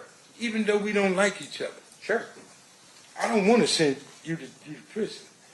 So that's why I'm here where I'm at and where I am, because I changed my life.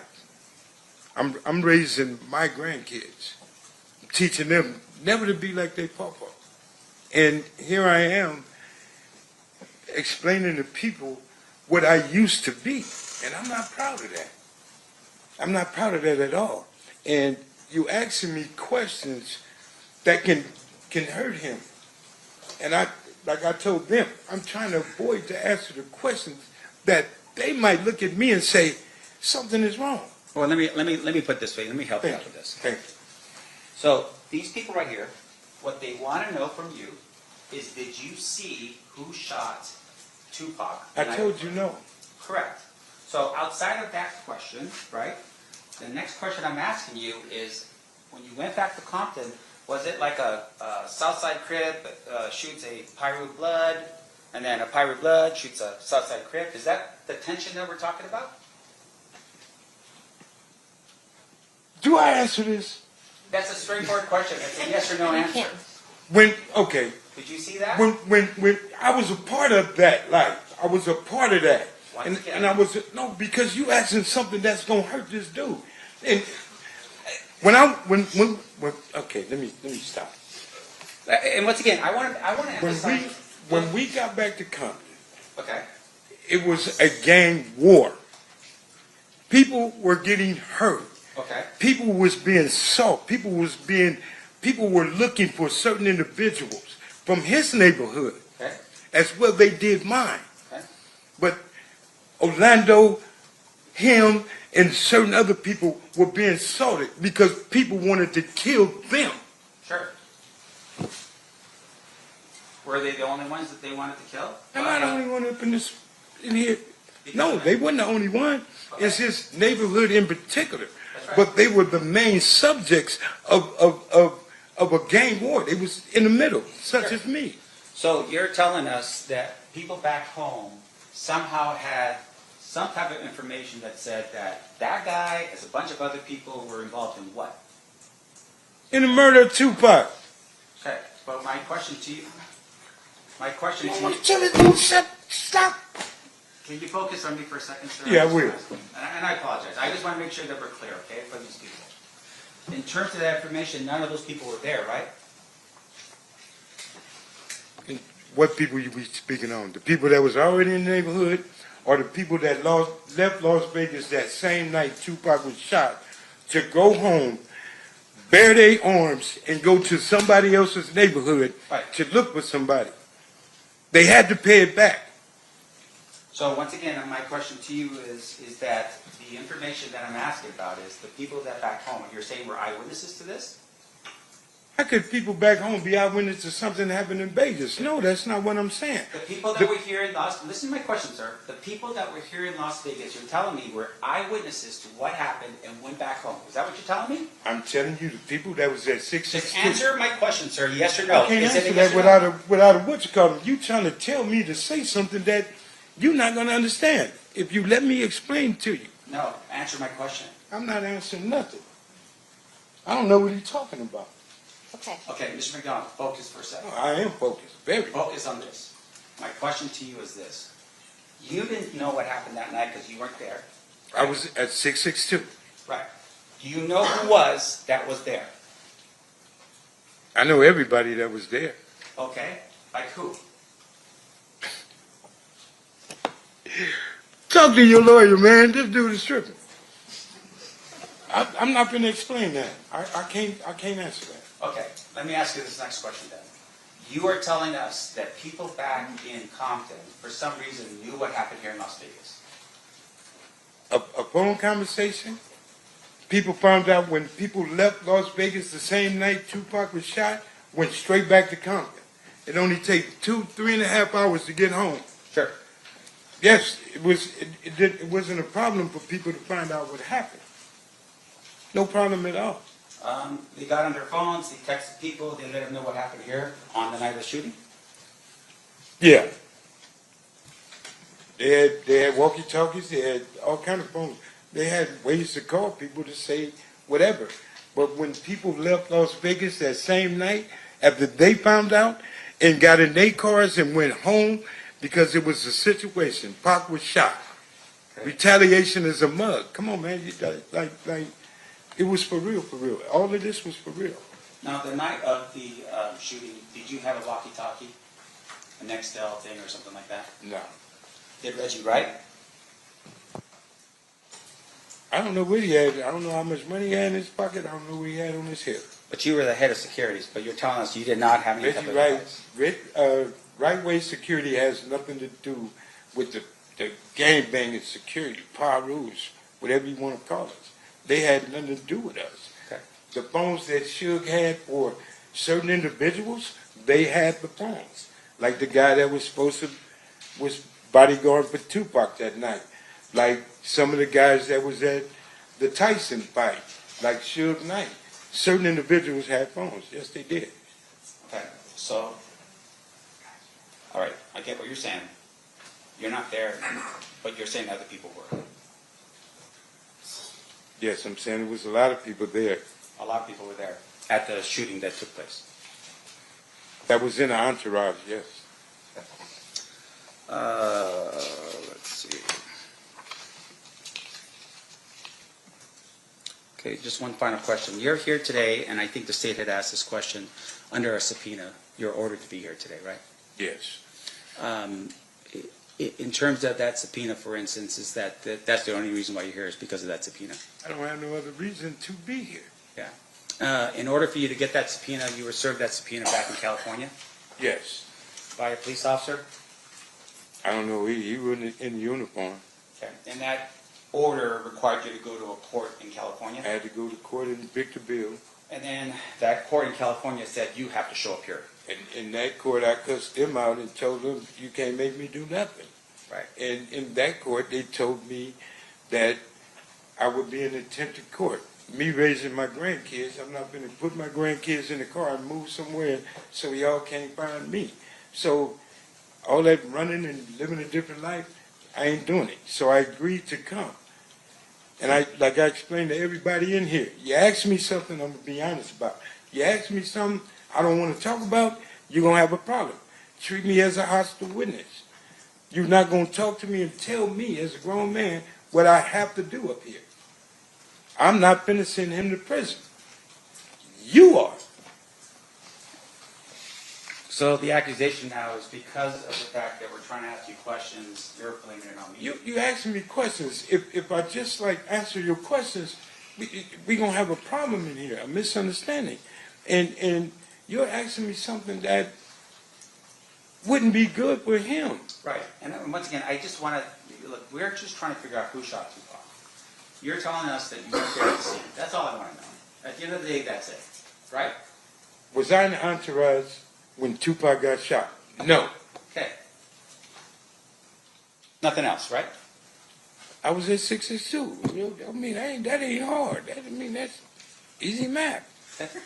No further questions, John. Anything further, State? Jesus. All right, we've got one more phase, and then we'll let you out of here. Okay.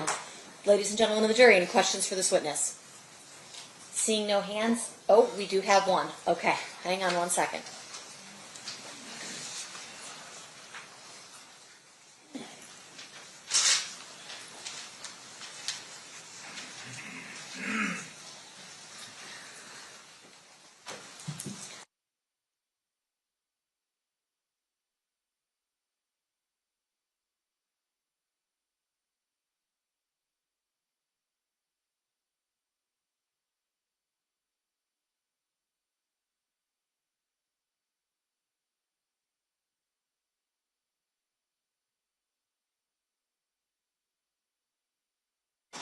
All right, I have a question for you from one of our jurors, if you can answer it.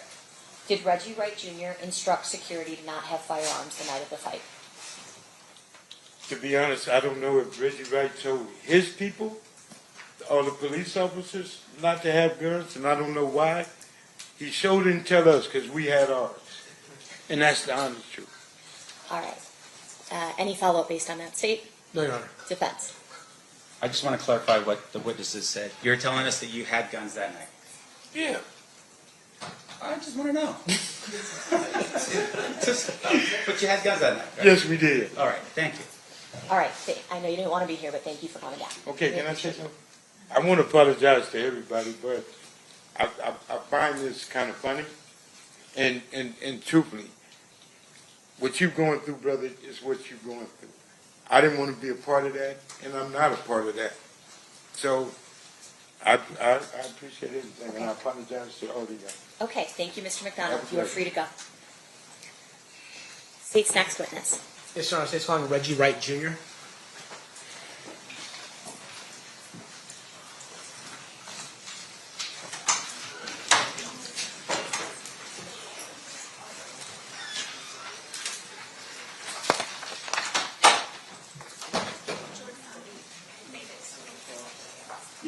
All right, Jordan's investigating the burning smell.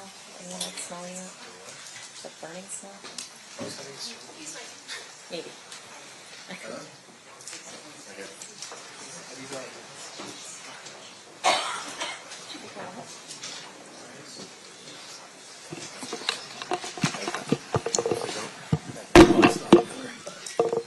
If anybody's smelling something burning, it's a burnt bagel from back there, so don't worry, we're all... Okay. Are we able to... Is this good? I think he was leaving them like that to swear, and then we'll turn them on. Okay, perfect, got it. All right, we'll have you sworn then, Mr. Wright. Raise your right hand. You do solemnly swear the testimony you're about to give in this section shall be the truth, the whole truth, and nothing but the truth, so help you God? Yes, ma'am. May I please have you state and spell your first and last name for the record? Reginald Lilburn Wright Jr. Reginald. Lilburn is Lil. B as in boy. URN. Wright is WRIGHT. And I'm a junior. Thank you, sir. Whenever you're ready, Mr. Palal, you may proceed.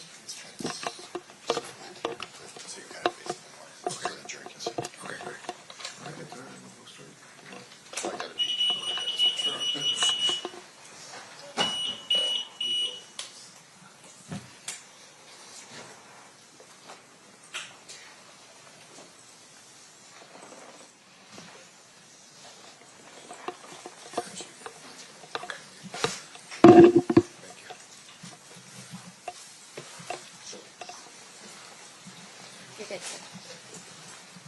Good afternoon, sir. Good afternoon, sir. Do you mind if I call you Reggie? Yeah, of course. Okay. Sir, where did you grow up? I grew up in the city of Compton, California. I was born and raised there until about the age of 19. And who is your father? Who's your father? My father is Reginald Wright Sr. And where did your father work? He worked for the city department.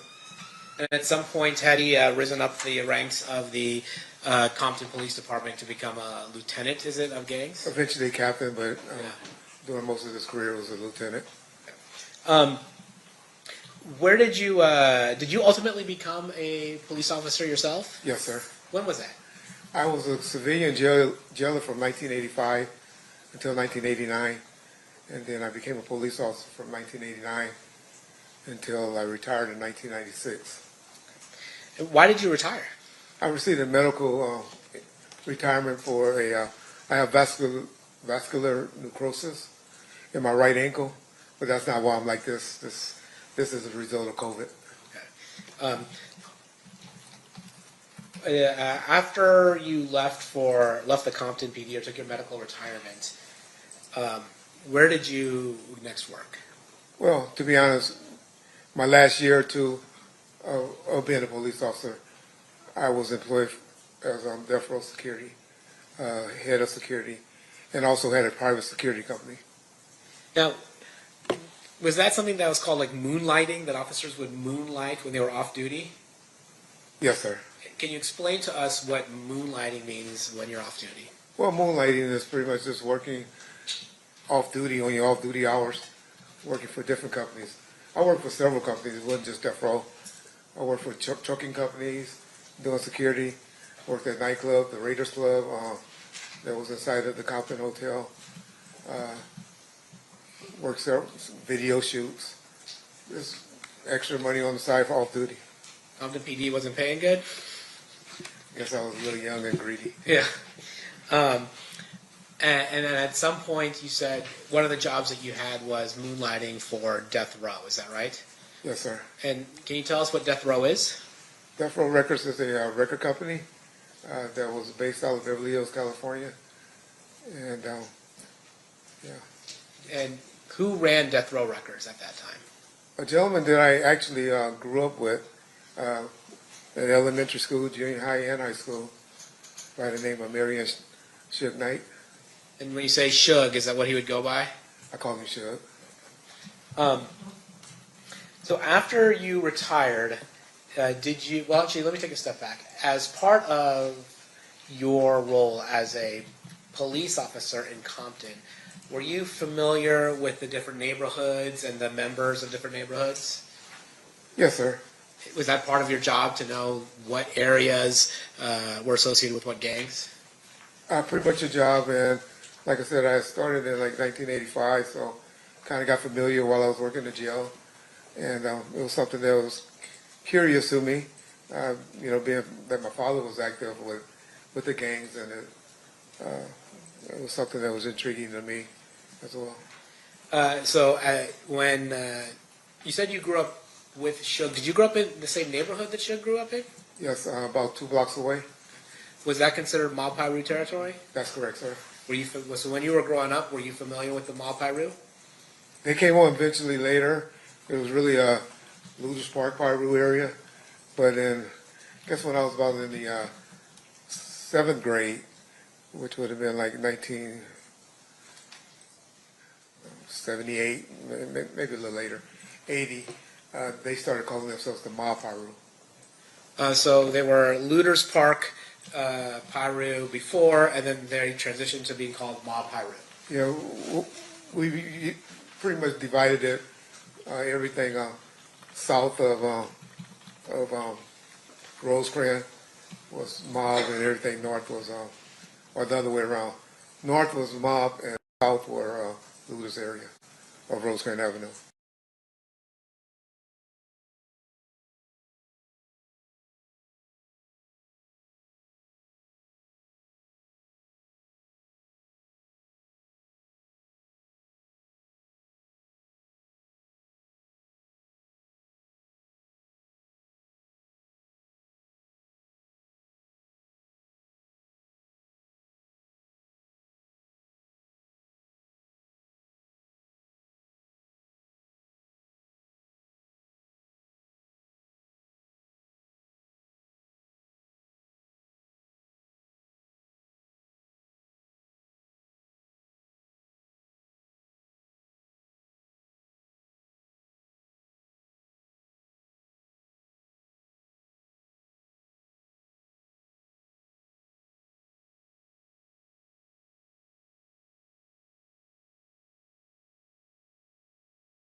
And when was this meeting? That Friday, after they had all came from the town cars meeting, because I took them all to Fridays, and we went and ate at Fridays after that meeting, so it was that Friday.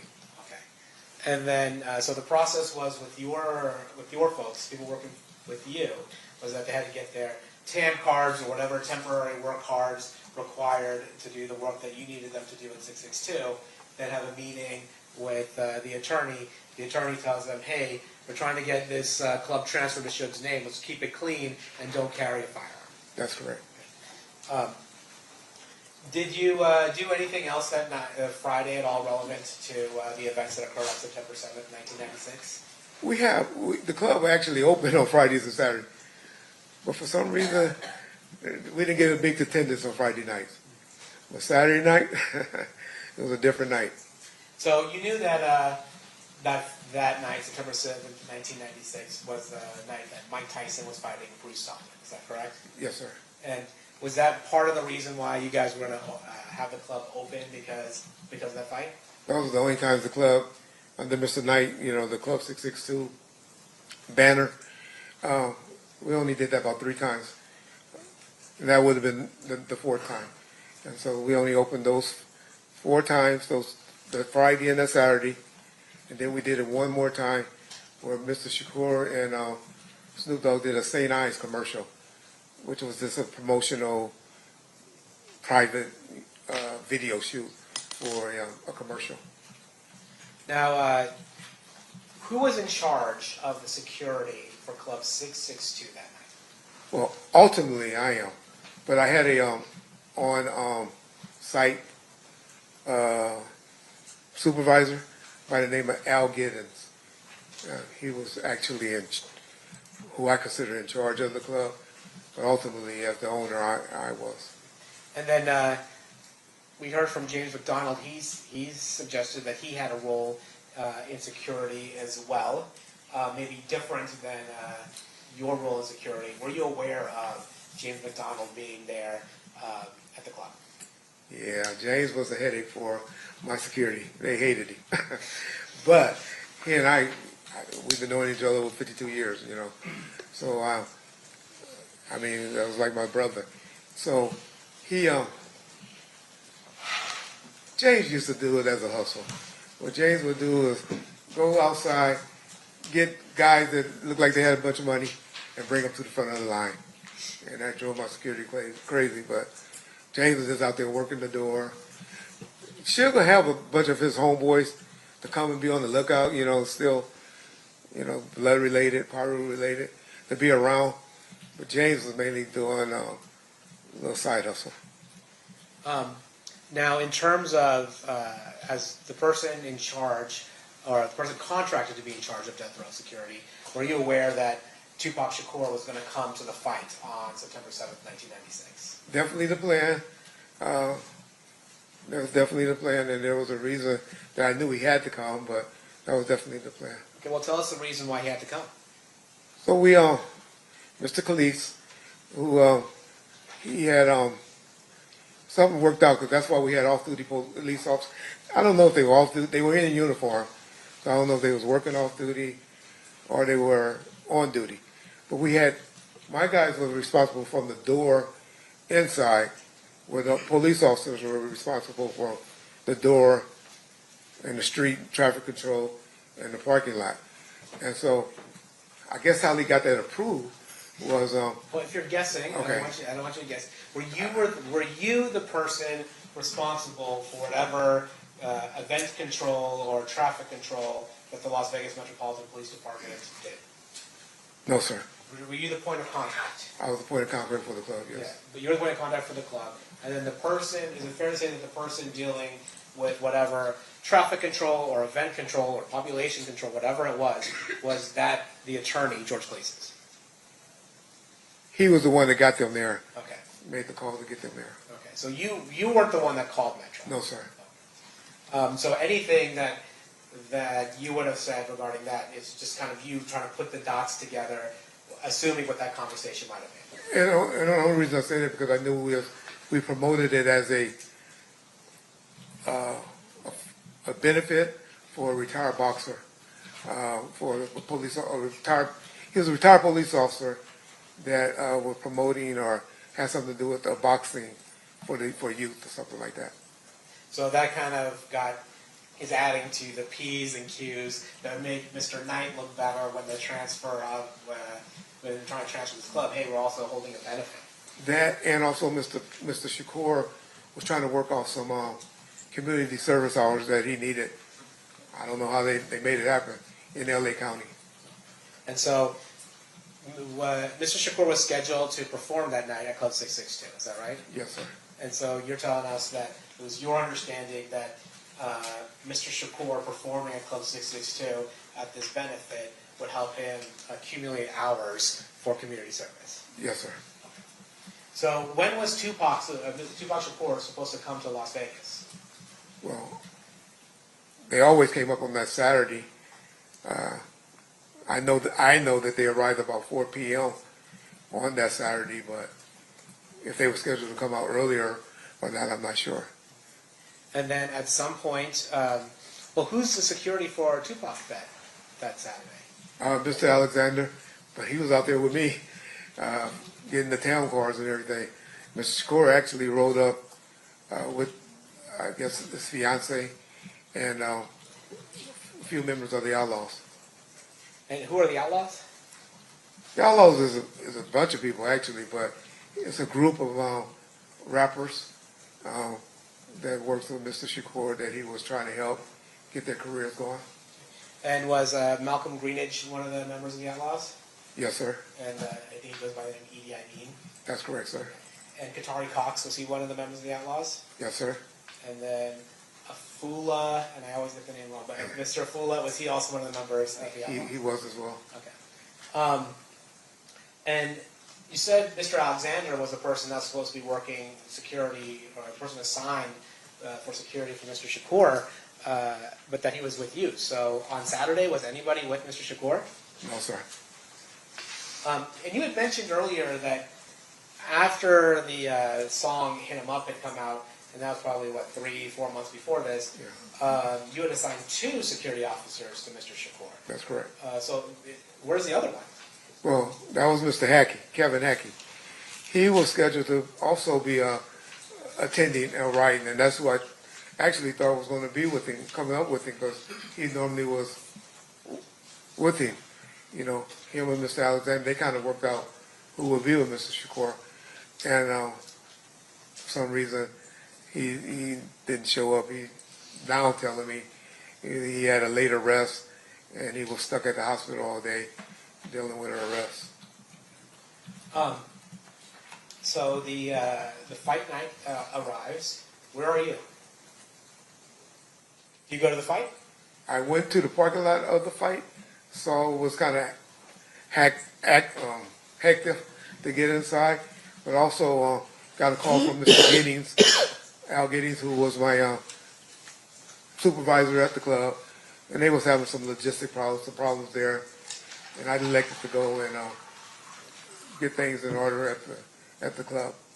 So you get to the parking lot at MGM, see it's a little crazy, and decide to head over to Club 662. That's correct. And was Club 662, it was on Flamingo, is that right? 1700 block of Flamingo, yes, sir. Okay. Actually, can I see Exhibit 2? I'm going to publish Exhibit 2, which has already been admitted. All right, actually, Mr. Wright, you're not positioned great for any of this, but there we have. Can you see 662 up there? I don't have my glasses. No worries. I'm sorry. I got you.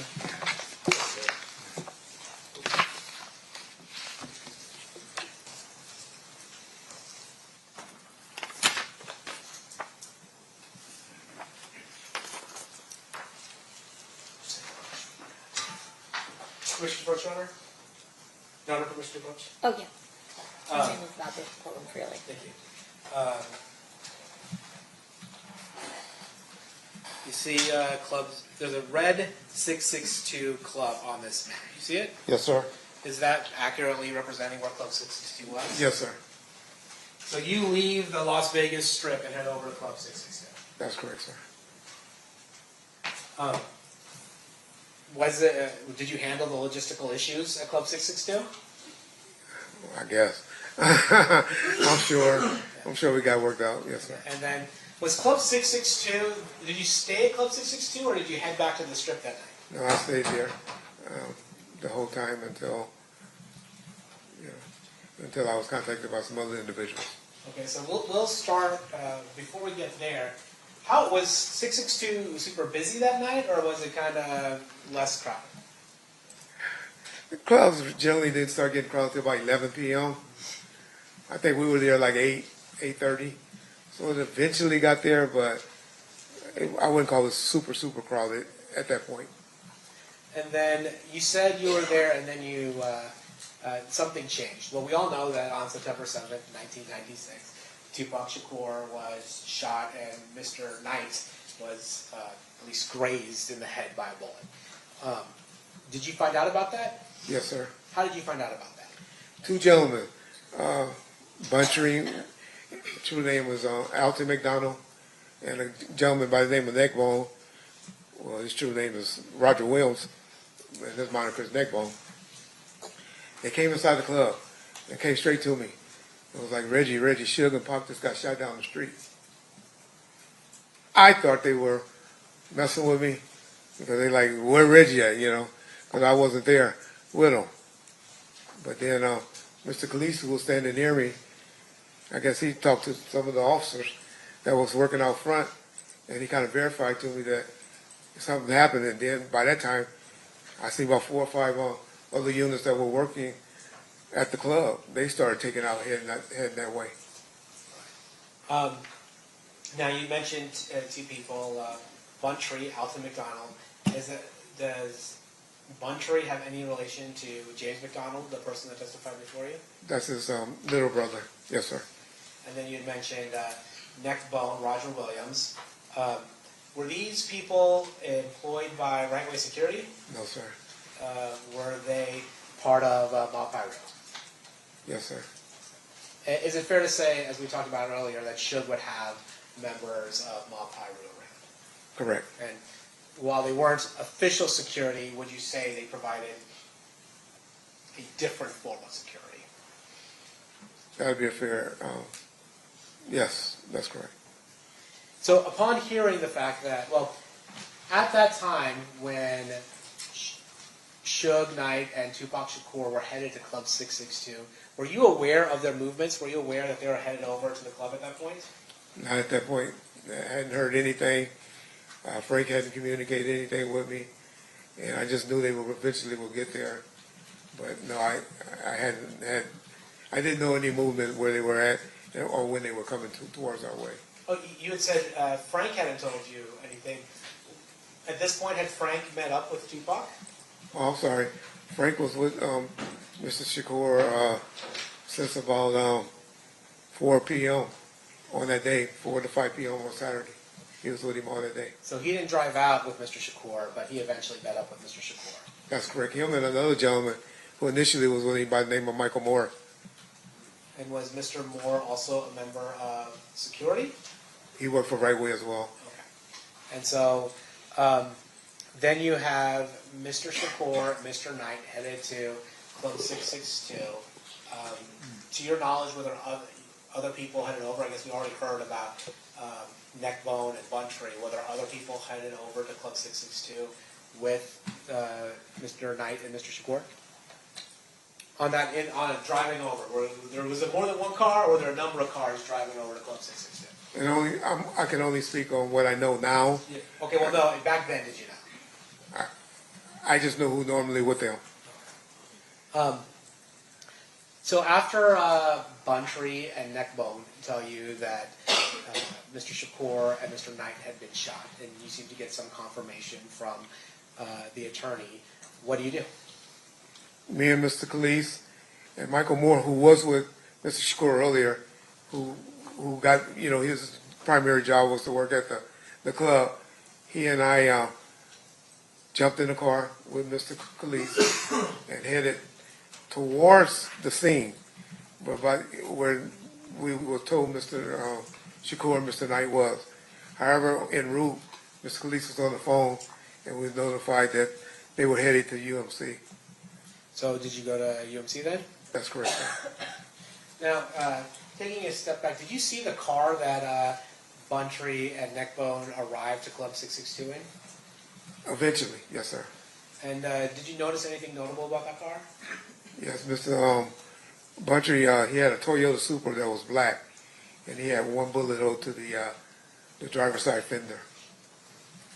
Now, let's go back to, you're on your way back to, or you're on your way over to UMC. What happens at UMC? Get there. Of course, you know, Mr. Knight and Mr. Shakur was in the emergency room. I didn't get to see Mr. Knight until about 3 hours later.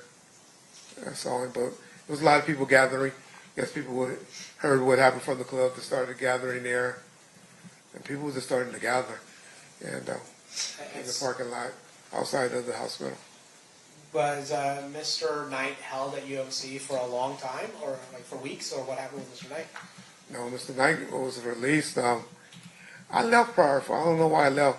I left prior to him getting released, about 4 or 5 that morning. But I know I was back at his house. I went and got his home secured, and I know I was back at his house about 6 a.m. to 7 a.m. that morning. I was with him all that day. After all this, or sometime during this, do you make contact with your father? Yes, sir. How do you do that? By phone. I called him a couple of times throughout that night. Told him what had just happened to Suge and Mr. Shakur. You know, it's kind of stressful for me. Called him a few times that night. How are you calling him? By cell phone. Oh, you had a cell phone at the time? Yes, sir. Okay. And was there anything that you felt you had to relate to him in order to let him know what might be happening the next day in Compton? Well, during that night, or that early morning, I was getting information from people in the parking lot and around that, hey, you know, they got into it at the MGM with some guys from Southside Compton Clubs. And so I relayed that to him. They didn't know who the people were, just that they got into it from some guys from Southside. And I told them, hey, it's going to be trouble back in Compton. When did you go back to Compton? When did you go back to California? About 2 weeks later. So you were in town while Mr. Shakur was at the hospital? The whole time he was at the hospital, and that following week as well. What was your role while Mr. Shakur was in the hospital? I had 2 guys assigned outside his door the whole time he was fighting for his life. And they were there just we had problems with, I remember a candy striper trying to sneak up and take a picture of him while he was lying, fighting for his life. And we were just trying to keep people out. Of course, Ms. Shakur, his mother, was in charge, but just mainly trying to keep people out that she didn't want in or got her permission to come in to see Mr. Shakur while he was fighting for his life. And then you had said after Mr. Shakur had passed, you stayed in Vegas for another week? That's correct. Why is that? Well, I'm the one that actually received his ashes, and had one of my security guys by the name of James Green fly back with the ashes, and eventually delivered them to someone in the family. I believe it was the mother, but if it wasn't her, it was somebody that she authorized to receive the ashes. Okay, but you weren't the person that delivered the ashes. James Green was. You received the ashes and Yes. then gave it To James. Yes.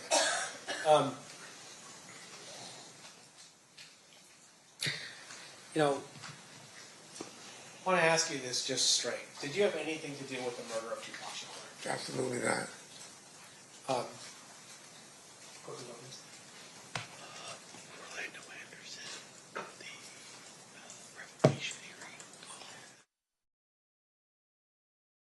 As a result of the beating of Orlando Anderson at the MGM Grand, were there any legal proceedings that involved Mr. Knight? Yes, sir. Is it fair to say that Mr. Knight was on probation at the time of the beating at the MGM Grand? He was. Actually, can we show 115? Actually, I don't even know that Mr. Wright can see. We can take the computer up to him. I just have to open it. It'll go off the screen though if I take it off here. You want to do it on your computer so he can see it up close? And I'll play it for the jury. I assume you want. Yes. You want the microphone, right?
See, that's getting close.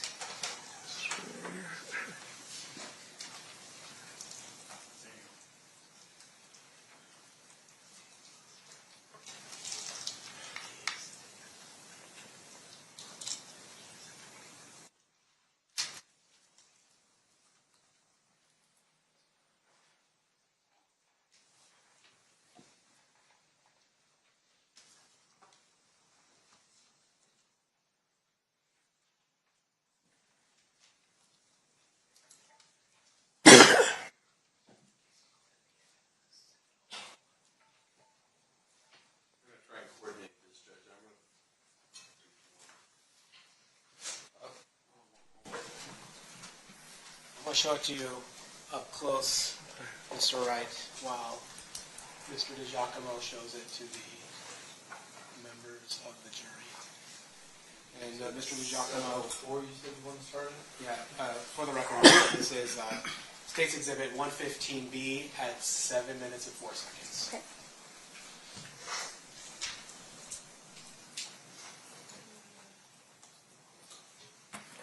So here, just actually, before we start playing,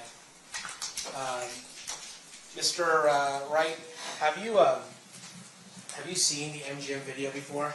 Yes, sir. It's fair to say you've seen it more than once. Yes, sir. And that partly because it was part of a revocation proceeding that involved Suge Knight. That's correct. Now I'm going to show you 115B, starting at 7:04. I'm clicking. 1 second, not just yet. I'm clicking right. This is the video that you've seen before? That's correct, sir.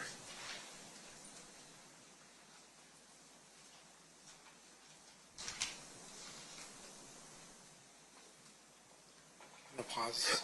Starting at 7:20. 7:20. Did you recognize the folks that were hitting Mr. Anderson there? Hitting or kicking? Hitting or kicking, yeah. Yes, I do.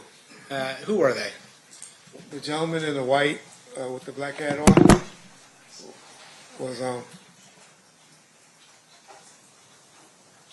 We'll try and coordinate this again.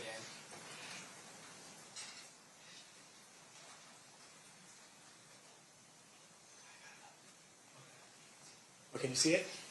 I can see it, yes, sir. Oh, okay. Well, then can you tell us the people who are involved in this?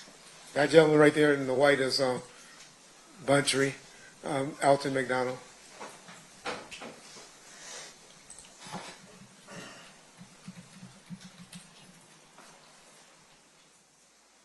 There appears to be somebody in a gold shirt. Who was that? That appeared to be Mr. Shakur.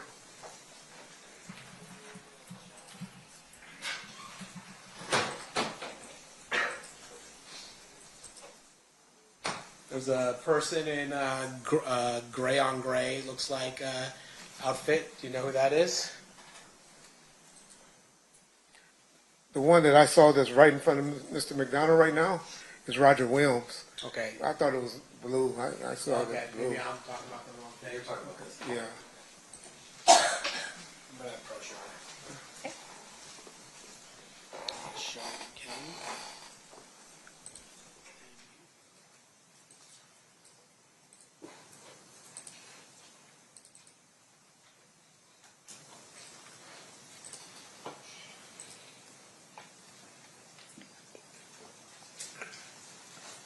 Well, that's Mr. Knight, and then that's Mr. Williams.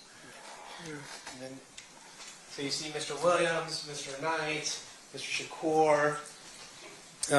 Those are the people that are evident to you in this portion of the video. Is that That's right? correct, sir. And then we have another video of everybody leaving.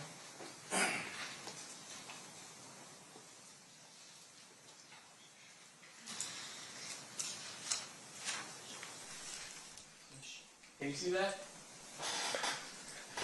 See it, but That's fair. That's it.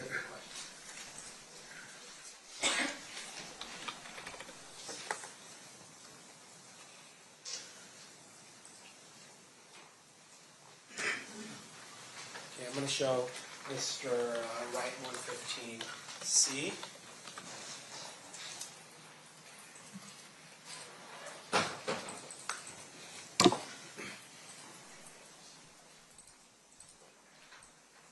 and Mr. Shakur, Mr. Knight, Buncher, Mr. Williams.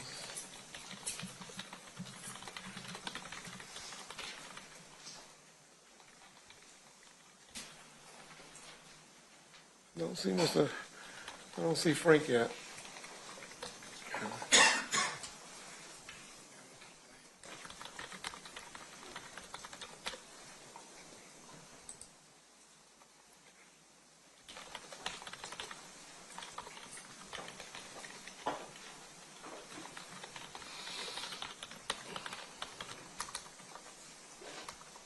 Okay, there you go. Mr. Alexander is the one with no sleeves on his shirt.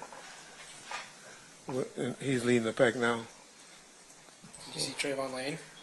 I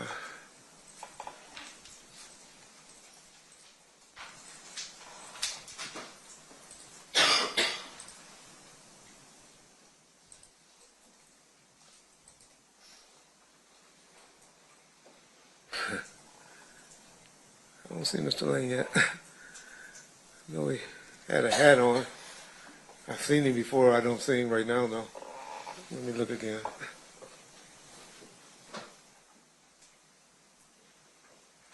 It's Frank.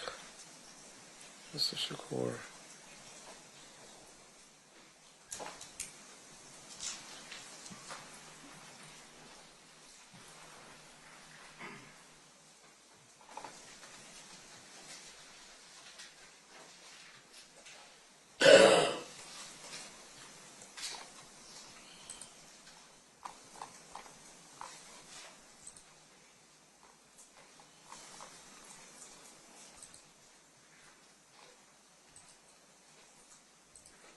I'm sorry, I don't see Mr. Lane. It's all right. I'm sorry.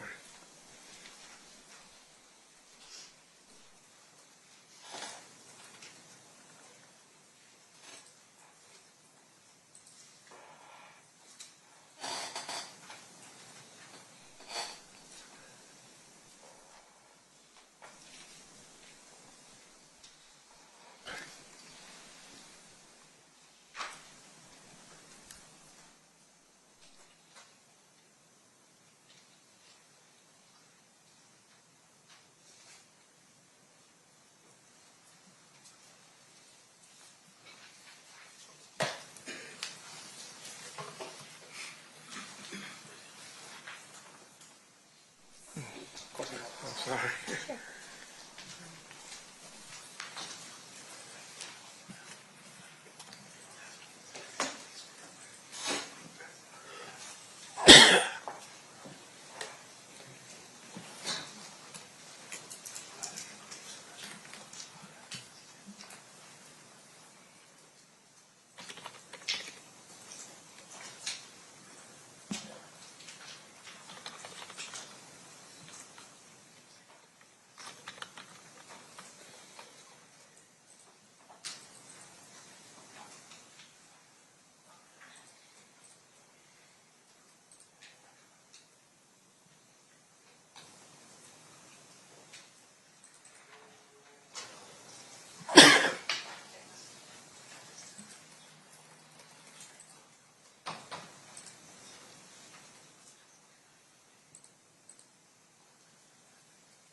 I'm going to ask you to focus on the people leaving now at this point. Okay.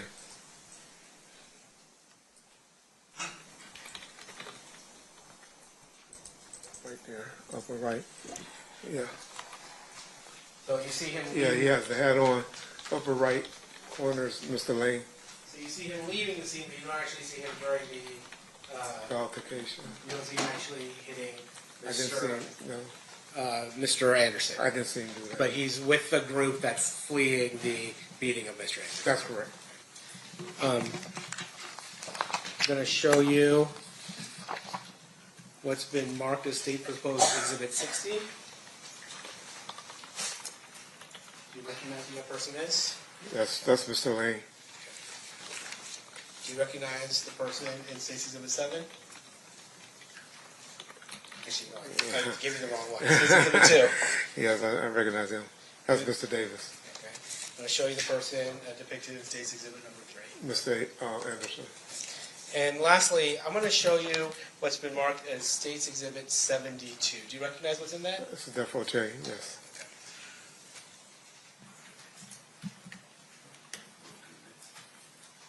Your Honor, I'm going to move these exhibits into evidence. No objection, Your Honor. So admitted. Can you show number 6? This is mark 6. I think it's 060.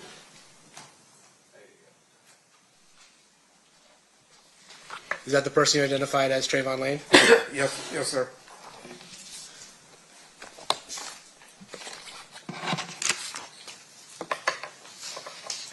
Mr. Cole, is this a, could you take it, is this a natural stopping point? Yes, we can take a break. Okay, I think we need, one of our drivers needs a comfort break. Okay. All right, so at this time, we're going to take a recess. During this recess, you are admonished not to talk or converse amongst yourselves or with anyone else on any subject connected to the trial, or read, watch, or listen to any report or commentary on the trial of any person connected to this case by any medium of information, including without limitation, newspaper, television, the internet, and radio, or form or express any opinion on any subject connected to the trial until the case is submitted to you.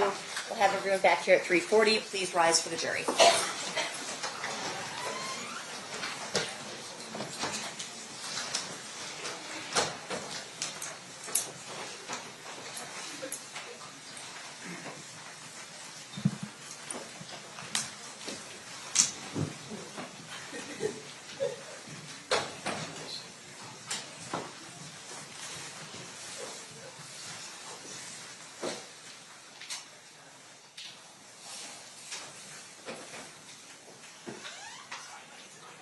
For the record, the jury has exited the room. We'll be in recess. Mr. Wright, did you need any water bottle or anything? I have one. Thank you, You've ma'am. got one? Okay. Thank you, ma'am. All right, no problem. And Your Honor, if we could just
back on record in State versus Davis, C377407. Anything we need to address outside the presence? Mr. Santh, anything we need to talk about before we bring in the jury? No, no. Awesome. All right, let's bring him in. Stand for the jury.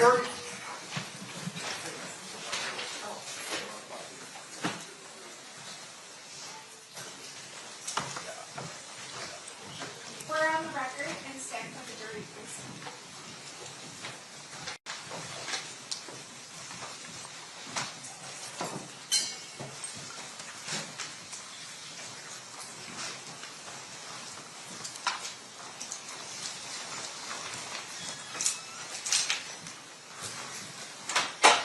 The parties stipulate to the presence of the jury. Yes, Your Honor. You may be seated. You may proceed. Thank you, Your Honor. Mr. Wright, would it be easier to look at the monitor on the witness stand, or are you able to see that better? Pictures this size, I can see both ways. Okay. All right. So you're now looking at State's Exhibit number 60. Who is that? That's Trayvon Lane. Right. And can Mr. DiGiacomo, do you mind putting up 62? Showing you State's Exhibit number 62. Who is that? That's Mr. Davis. You mind putting up 63? Showing you State's Exhibit 63. Who is that? That's Mr. Anderson. And then we had talked briefly about it, so I want to just show it. Showing you State's Exhibit 72. What is that? That's a defo chain medallion. And we'll touch on that in a minute. But we were talking about the beating of Orlando Anderson at the MGM. Mr. Knight was on probation at the time you had mentioned. Is that correct? That is correct, yes. And then after you guys got back from Las Vegas back to the Southern California area, did Mr. Knight have a legal problem as a result of his alleged participation in that beating? That's correct, sir. And can you explain that to us? They brought him in. Initially, they brought him in. They said for a 30 test for that he did with his probation officer. But while he was still in custody, they then added the charge of he violated his probation for assaulting Mr. Anderson. So he's on probation. He's on video, at least what appears to be participating in the beating of Mr. Anderson. And so he is charged with violating his probation. That's correct, sir. And do you participate in any of the preparation for Mr. Knight's hearing on his probation violation? With his attorney, Mr. Kenner, I attended several meetings. That's right. Can you tell us about that? So we met him at his attorney office, Mr. E.D. Fall.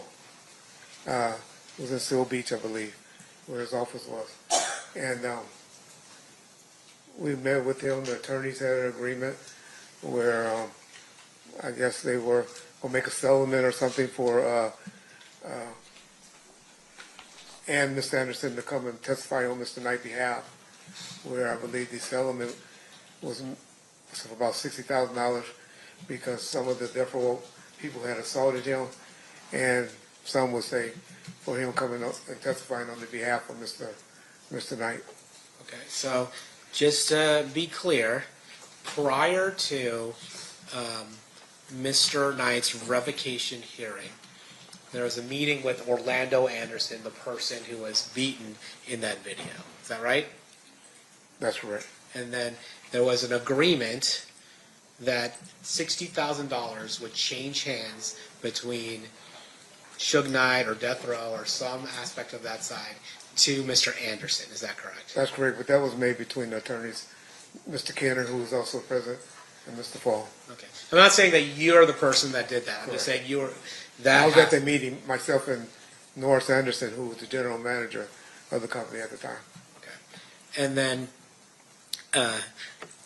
at that probation hearing, is it fair to say that Mr. Anderson said that Mr. Knight was just trying to stop the fight and not participate in the fight at all? That was his testimony, yes.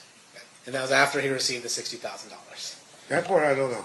That was after the agreement for the $60,000? It was an agreement in place, though. Okay. And then Is it fair to say that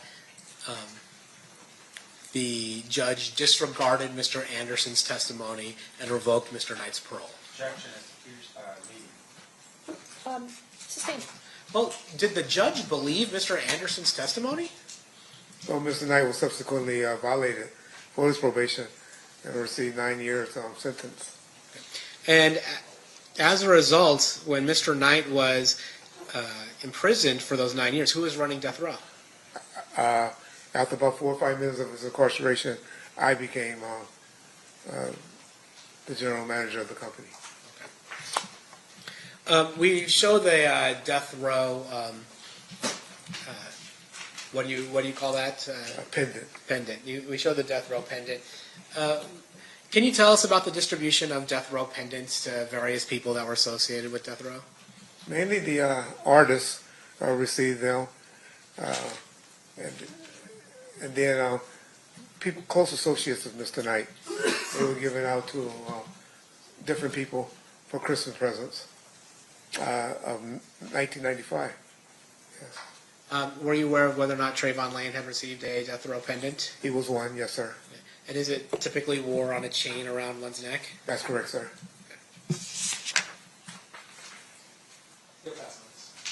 Okay, Mr. Stamp, cross-examination. Thank you. Mr. Wright, have you and I ever met? No, sir. You have a podcast, I believe, right? YouTube channel that I talk on. I'm sure you're probably anticipating the next question. In your YouTube channel, you have spoken a little bit about me, for instance, right? That's correct. And you have spoke about me as well. Yeah. So in terms of your podcast or YouTube channel, and once again, I don't think it was anything derogatory. It's more like he's never tried a criminal case, or I think Hollywood-ass attorney. I think you had said something like that, right? Well, you did about 10 interviews in the last 2 months, so I may have said something like that. Now, in terms of your podcast stuff, it's this pretty good point. At some point, you had actually instructed Keith that, hey, he can actually make money doing the YouTube stuff. Remember that?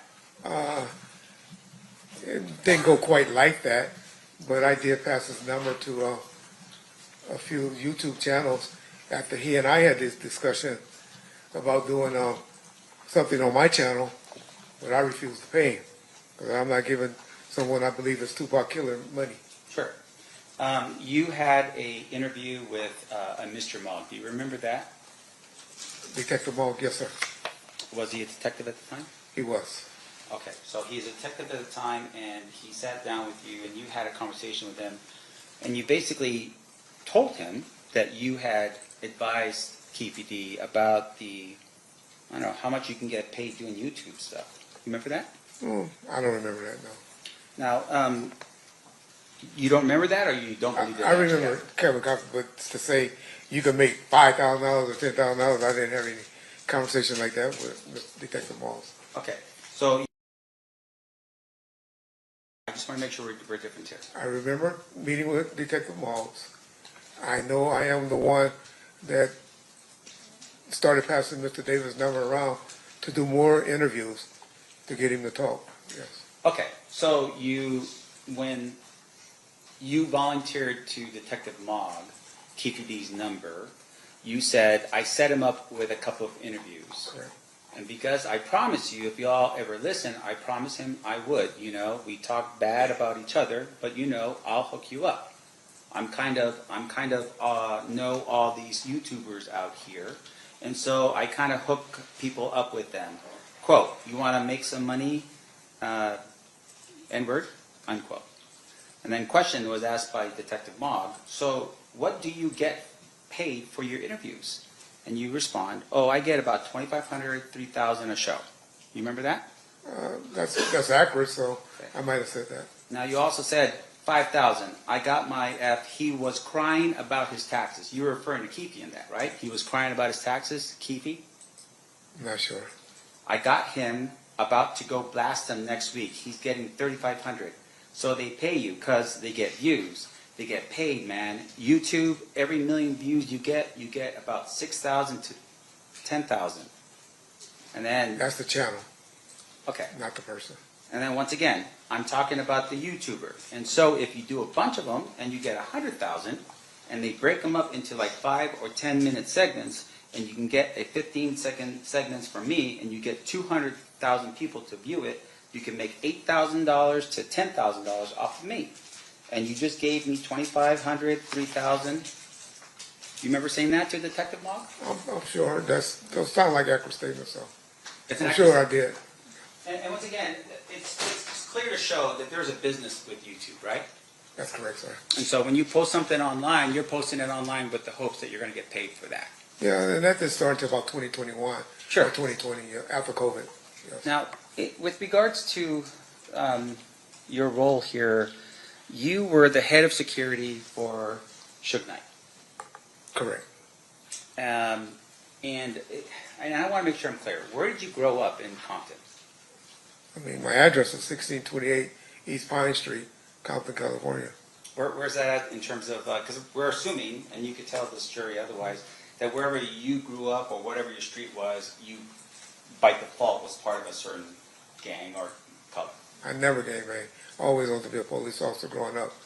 However, guys that I grew up with, was in the sandbox with, played sports with, yeah, they were Mob Pyro's affiliate.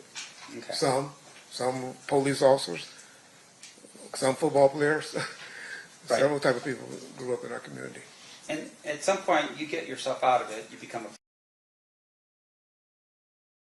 all right. Thank you for correcting me. You become a police officer for about 5 years. 90 to 96, 6 years. Yeah. 6 years, and you have to retire medically. Correct.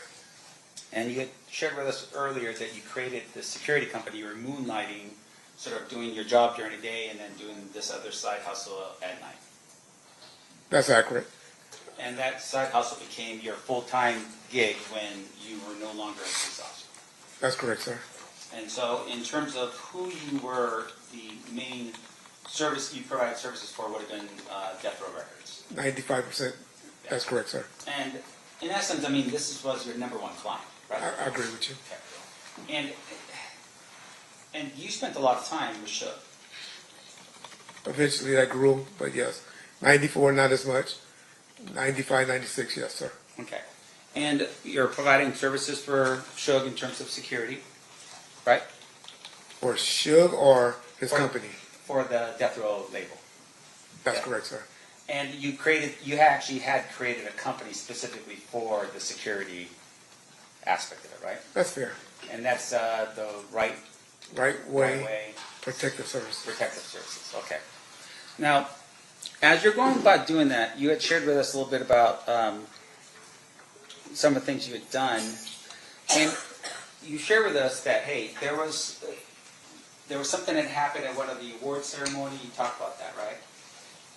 At the Soul Train, that's correct. And you said that at that Soul Train incident that my client was present when some other guy flashed a gun or something like that. That's correct. It wasn't your client, no, sir. And once again, your security, your former police officer, did you ever report that incident to police? They ran. Actually, police detained the subjects outside the gate or towards the gate.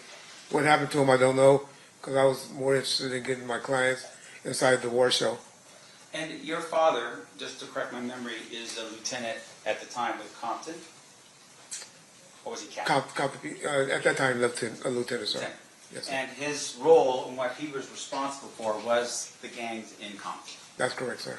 So it would have been information he would have maybe picked up, or you would have told him? That's what people get confused about law enforcement. Compton is a city about 8 to 10 miles away from, well, that's by USC is where this incident happened. That's about 20 miles away from Compton. And so Compton PD and LAPD don't share information with each other like people think in law enforcement. Right, but you're talking about someone who's from Compton. You're saying that guy right over there who's from Compton was present at that particular event. Wasn't a big thing. It was just a guy that was some guys that brandished a weapon. Right, so in your mind, it's not about this idea that this is a gang sort of thing. It's just some idiot with a gun flashing a gun, right? I agree with you. Okay. And But so, they were also protecting Bad Boys Records. okay, well, we can talk about that in Okay. a second. In terms of your role, though, in your company, you, at some point, you obviously are now working with Suge, and there's this idea with Death Row Records that there may be sort of,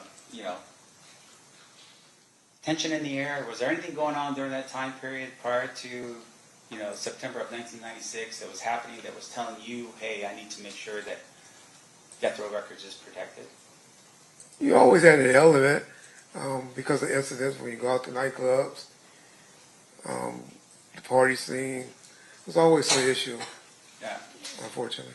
And because you're dealing with someone like Suge Knight, and at that particular point, any of his other people that was working for him, like say the entertainers, right? You're talking Snoop, you're talking Tupac, that you would have adequate security to protect them, like say from fans and that kind of stuff. I called it, my cell was to be good witnesses. Mr. Knight had just went through a situation with one of his artists, Snoop Dogg, that was on trial for murder. And they ended up beating the case.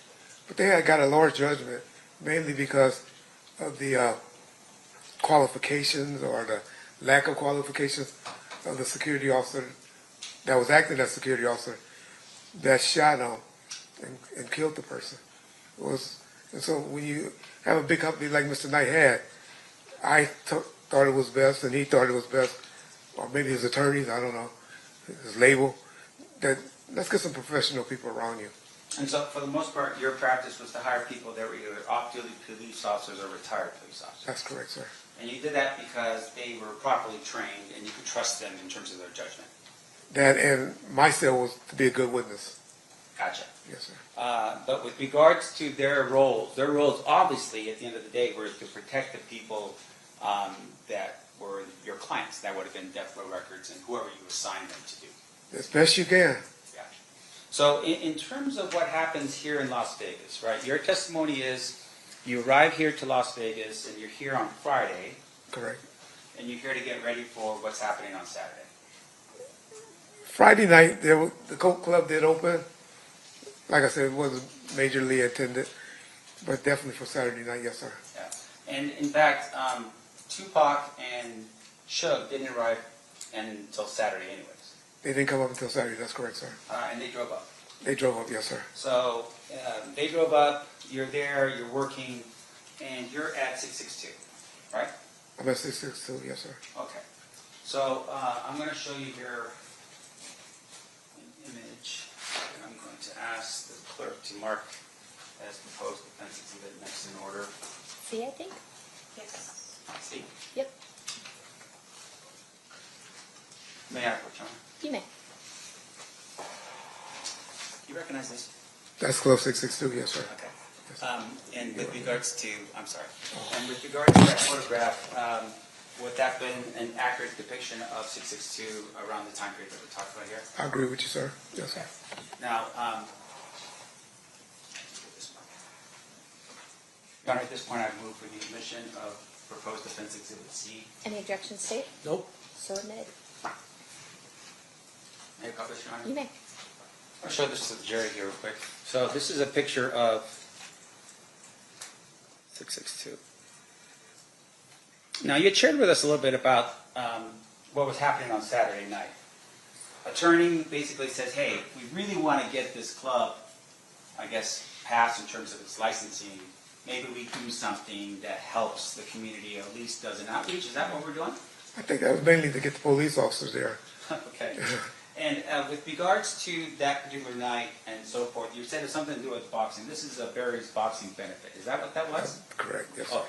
So this picture would have been taken pretty much at the time of when this event had gone down in September of 1996. I believe that night or Yeah. or that week, yes, sir. And with regard to Barry's boxing, do you know anything about what Barry's boxing is about? Just that he was a retired police officer that was helping young kids in the area with boxing. That was about it. Or association or a foundation to raise money for youth coming up is what I remember. So Mob James just testified a little while ago. Okay. If his representation was there was no event like that was happening in September of 1996, would he be wrong? Let me just say this. They don't be in the know like that, We're not as transparent as maybe we should be with the homeboys. I mean, but obviously this is sitting on the front sign of the entrance going into the facility, right? I went in that club that night and I ain't never noticed that. Well, let me ask you this, though. In terms of what was happening, was Mob James the head of security that night? So James' responsibility is he had a lot of juice with the homeboys, and they have something they call Code Red, where everybody come out and support each other, and James was that person that Suge looked to, even during the Snoop trial, when Snoop was having problems with his homeboys coming up there, messing with him and stuff.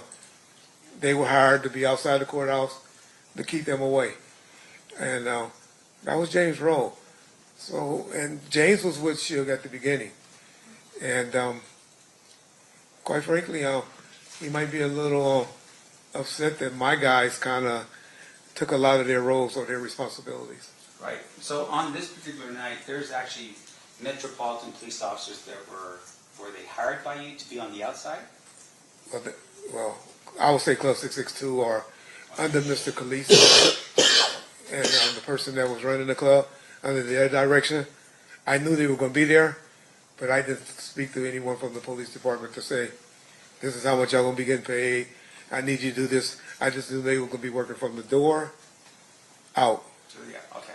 Yes. And really the concern at this particular point that you had, as well as I'm assuming Mr. Khalees as the attorney, is you wanted to make sure everything was going to go well for the club. That's correct. That's fair. In essence, and to help Suge with passing of this particular club, right? That's correct, sir. So one of the things that had happened that you had shared with us is that Friday you meet with Khalees and you learn and you're instructed that your people are not to be carrying firearms. Inside the nightclub. Right, inside of the nightclub. That's correct, sir. All the way up until the time that they get to that door, they're not supposed to be carrying firearms. Inside the club. Are you aware that the Red Alert people from Mob James were all carrying firearms that night? Well, I had problems with that. My guys were strict, law enforcement. They didn't care about, they didn't have a relationship with James and them, as I did. And so they would search them. And if they got one in, who knows? But there was always issues with them about being searched. But my guys would still, they were like, hey, if you want us here, we searching everybody coming to this club. Right, so that was important for you, but Mob James says otherwise. He says everyone was fine. If they snuck them in, it happens. And yeah, and with regards to your meeting with Mr. Khalees, once again, you're there, and do you have at that particular point any ownership interest at all in Death Row Records? None. So you are a separate entity. You are just the security company hired to provide security for Death Row Records. My company, Right Way, was making money, but I also received a salary from Death Row. Okay. So, and you're in this meeting, and once again, the meeting is to help Suge get this club approved so he can make it happen. That's correct, sir. And your job is, really honestly, is just somebody who's providing the security to the club. On that particular night, but I'm more, some would say at one point, Suge right-hand guy, but my main focus was Suge Knight entities. It wasn't just the recording artist, it wasn't just the record club, it was everything that Mr. Knight was trying to invest in at the time. So you're telling us that not only were you providing security, but you're also like an employee for Death Row Records? I was both. Okay. Were you drawing like a paycheck every 2 weeks as an employee? I was, sir. There wasn't no under the table stuff like Mob James would have been telling us? We didn't do that. Right, we didn't do that. And with regards to Mob James being paid, you're telling me that he would have been paid the same way with employee checks and so forth from Death Row Records? Bob James wasn't one of those employees. Like I said, he was just called on special events. I don't think James made his money by guys in the line that were ballers or shot callers or whatever that he would bring to the front of the line. So, just drawing your attention back to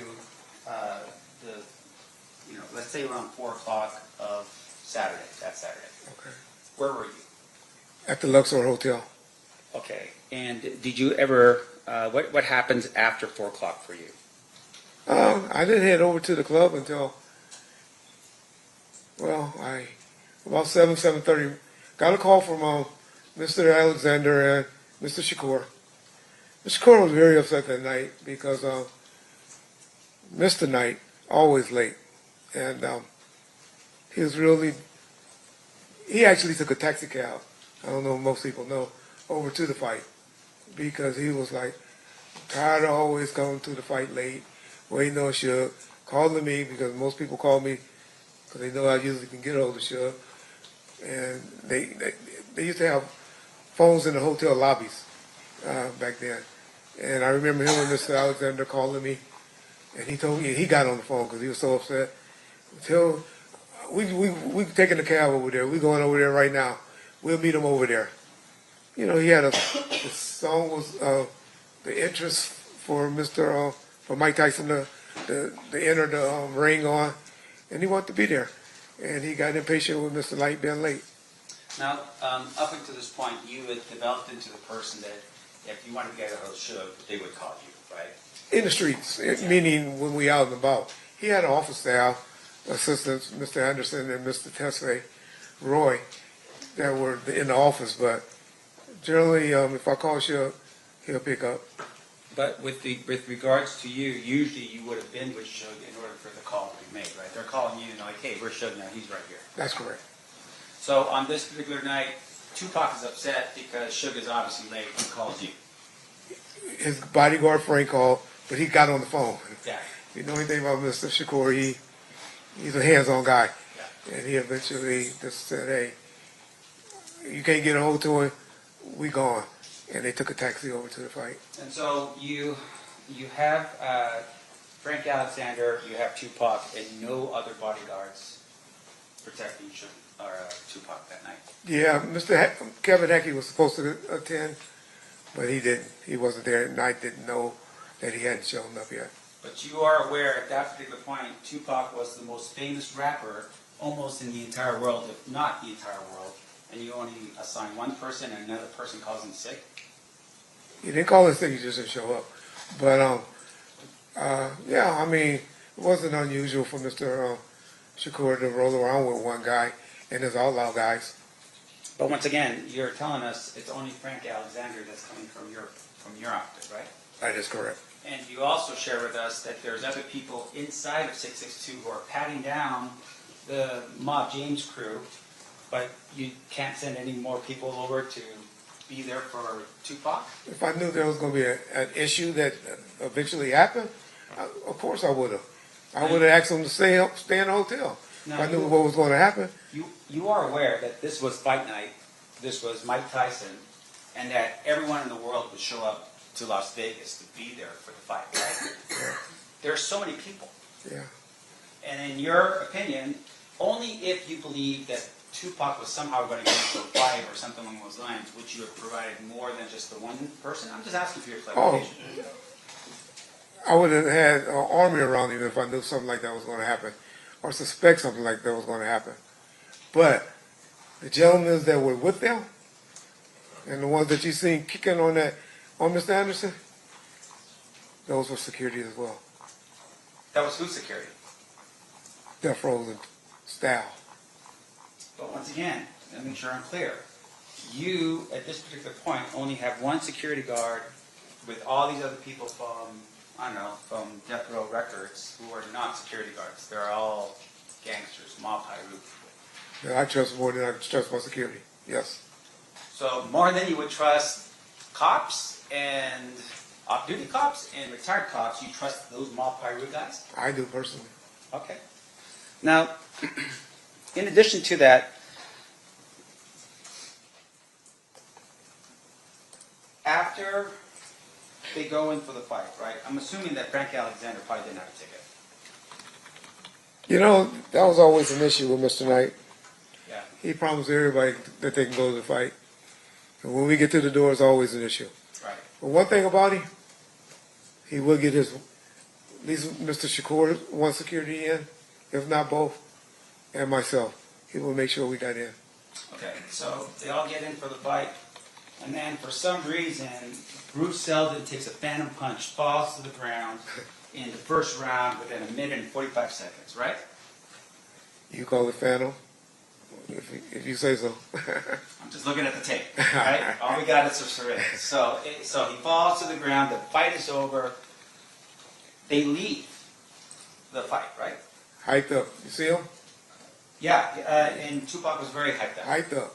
So, did you get a call from Frank Alexander saying, hey, the fight ended early, we're on our way? Not one. And that's normal. Okay, and I want to make sure we're clear about the type of communication you had. So, cell phones, I'm not sure were available to everybody. You had one. Pretty much everybody had cell phones, but they were expensive. He called me after 7 o'clock, right? Yeah. Back then. Yeah. But, He doesn't get it. But everyone else. but I did have Nextel phones. We had about 8 to 10 of them. They did dual jobs. My guys knew it better be emergency to pick up that cell phone.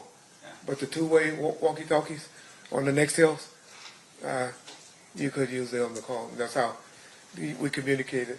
On that picture with Buntry, you'll see one hanging out of his pocket.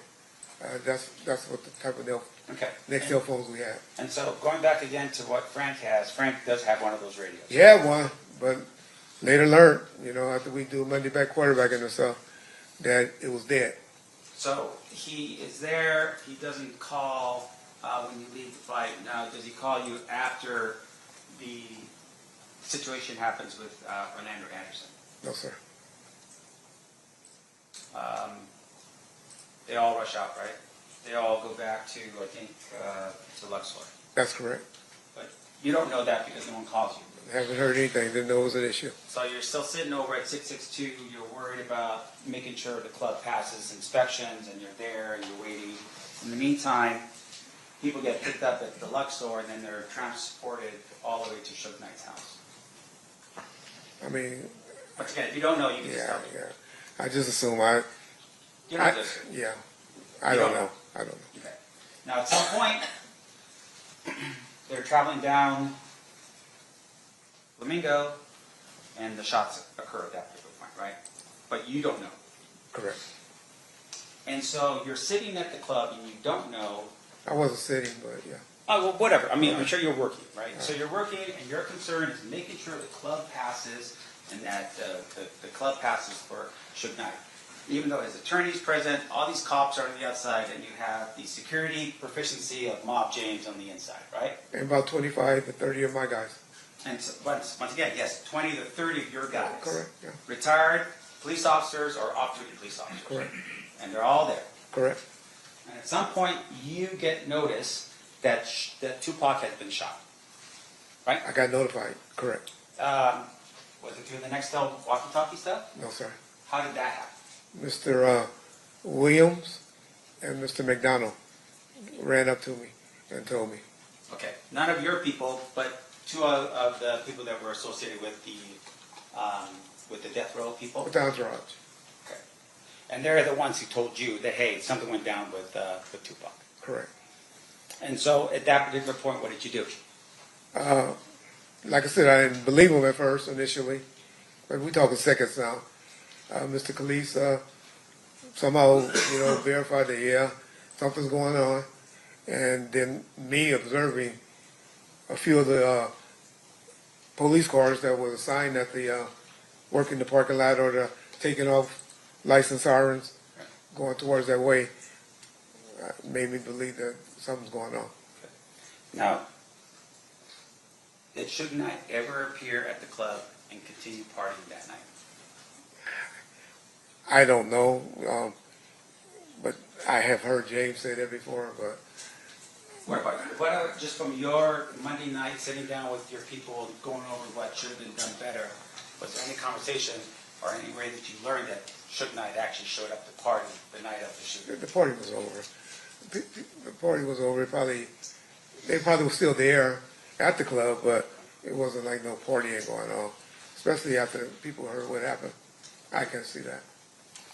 Now, we talked a little bit about the death row chain. Do you recall telling Detective Mogg when he visited with you that you sold your death row chain because of hard times? I had a platinum one. That's correct. Now, later on, when you're testifying in the grand jury, remember doing that?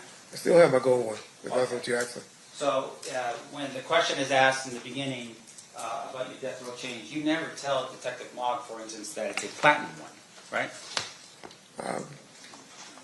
I don't know. Well, let me just tell me.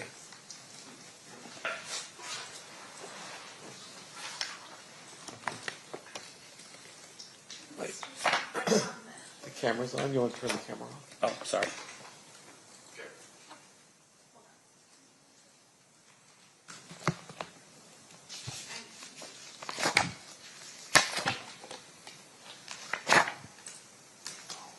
So this would be page 21, counsel, of the surreptitious report or recording. So you say, the question that was asked by Detective Mogg, you were describing the chains as cheap. He said, he had asked you, got a $300 chain? He said, yeah, one of those cheap little chains because they were messing around with the same women and they got one and he got mad about it. My presumption We're talking about Keffe. Yes. Yes. So what? What did expensive ones look like? Do you have a picture of those? And you said, yes, sir, I can show you the one that Tupac would have. And then the question's asked of you by Detective Mogg, did you ever get one of those chains? And you respond, yeah, I had one. And then the question was, what happened to it? And you said, shit, hard times hit. And Detective Mogg commiserates and says, yeah, I hear you. You said, got to get rid of it somehow. And then Detective Mogg asked, what did you get for it? And you said, I got about $5,000, right? Yeah, that was the platinum one, Okay. or the white gold one. You can watch, and I'm sure you have, several interviews, pictures with me with my gold chain on. I wear them on several YouTube videos. But fair to say, of course, that, when you said you had one, it's not one gold, it's not one platinum in this book, right? Like I said, the one I sold was the platinum one. Now, in addition to that, later on, when you're testifying before the grand jury, the question that was asked by one of the jurors was, and I want to make sure I'm clear because I don't want to mess up I want to be accurate with you. Your Honor, I think this is improper impeachment or refreshing recollection. I'm not quite sure what you're hearing to Mr. Rush before asking the predicate question. Let me just do this as a refreshing of his recollection, Your Honor. I just didn't want to. So it's sustained. So I don't know that he said he doesn't remember. Okay. So let me ask you this. You were asked by a juror. Again, I think you have to ask the substantive question first. Determine whether Mr. Blood, you're going to have to talk louder because your mic's not. Okay, I'm sorry. I think you have to. You approach. I can stand. I apologize, Your Honor. Everyone approach.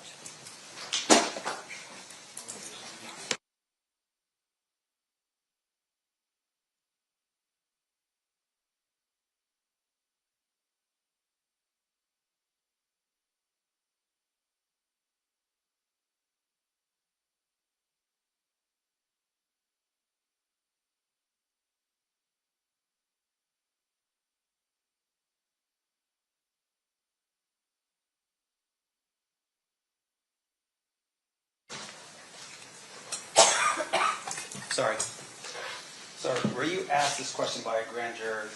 Again, Your Honor, I think, again, you have to ask the predicate.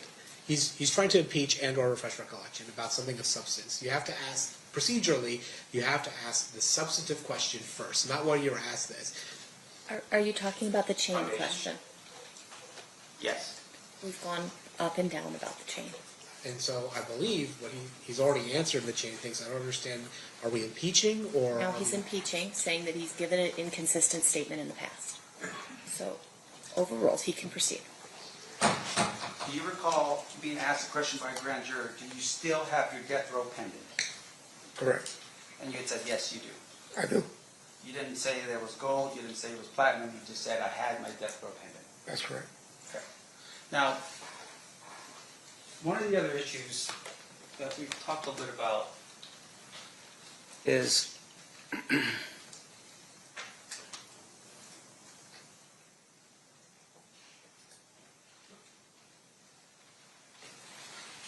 and once again, I apologize. Maybe the state can refresh my recollection because maybe I was thinking about something else. You have been convicted of a crime. I am.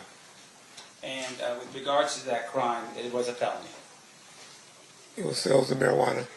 No, back up here real quick. It was sales of marijuana and it was also embezzlement. Is that what it was? No, it money was, laundering? Money laundering. Ah. With money going in.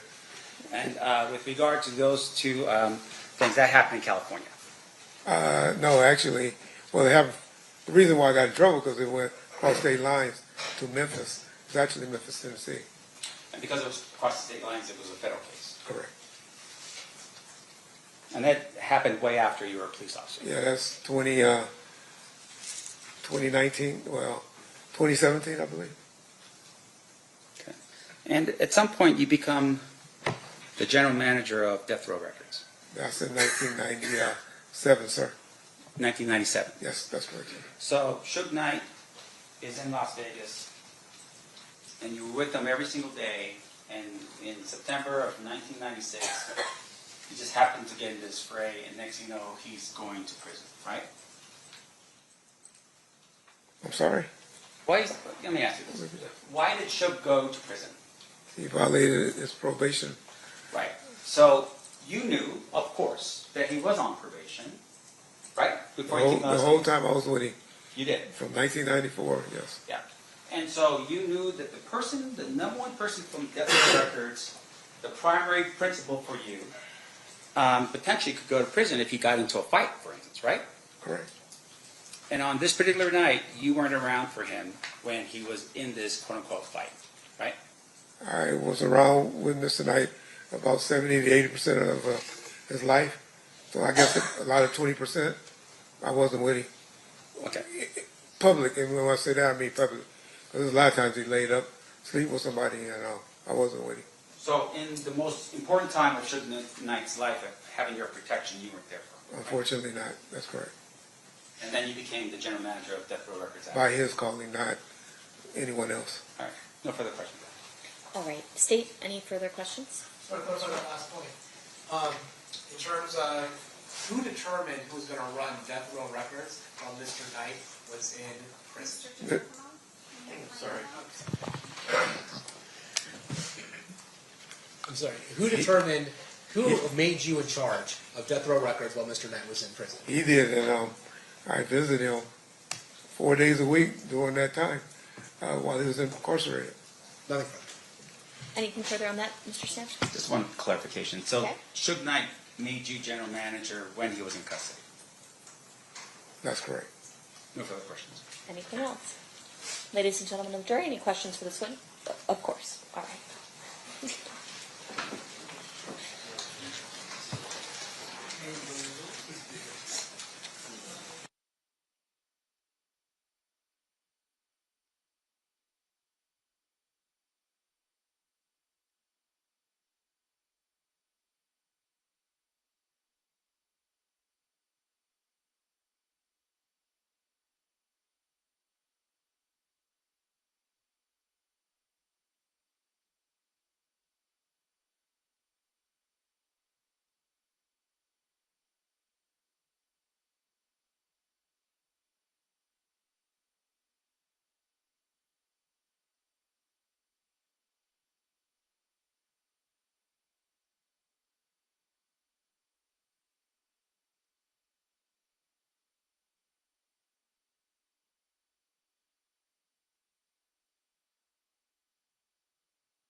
All right, Mr. Wright, I have a couple of questions for you from our jurors. Okay. First, if they knew the cell phones were for in case of emergency, why wouldn't they call once the shooting took place? Why did you find out later in person? Not sure. I don't know why they didn't call me. That was Mr. Alexander's responsibility. And I didn't hear from him. Okay. Was there anything in writing regarding the transfer of management power to you over death row records? I wouldn't call it power. Just, dealing with the day-to-day operation. The one that signed people, artists for him. I did everything for him. I dealt with his women. I dealt with his parents. I dealt with pretty much everything while he was incarcerated. And generally, because I was going back and forth, seeing him, the 4 days, I spent hours on the phone with him. And I was just his point of contact person. So was there anything in writing regarding that? Not to my knowledge, other than. Okay, were there any witnesses to it? Well, there's a young lady sitting in there right now that I signed, while he was incarcerated to the record label. There was a writing? I'm sorry. You signed some? What did you You sign? don't sign her as an artist. Okay. State any questions based on those answers? Nothing state. Defense? I do. Okay. All right, so I want to make sure I'm clear. You become the general manager of Death Row Records, and what was your job responsibilities? I did everything, to be honest. I brought Miss Shakur up to the prison to meet with him. I was talked to several, putting the albums together. When I met with Jimmy Iovine, who was our distributor at the time, negotiated deals with them. Everything I did was approved by Mr. Knight, but I was his point of contact. Did you ever have a power of attorney signed by Mr. Knight to sign on his behalf? No, what I would do is have everything generated, and I would send it. His attorney would come visit him on Tuesdays. If it was something real important, he would sign it on Tuesdays. And if I needed it before then, he was married to a young lady by the name of Michelet, or at least she thought they were married. And she was signed. She had the power of attorney to sign, but she didn't deal with anyone. And then we also had a rubber stamp that two of his female friends had to sign checks or to sign some contracts if they would take them. So if there was anything wrong with the bank account, for instance, did you have to get someone else to handle that, not you? I dealt with the bookkeeper, generated the checks, but his two female friends were the ones that stamped them. And with regards to his two female friends here, were the employees of Death Row Records? One was an artist, Michelet, and then the other one, Miss Hawkins. She was just a girlfriend. Now, you are aware that at the time that Mr. Knight was involved in this thing that happened in Las Vegas and finally gets revoked on probation, that his record label was valued somewhere around, what, $500 million? I heard 3, but okay. It was up there. All right, so it's a pretty significant asset, right? Correct. Now, out of all of this, you are the general manager, you have access to all of it. I guess I was the one he trusted at the time. No further questions, Your Honor. Okay. All right. Thank you, Mr. Wright. You are excused, and you're free to go. Thank you, ma'am. You're welcome. All right, ladies and gentlemen of the jury, that's it for the presentation of witnesses today. We'll be in recess. We're going to come back at 1 p.m. tomorrow because I have a calendar in the morning. So I'm going to read the admonishment, and then you're excused for the day. During the recess, you are admonished not to talk or converse amongst yourselves or with anyone else on any subject connected to the trial, or read, watch, or listen to any report of a commentary on the trial of any person connected with this case by any medium of information, including without limitation, newspaper, television, the internet, and radio, or form or express any opinion on any subject connected with the trial until the case is submitted to you. We'll see you guys back here at 1 p.m. tomorrow. Thank you. Right from Jerry.